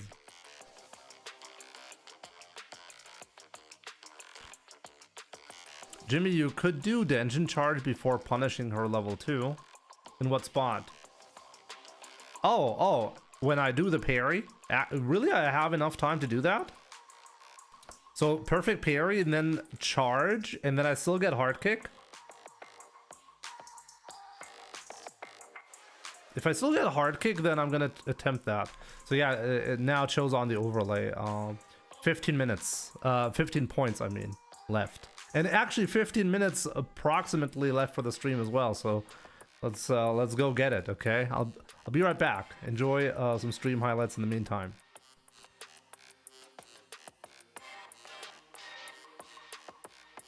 Bamboo, if you lose your temper in playing ranked, in my opinion, the best way to deal with that is to take responsibility for the loss. There's a lot of BS that happens that is outside of your control. So instead of getting angry about that, oh wow, he did level 3 and it was random on wake up and I died because of it. Instead of getting angry about that, ask yourself, where did you actually go wrong in the match for that situation to be the deciding factor at the end? There are plenty of ways to improve, and if you improve, you'll have this frustrating experience of losing less. That's what it means to improve, right? Higher win rate. So that helps me personally, like just taking responsibility for the loss, because if you take responsibility for the loss, it's actually something you can work on, and at the same time, you'll get the frustrating experience less. So yeah, so now I'll be right back.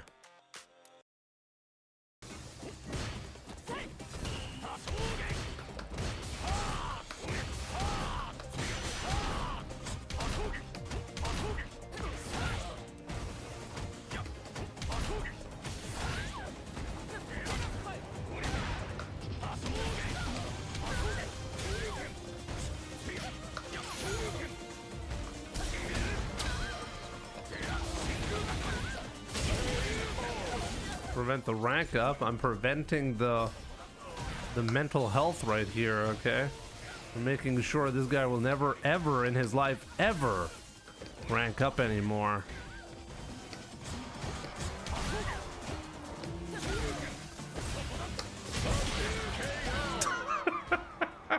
God, that was too disgusting.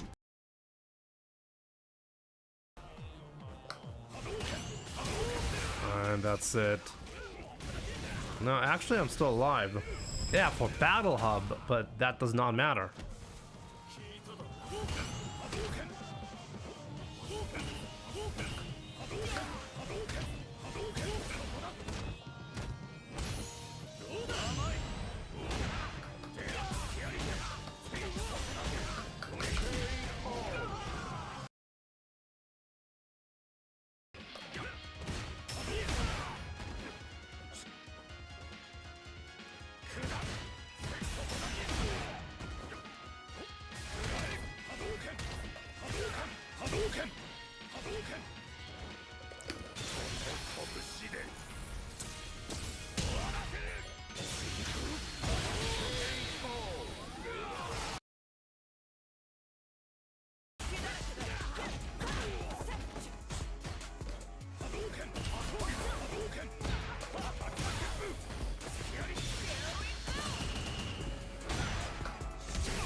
Shinakuma. Let's see how hard he's gonna kick my ass, because I forgot how difficult this one is.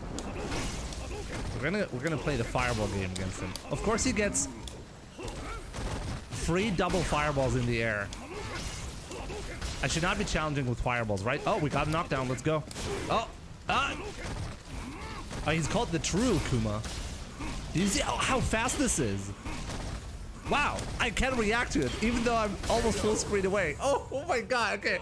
I should not be playing the fireball game against this. Game over. Okay, that's bad.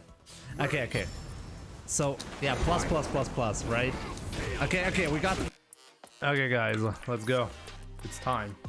It's time for Legend rank.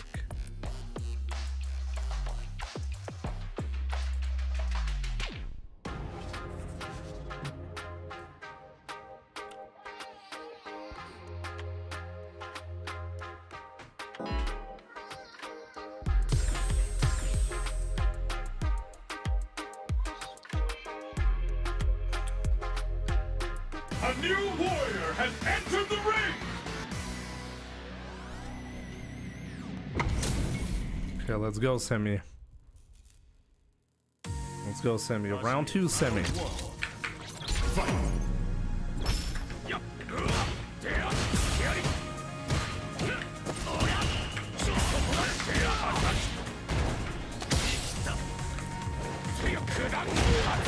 No.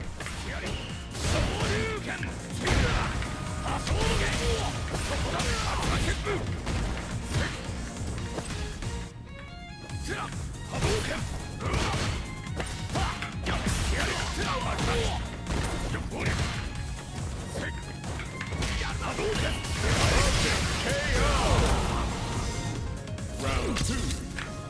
Fight.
Okay. Ryu wins. Round 1. Fight.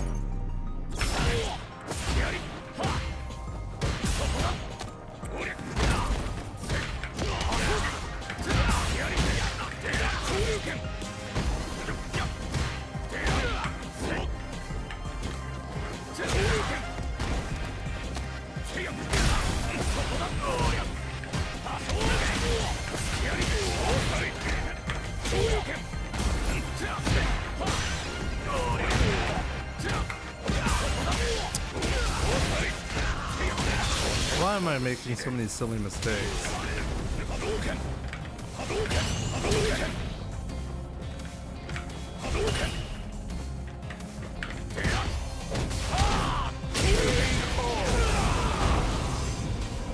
Round 2. Fight.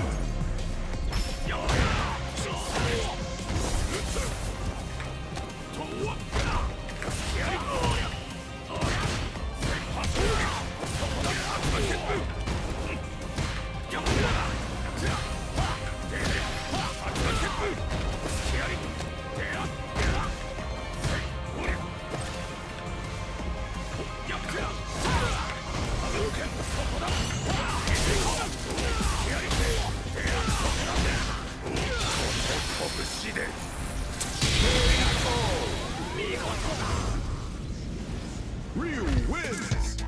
A little bit more precision. Get a little bit more precision there.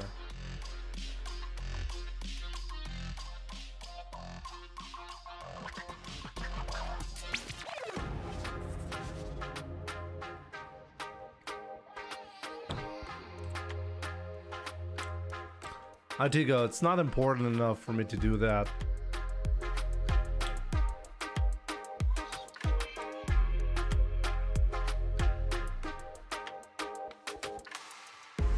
Maybe at some point. Why Red 2X KO? Now, find a new rival. Because 2X KO just lost half the staff. Half the staff.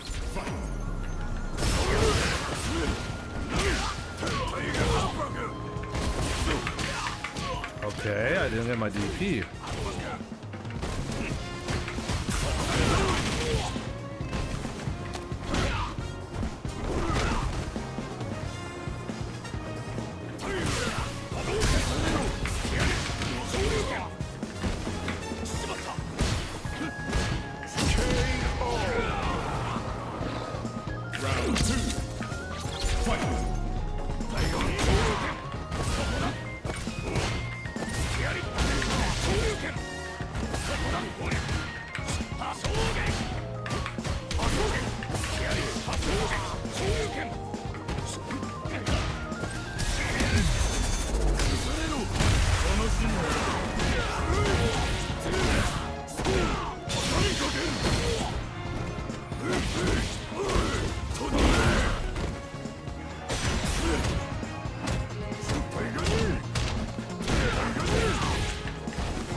They didn't want to take a risk. Wow. I think maybe even the normal follow-up there would have killed.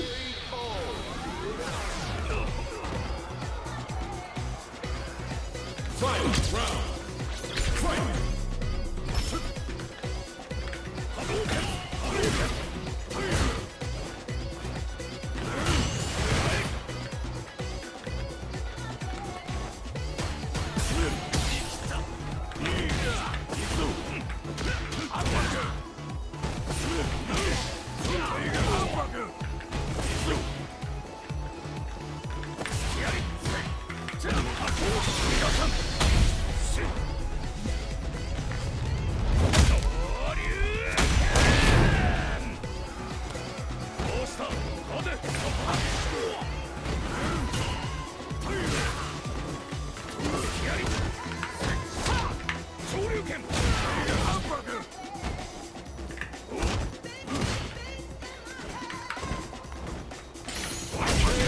Shit. Very much a Wendy moment. All the progress lost. Damn.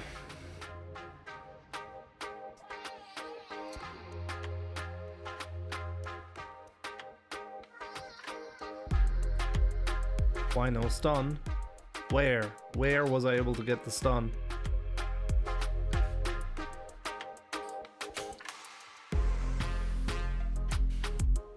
My T-Goat. Oh man.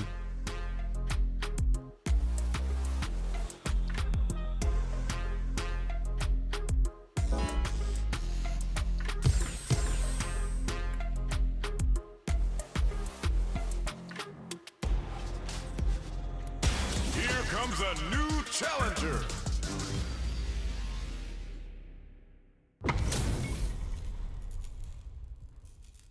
Oh, Muscle Noob, let's go. We can get some points back.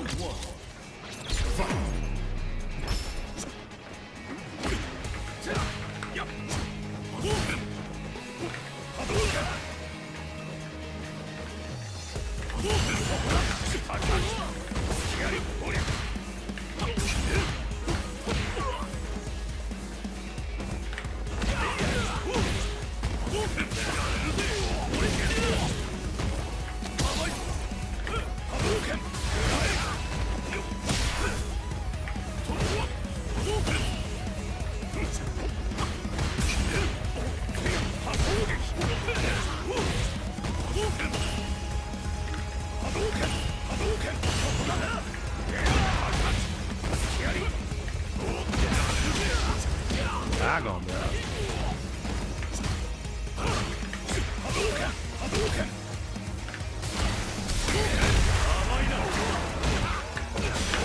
Honestly, I don't want to take any chance here. Let's just do that. I think I made the wrong call on the combo early on, so whatever.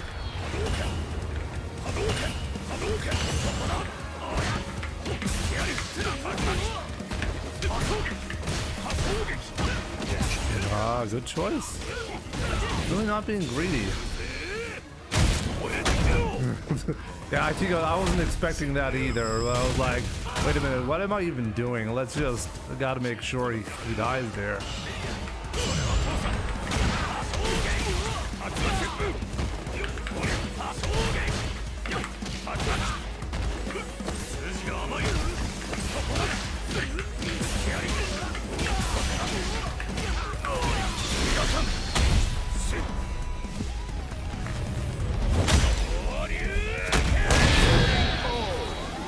I think I could have probably even killed him without any super. Ryu wins.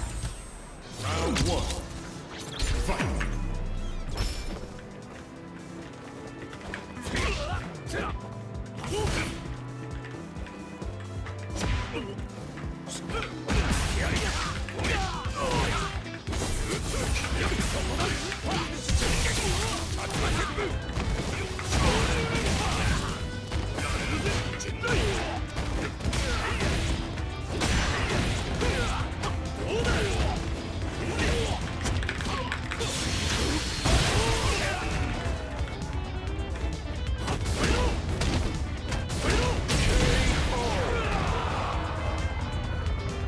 Round two.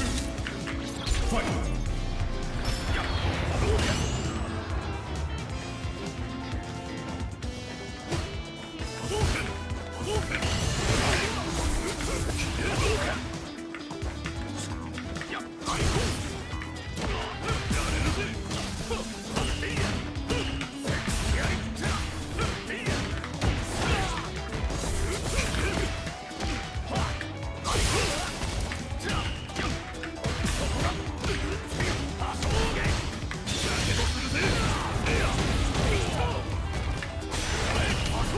I shouldn't have done that.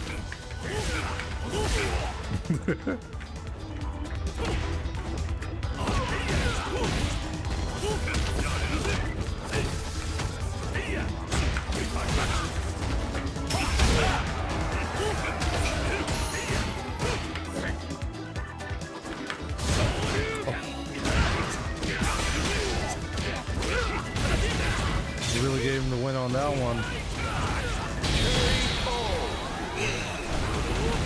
Man. Ken wins. Round 1. Fight.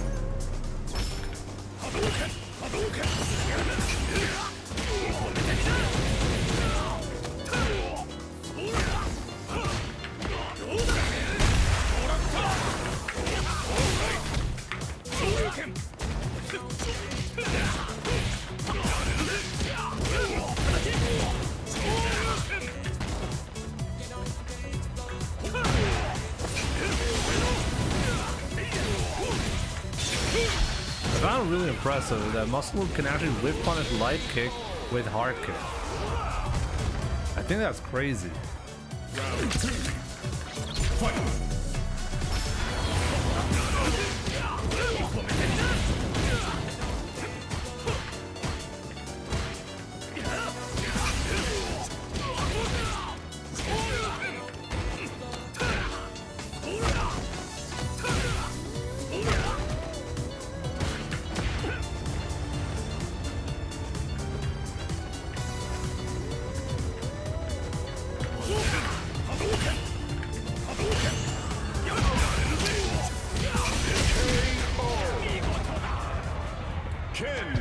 Well, good run today, but at the end lost a bunch of points. Pretty sure it has something to do with the headache that I have, so gotta do better. Hopefully tomorrow is gonna be a better day. Yo, Ryan, GG's, great sets today. Good stuff, good stuff.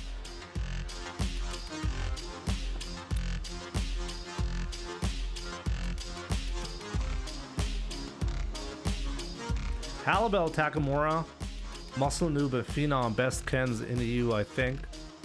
Yeah, definitely. It's kind of interesting because they all have different styles of Ken.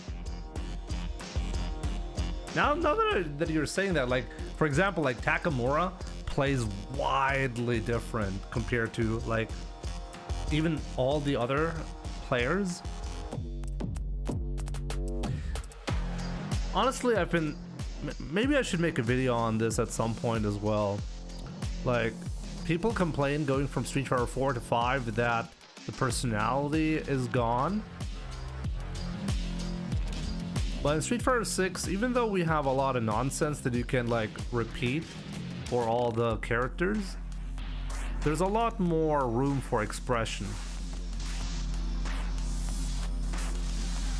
Yeah, but Takamura is very special, right? I mean, even in Street Fighter 5, like, nobody played like Takamura. So, he's always been like that, right?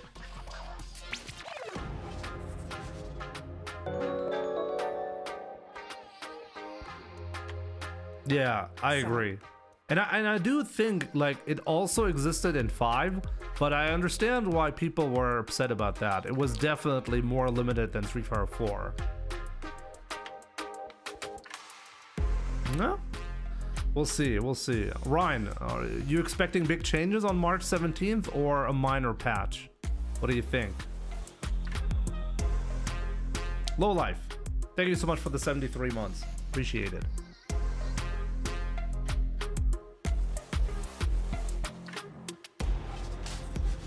Yeah, I think so too.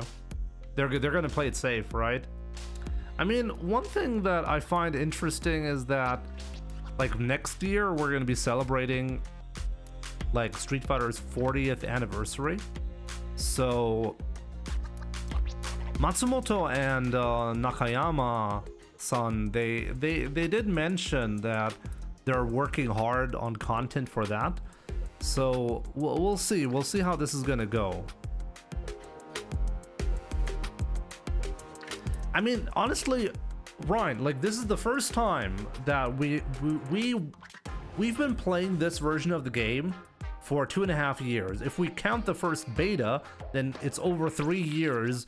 I mean, there have been some changes, but for the most part, we are still playing a game that is very much similar to the release version of, of the game, right? And that has never happened in the life cycle of Street Fighter. We've never been 3 years or 2.5 years into a major Street Fighter title without a major update to the mechanics, for example. So should be interesting to see what Capcom is cooking, especially for next year.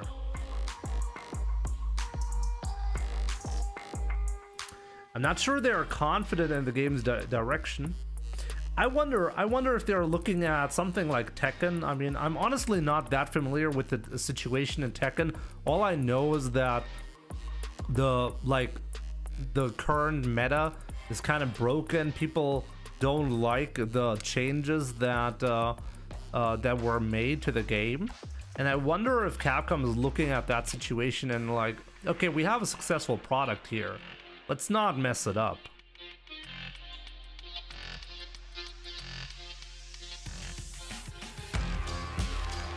Yeah, I mean, clearly when it comes to monetization, Street Fighter 6 is doing great, you know?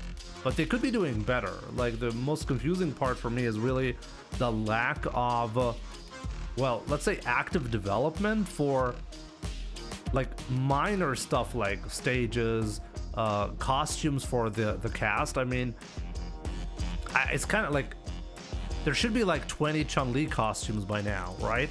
I mean, that's where Capcom, that's how Capcom used to monetize Street Fighter, and it works really well. So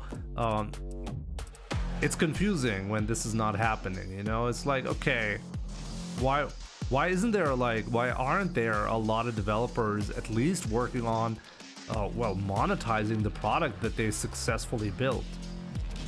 I mean, they are monetizing it with the avatar stuff, but I mean, for the more invested players, you know, pretty sure they could be doing a lot better there. So,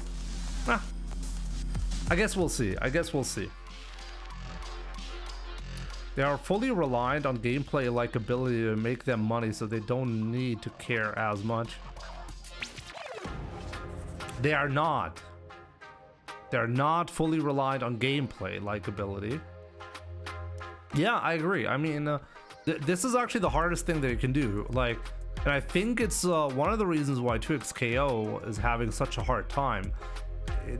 I think it's very important to build a game for casuals outside of the game. You know, like the whole Battle Hub thing.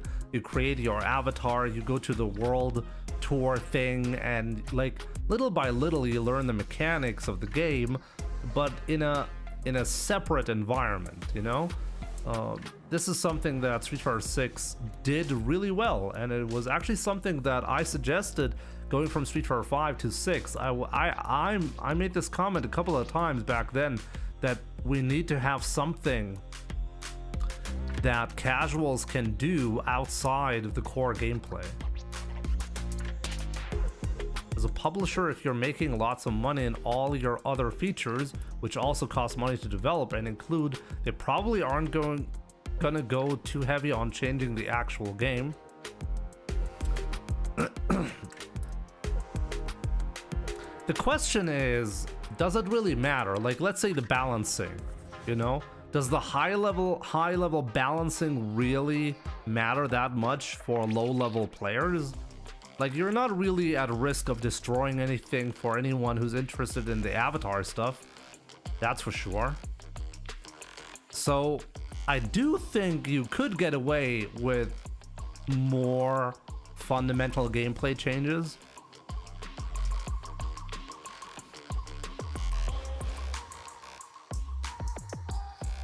Personally, I still want them to include a lower health option. What do you mean by lower health option?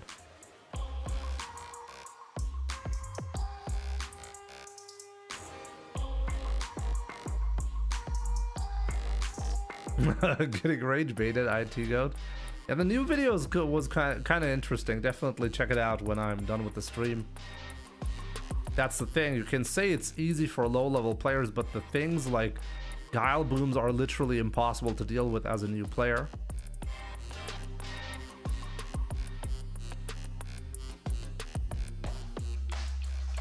Definitely true.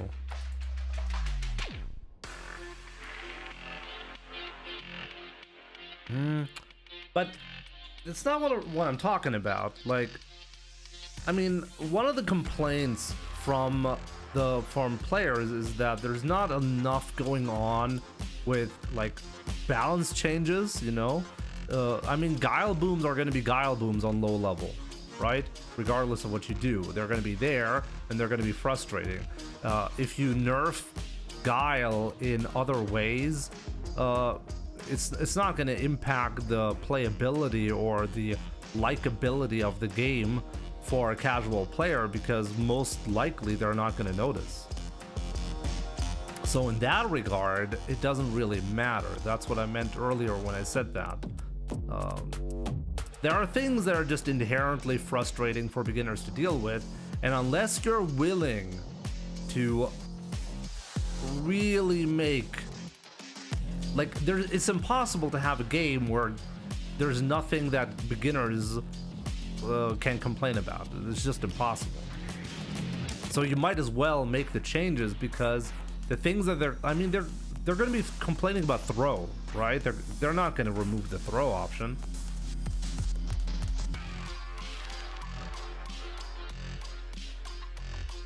What does it really mean if you're still playing 2 guess, 3 guess kills anyway? But Street Fighter has always been like that. I mean, the Street Fighter 2 probably the most extreme version when it comes to that. Maybe you could argue Street Fighter 4 was different, but Street Fighter 4 had other nonsense as well, right? That's hard to say actually, where like what the right approach is.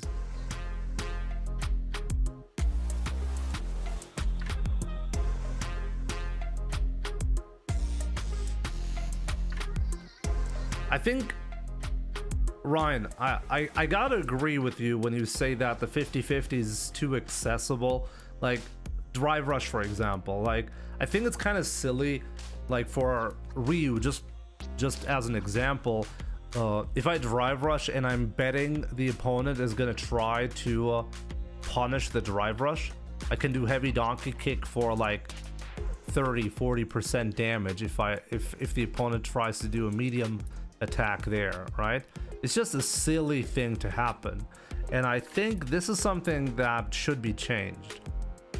I think you could dial down some of the things about Street Fighter 6 to make it less, it's not random, but you know, like some matches feel like they're just completely out of your control, and I feel like Capcom could do a better job there for sure.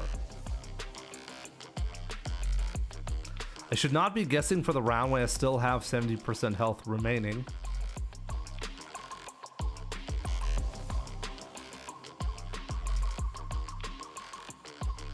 I mean, the game design of Street Fighter 6 kind of forces you into a weird situation. You either spend resources to do the damage to your opponent for you to get closer to victory, but the more you spend, the higher you become at risk of losing the round specifically because of that. And honestly, I kind of like that, because now it gives you the flexibility to apply either a hyper aggressive style like Noah's Luke, where like he's like in burnout every 2 seconds, right?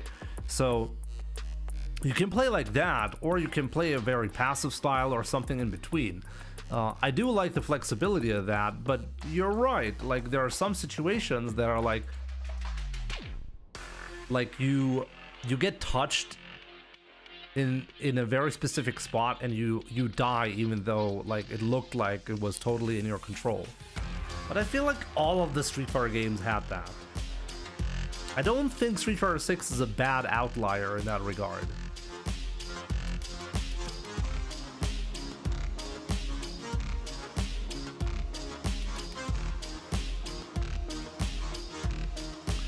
Yeah, I think you're right about that. Like, getting in should be hard and should be earned by navigating your way through your opponent's normal and spacing. And I think this is something that could be improved dramatically by changing Drive Rush. I think it's the biggest offender when it comes to mechanics that lead to weird interactions that we want to avoid. Yeah, for sure. Ryan, we should have a Discord call about this topic at some point for sure. It's definitely an interesting topic, and I think there are a lot of different ways to fix this specific problem. This is why I'm interested to see, like, what is Capcom gonna do?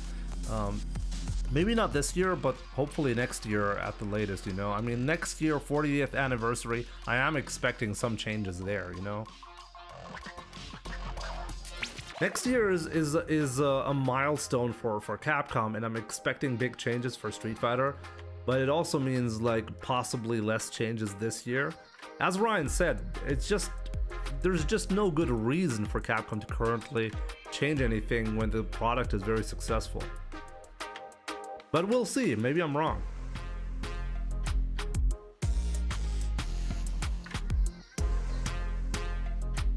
But I need to kill Jimbo so I can feel elevated. Let me see, did I miss something?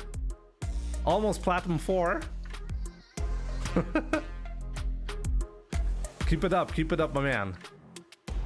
Diamond level is killing me at the moment. Oh, I missed your messages earlier, my man.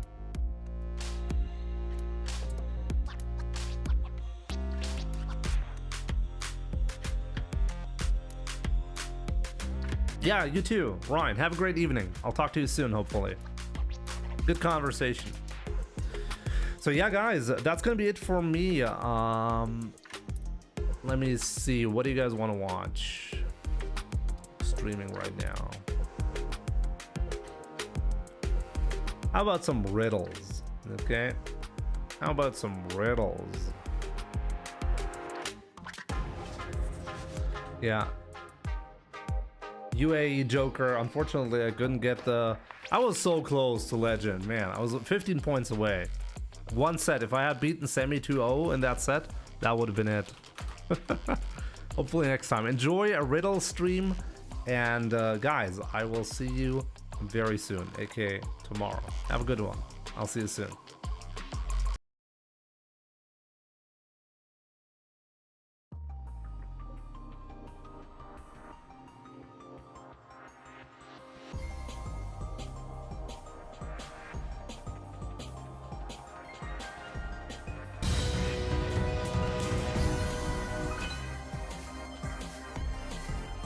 Jimbo one game for 40 euros.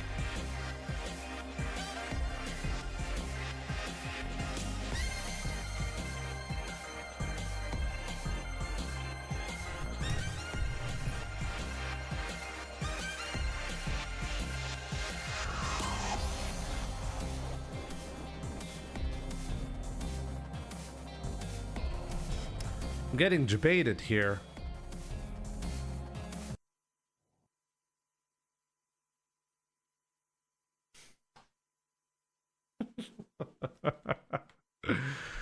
Oh man.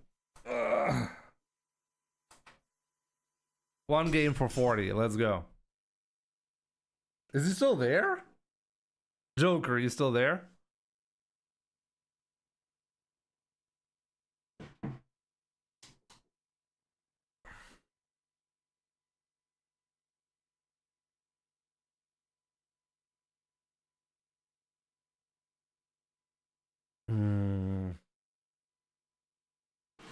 Why is my monitor not picking up on the...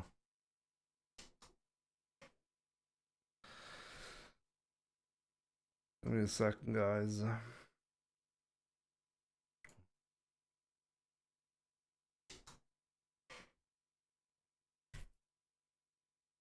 Oh yeah, by the way, tomorrow there's not going to be a stream.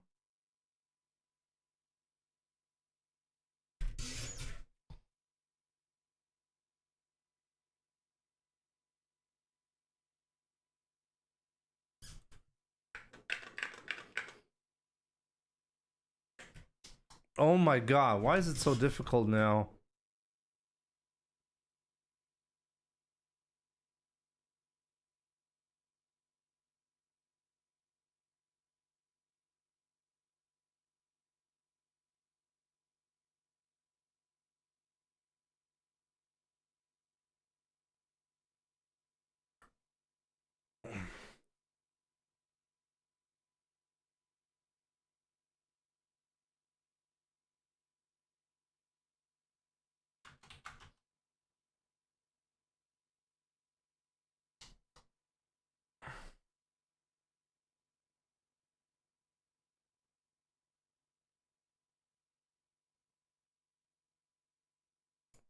There we go.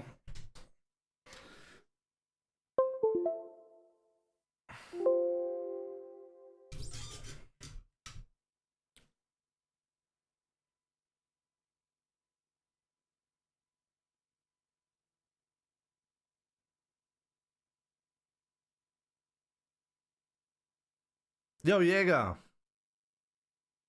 GG's. Waren echt lustige Matches heute, auf jeden Fall. Immer gerne. So yeah, I should be back online in a second, and then you can send the invite. Joker, my man.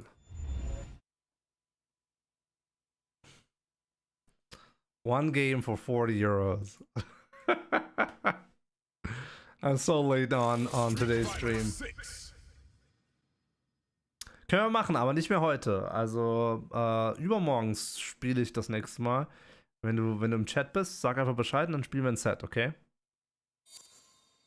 Okay, there we go. I got the invite.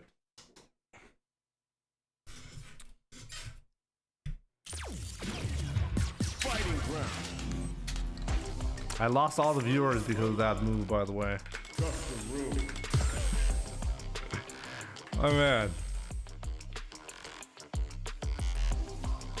Big K, my man. Let's go.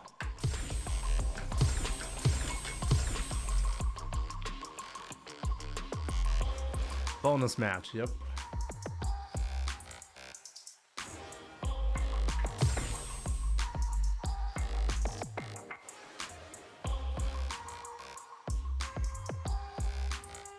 Here comes a new challenger.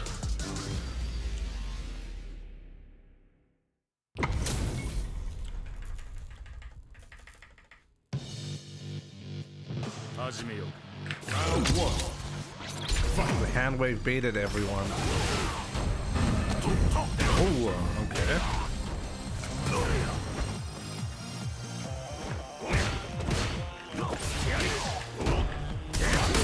Oh my god.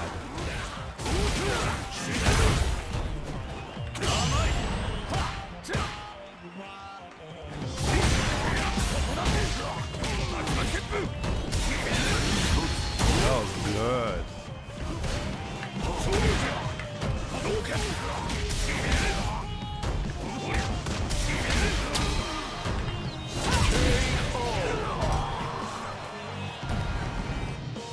Round 2. I think it's never gonna be good because it's too far away. Oh! That traded!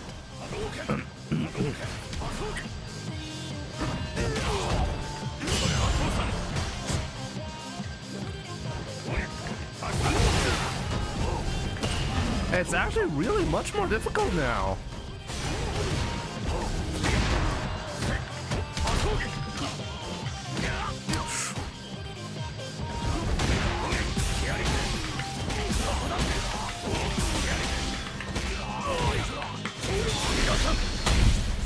You can almost one-shot a Kuma with a Ryu.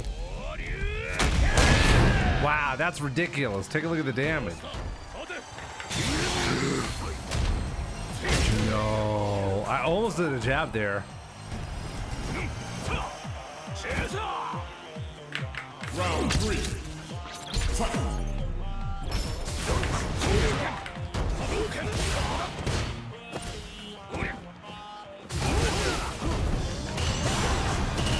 Oh,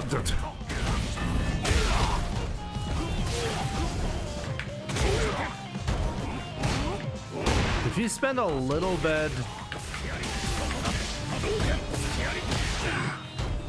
less meter,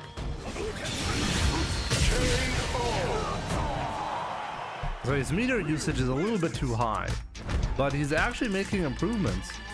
Let's go one more. Round 1. Fight.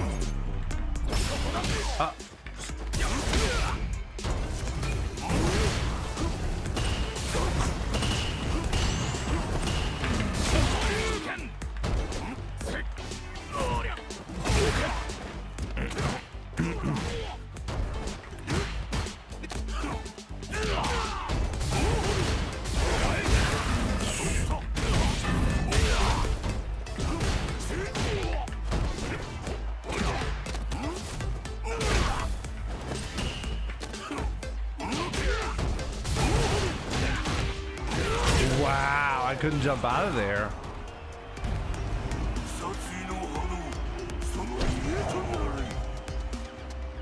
Round 2. Yeah, I genuinely tried to escape that corner. I just couldn't do it.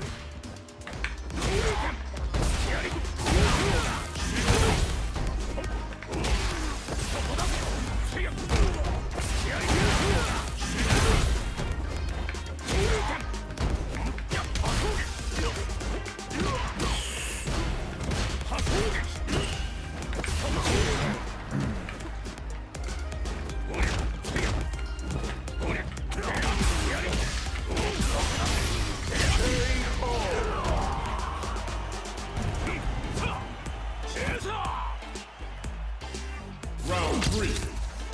Fight.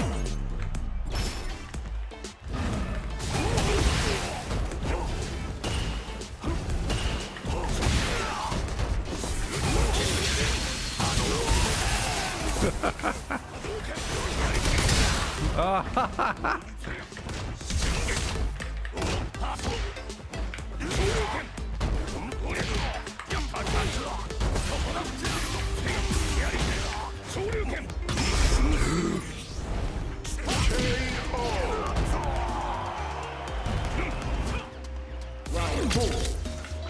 Fight.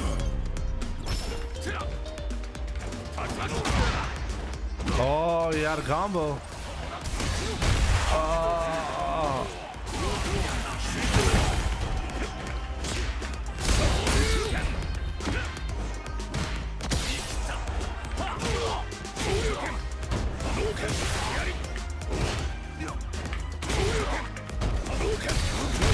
Oh my god, I was too slow.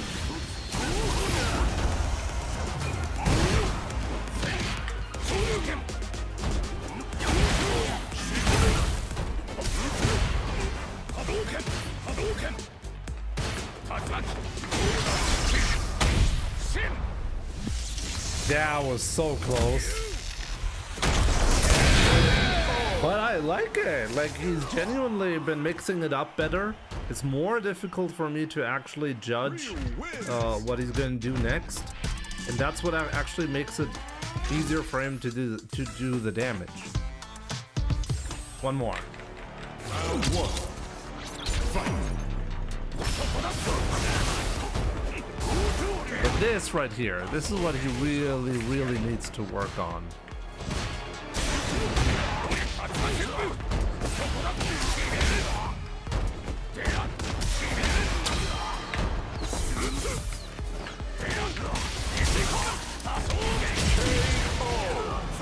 He's just spending too much meter. Round 2. Fight. Anti-air is really difficult though because of the connection quality, so I'm not even sure if anti-airing is a real, like, problem. But his meter usage is too high.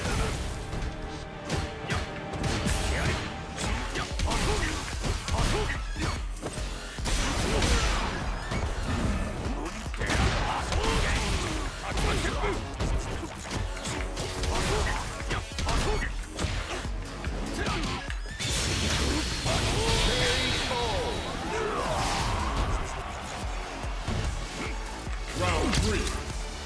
Fight.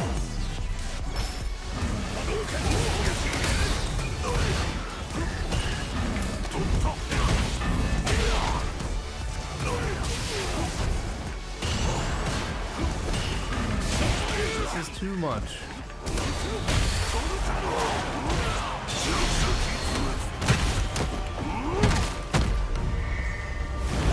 Okay, let's see. Can I still take this round?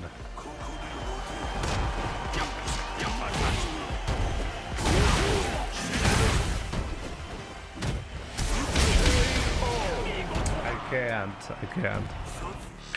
Round 4. Fight.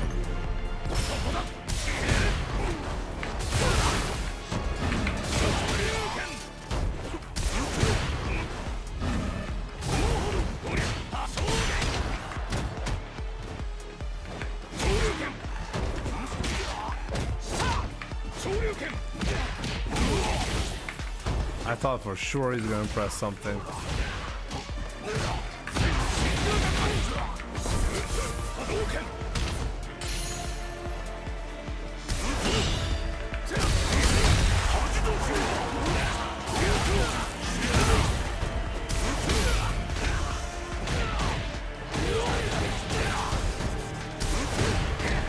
Oh my god. I can't believe you got that.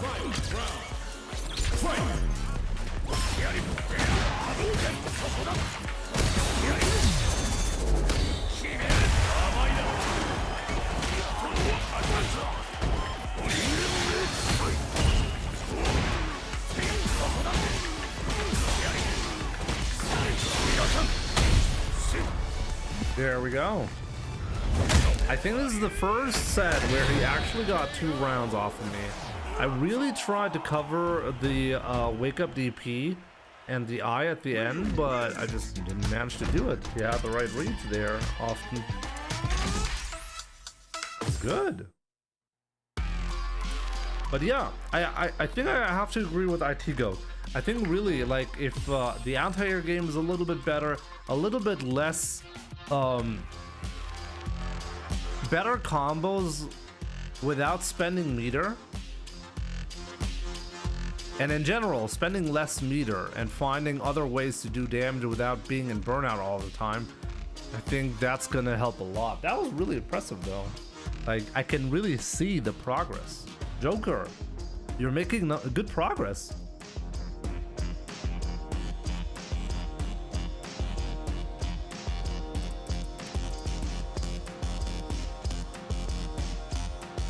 Exactly, his combos are not bad. It's just that he's spending too much resources every single time he lands a hit.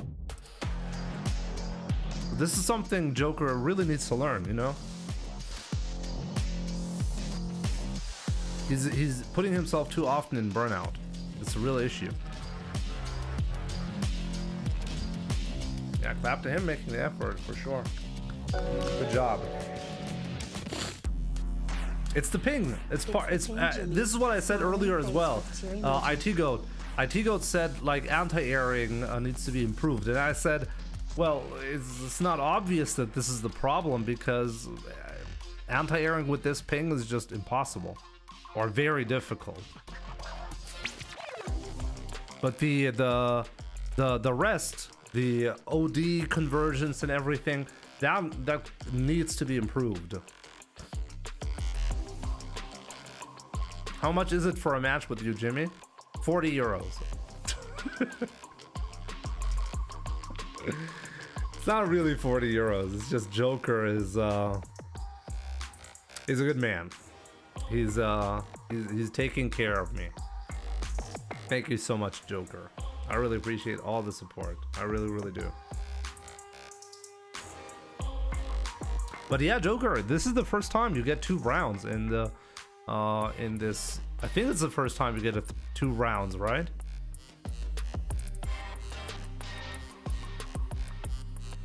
Only Link, what's up? Good to see you.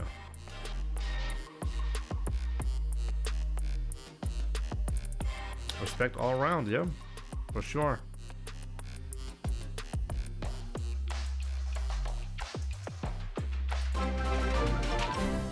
And there we go. Big K, my man. Thank you so much for your massive support over the last couple of days, weeks, months, years. I really appreciate it. And yeah, now I'm gonna grab something to eat. I'm actually starving now. So yeah, thank you so much. It was a lot of fun.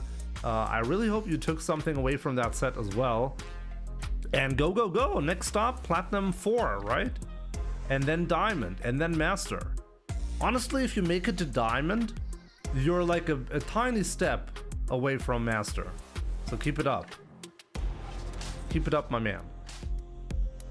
So yeah, with that being said, guys, I'm off. Have a good evening. Take care. I'll see you soon.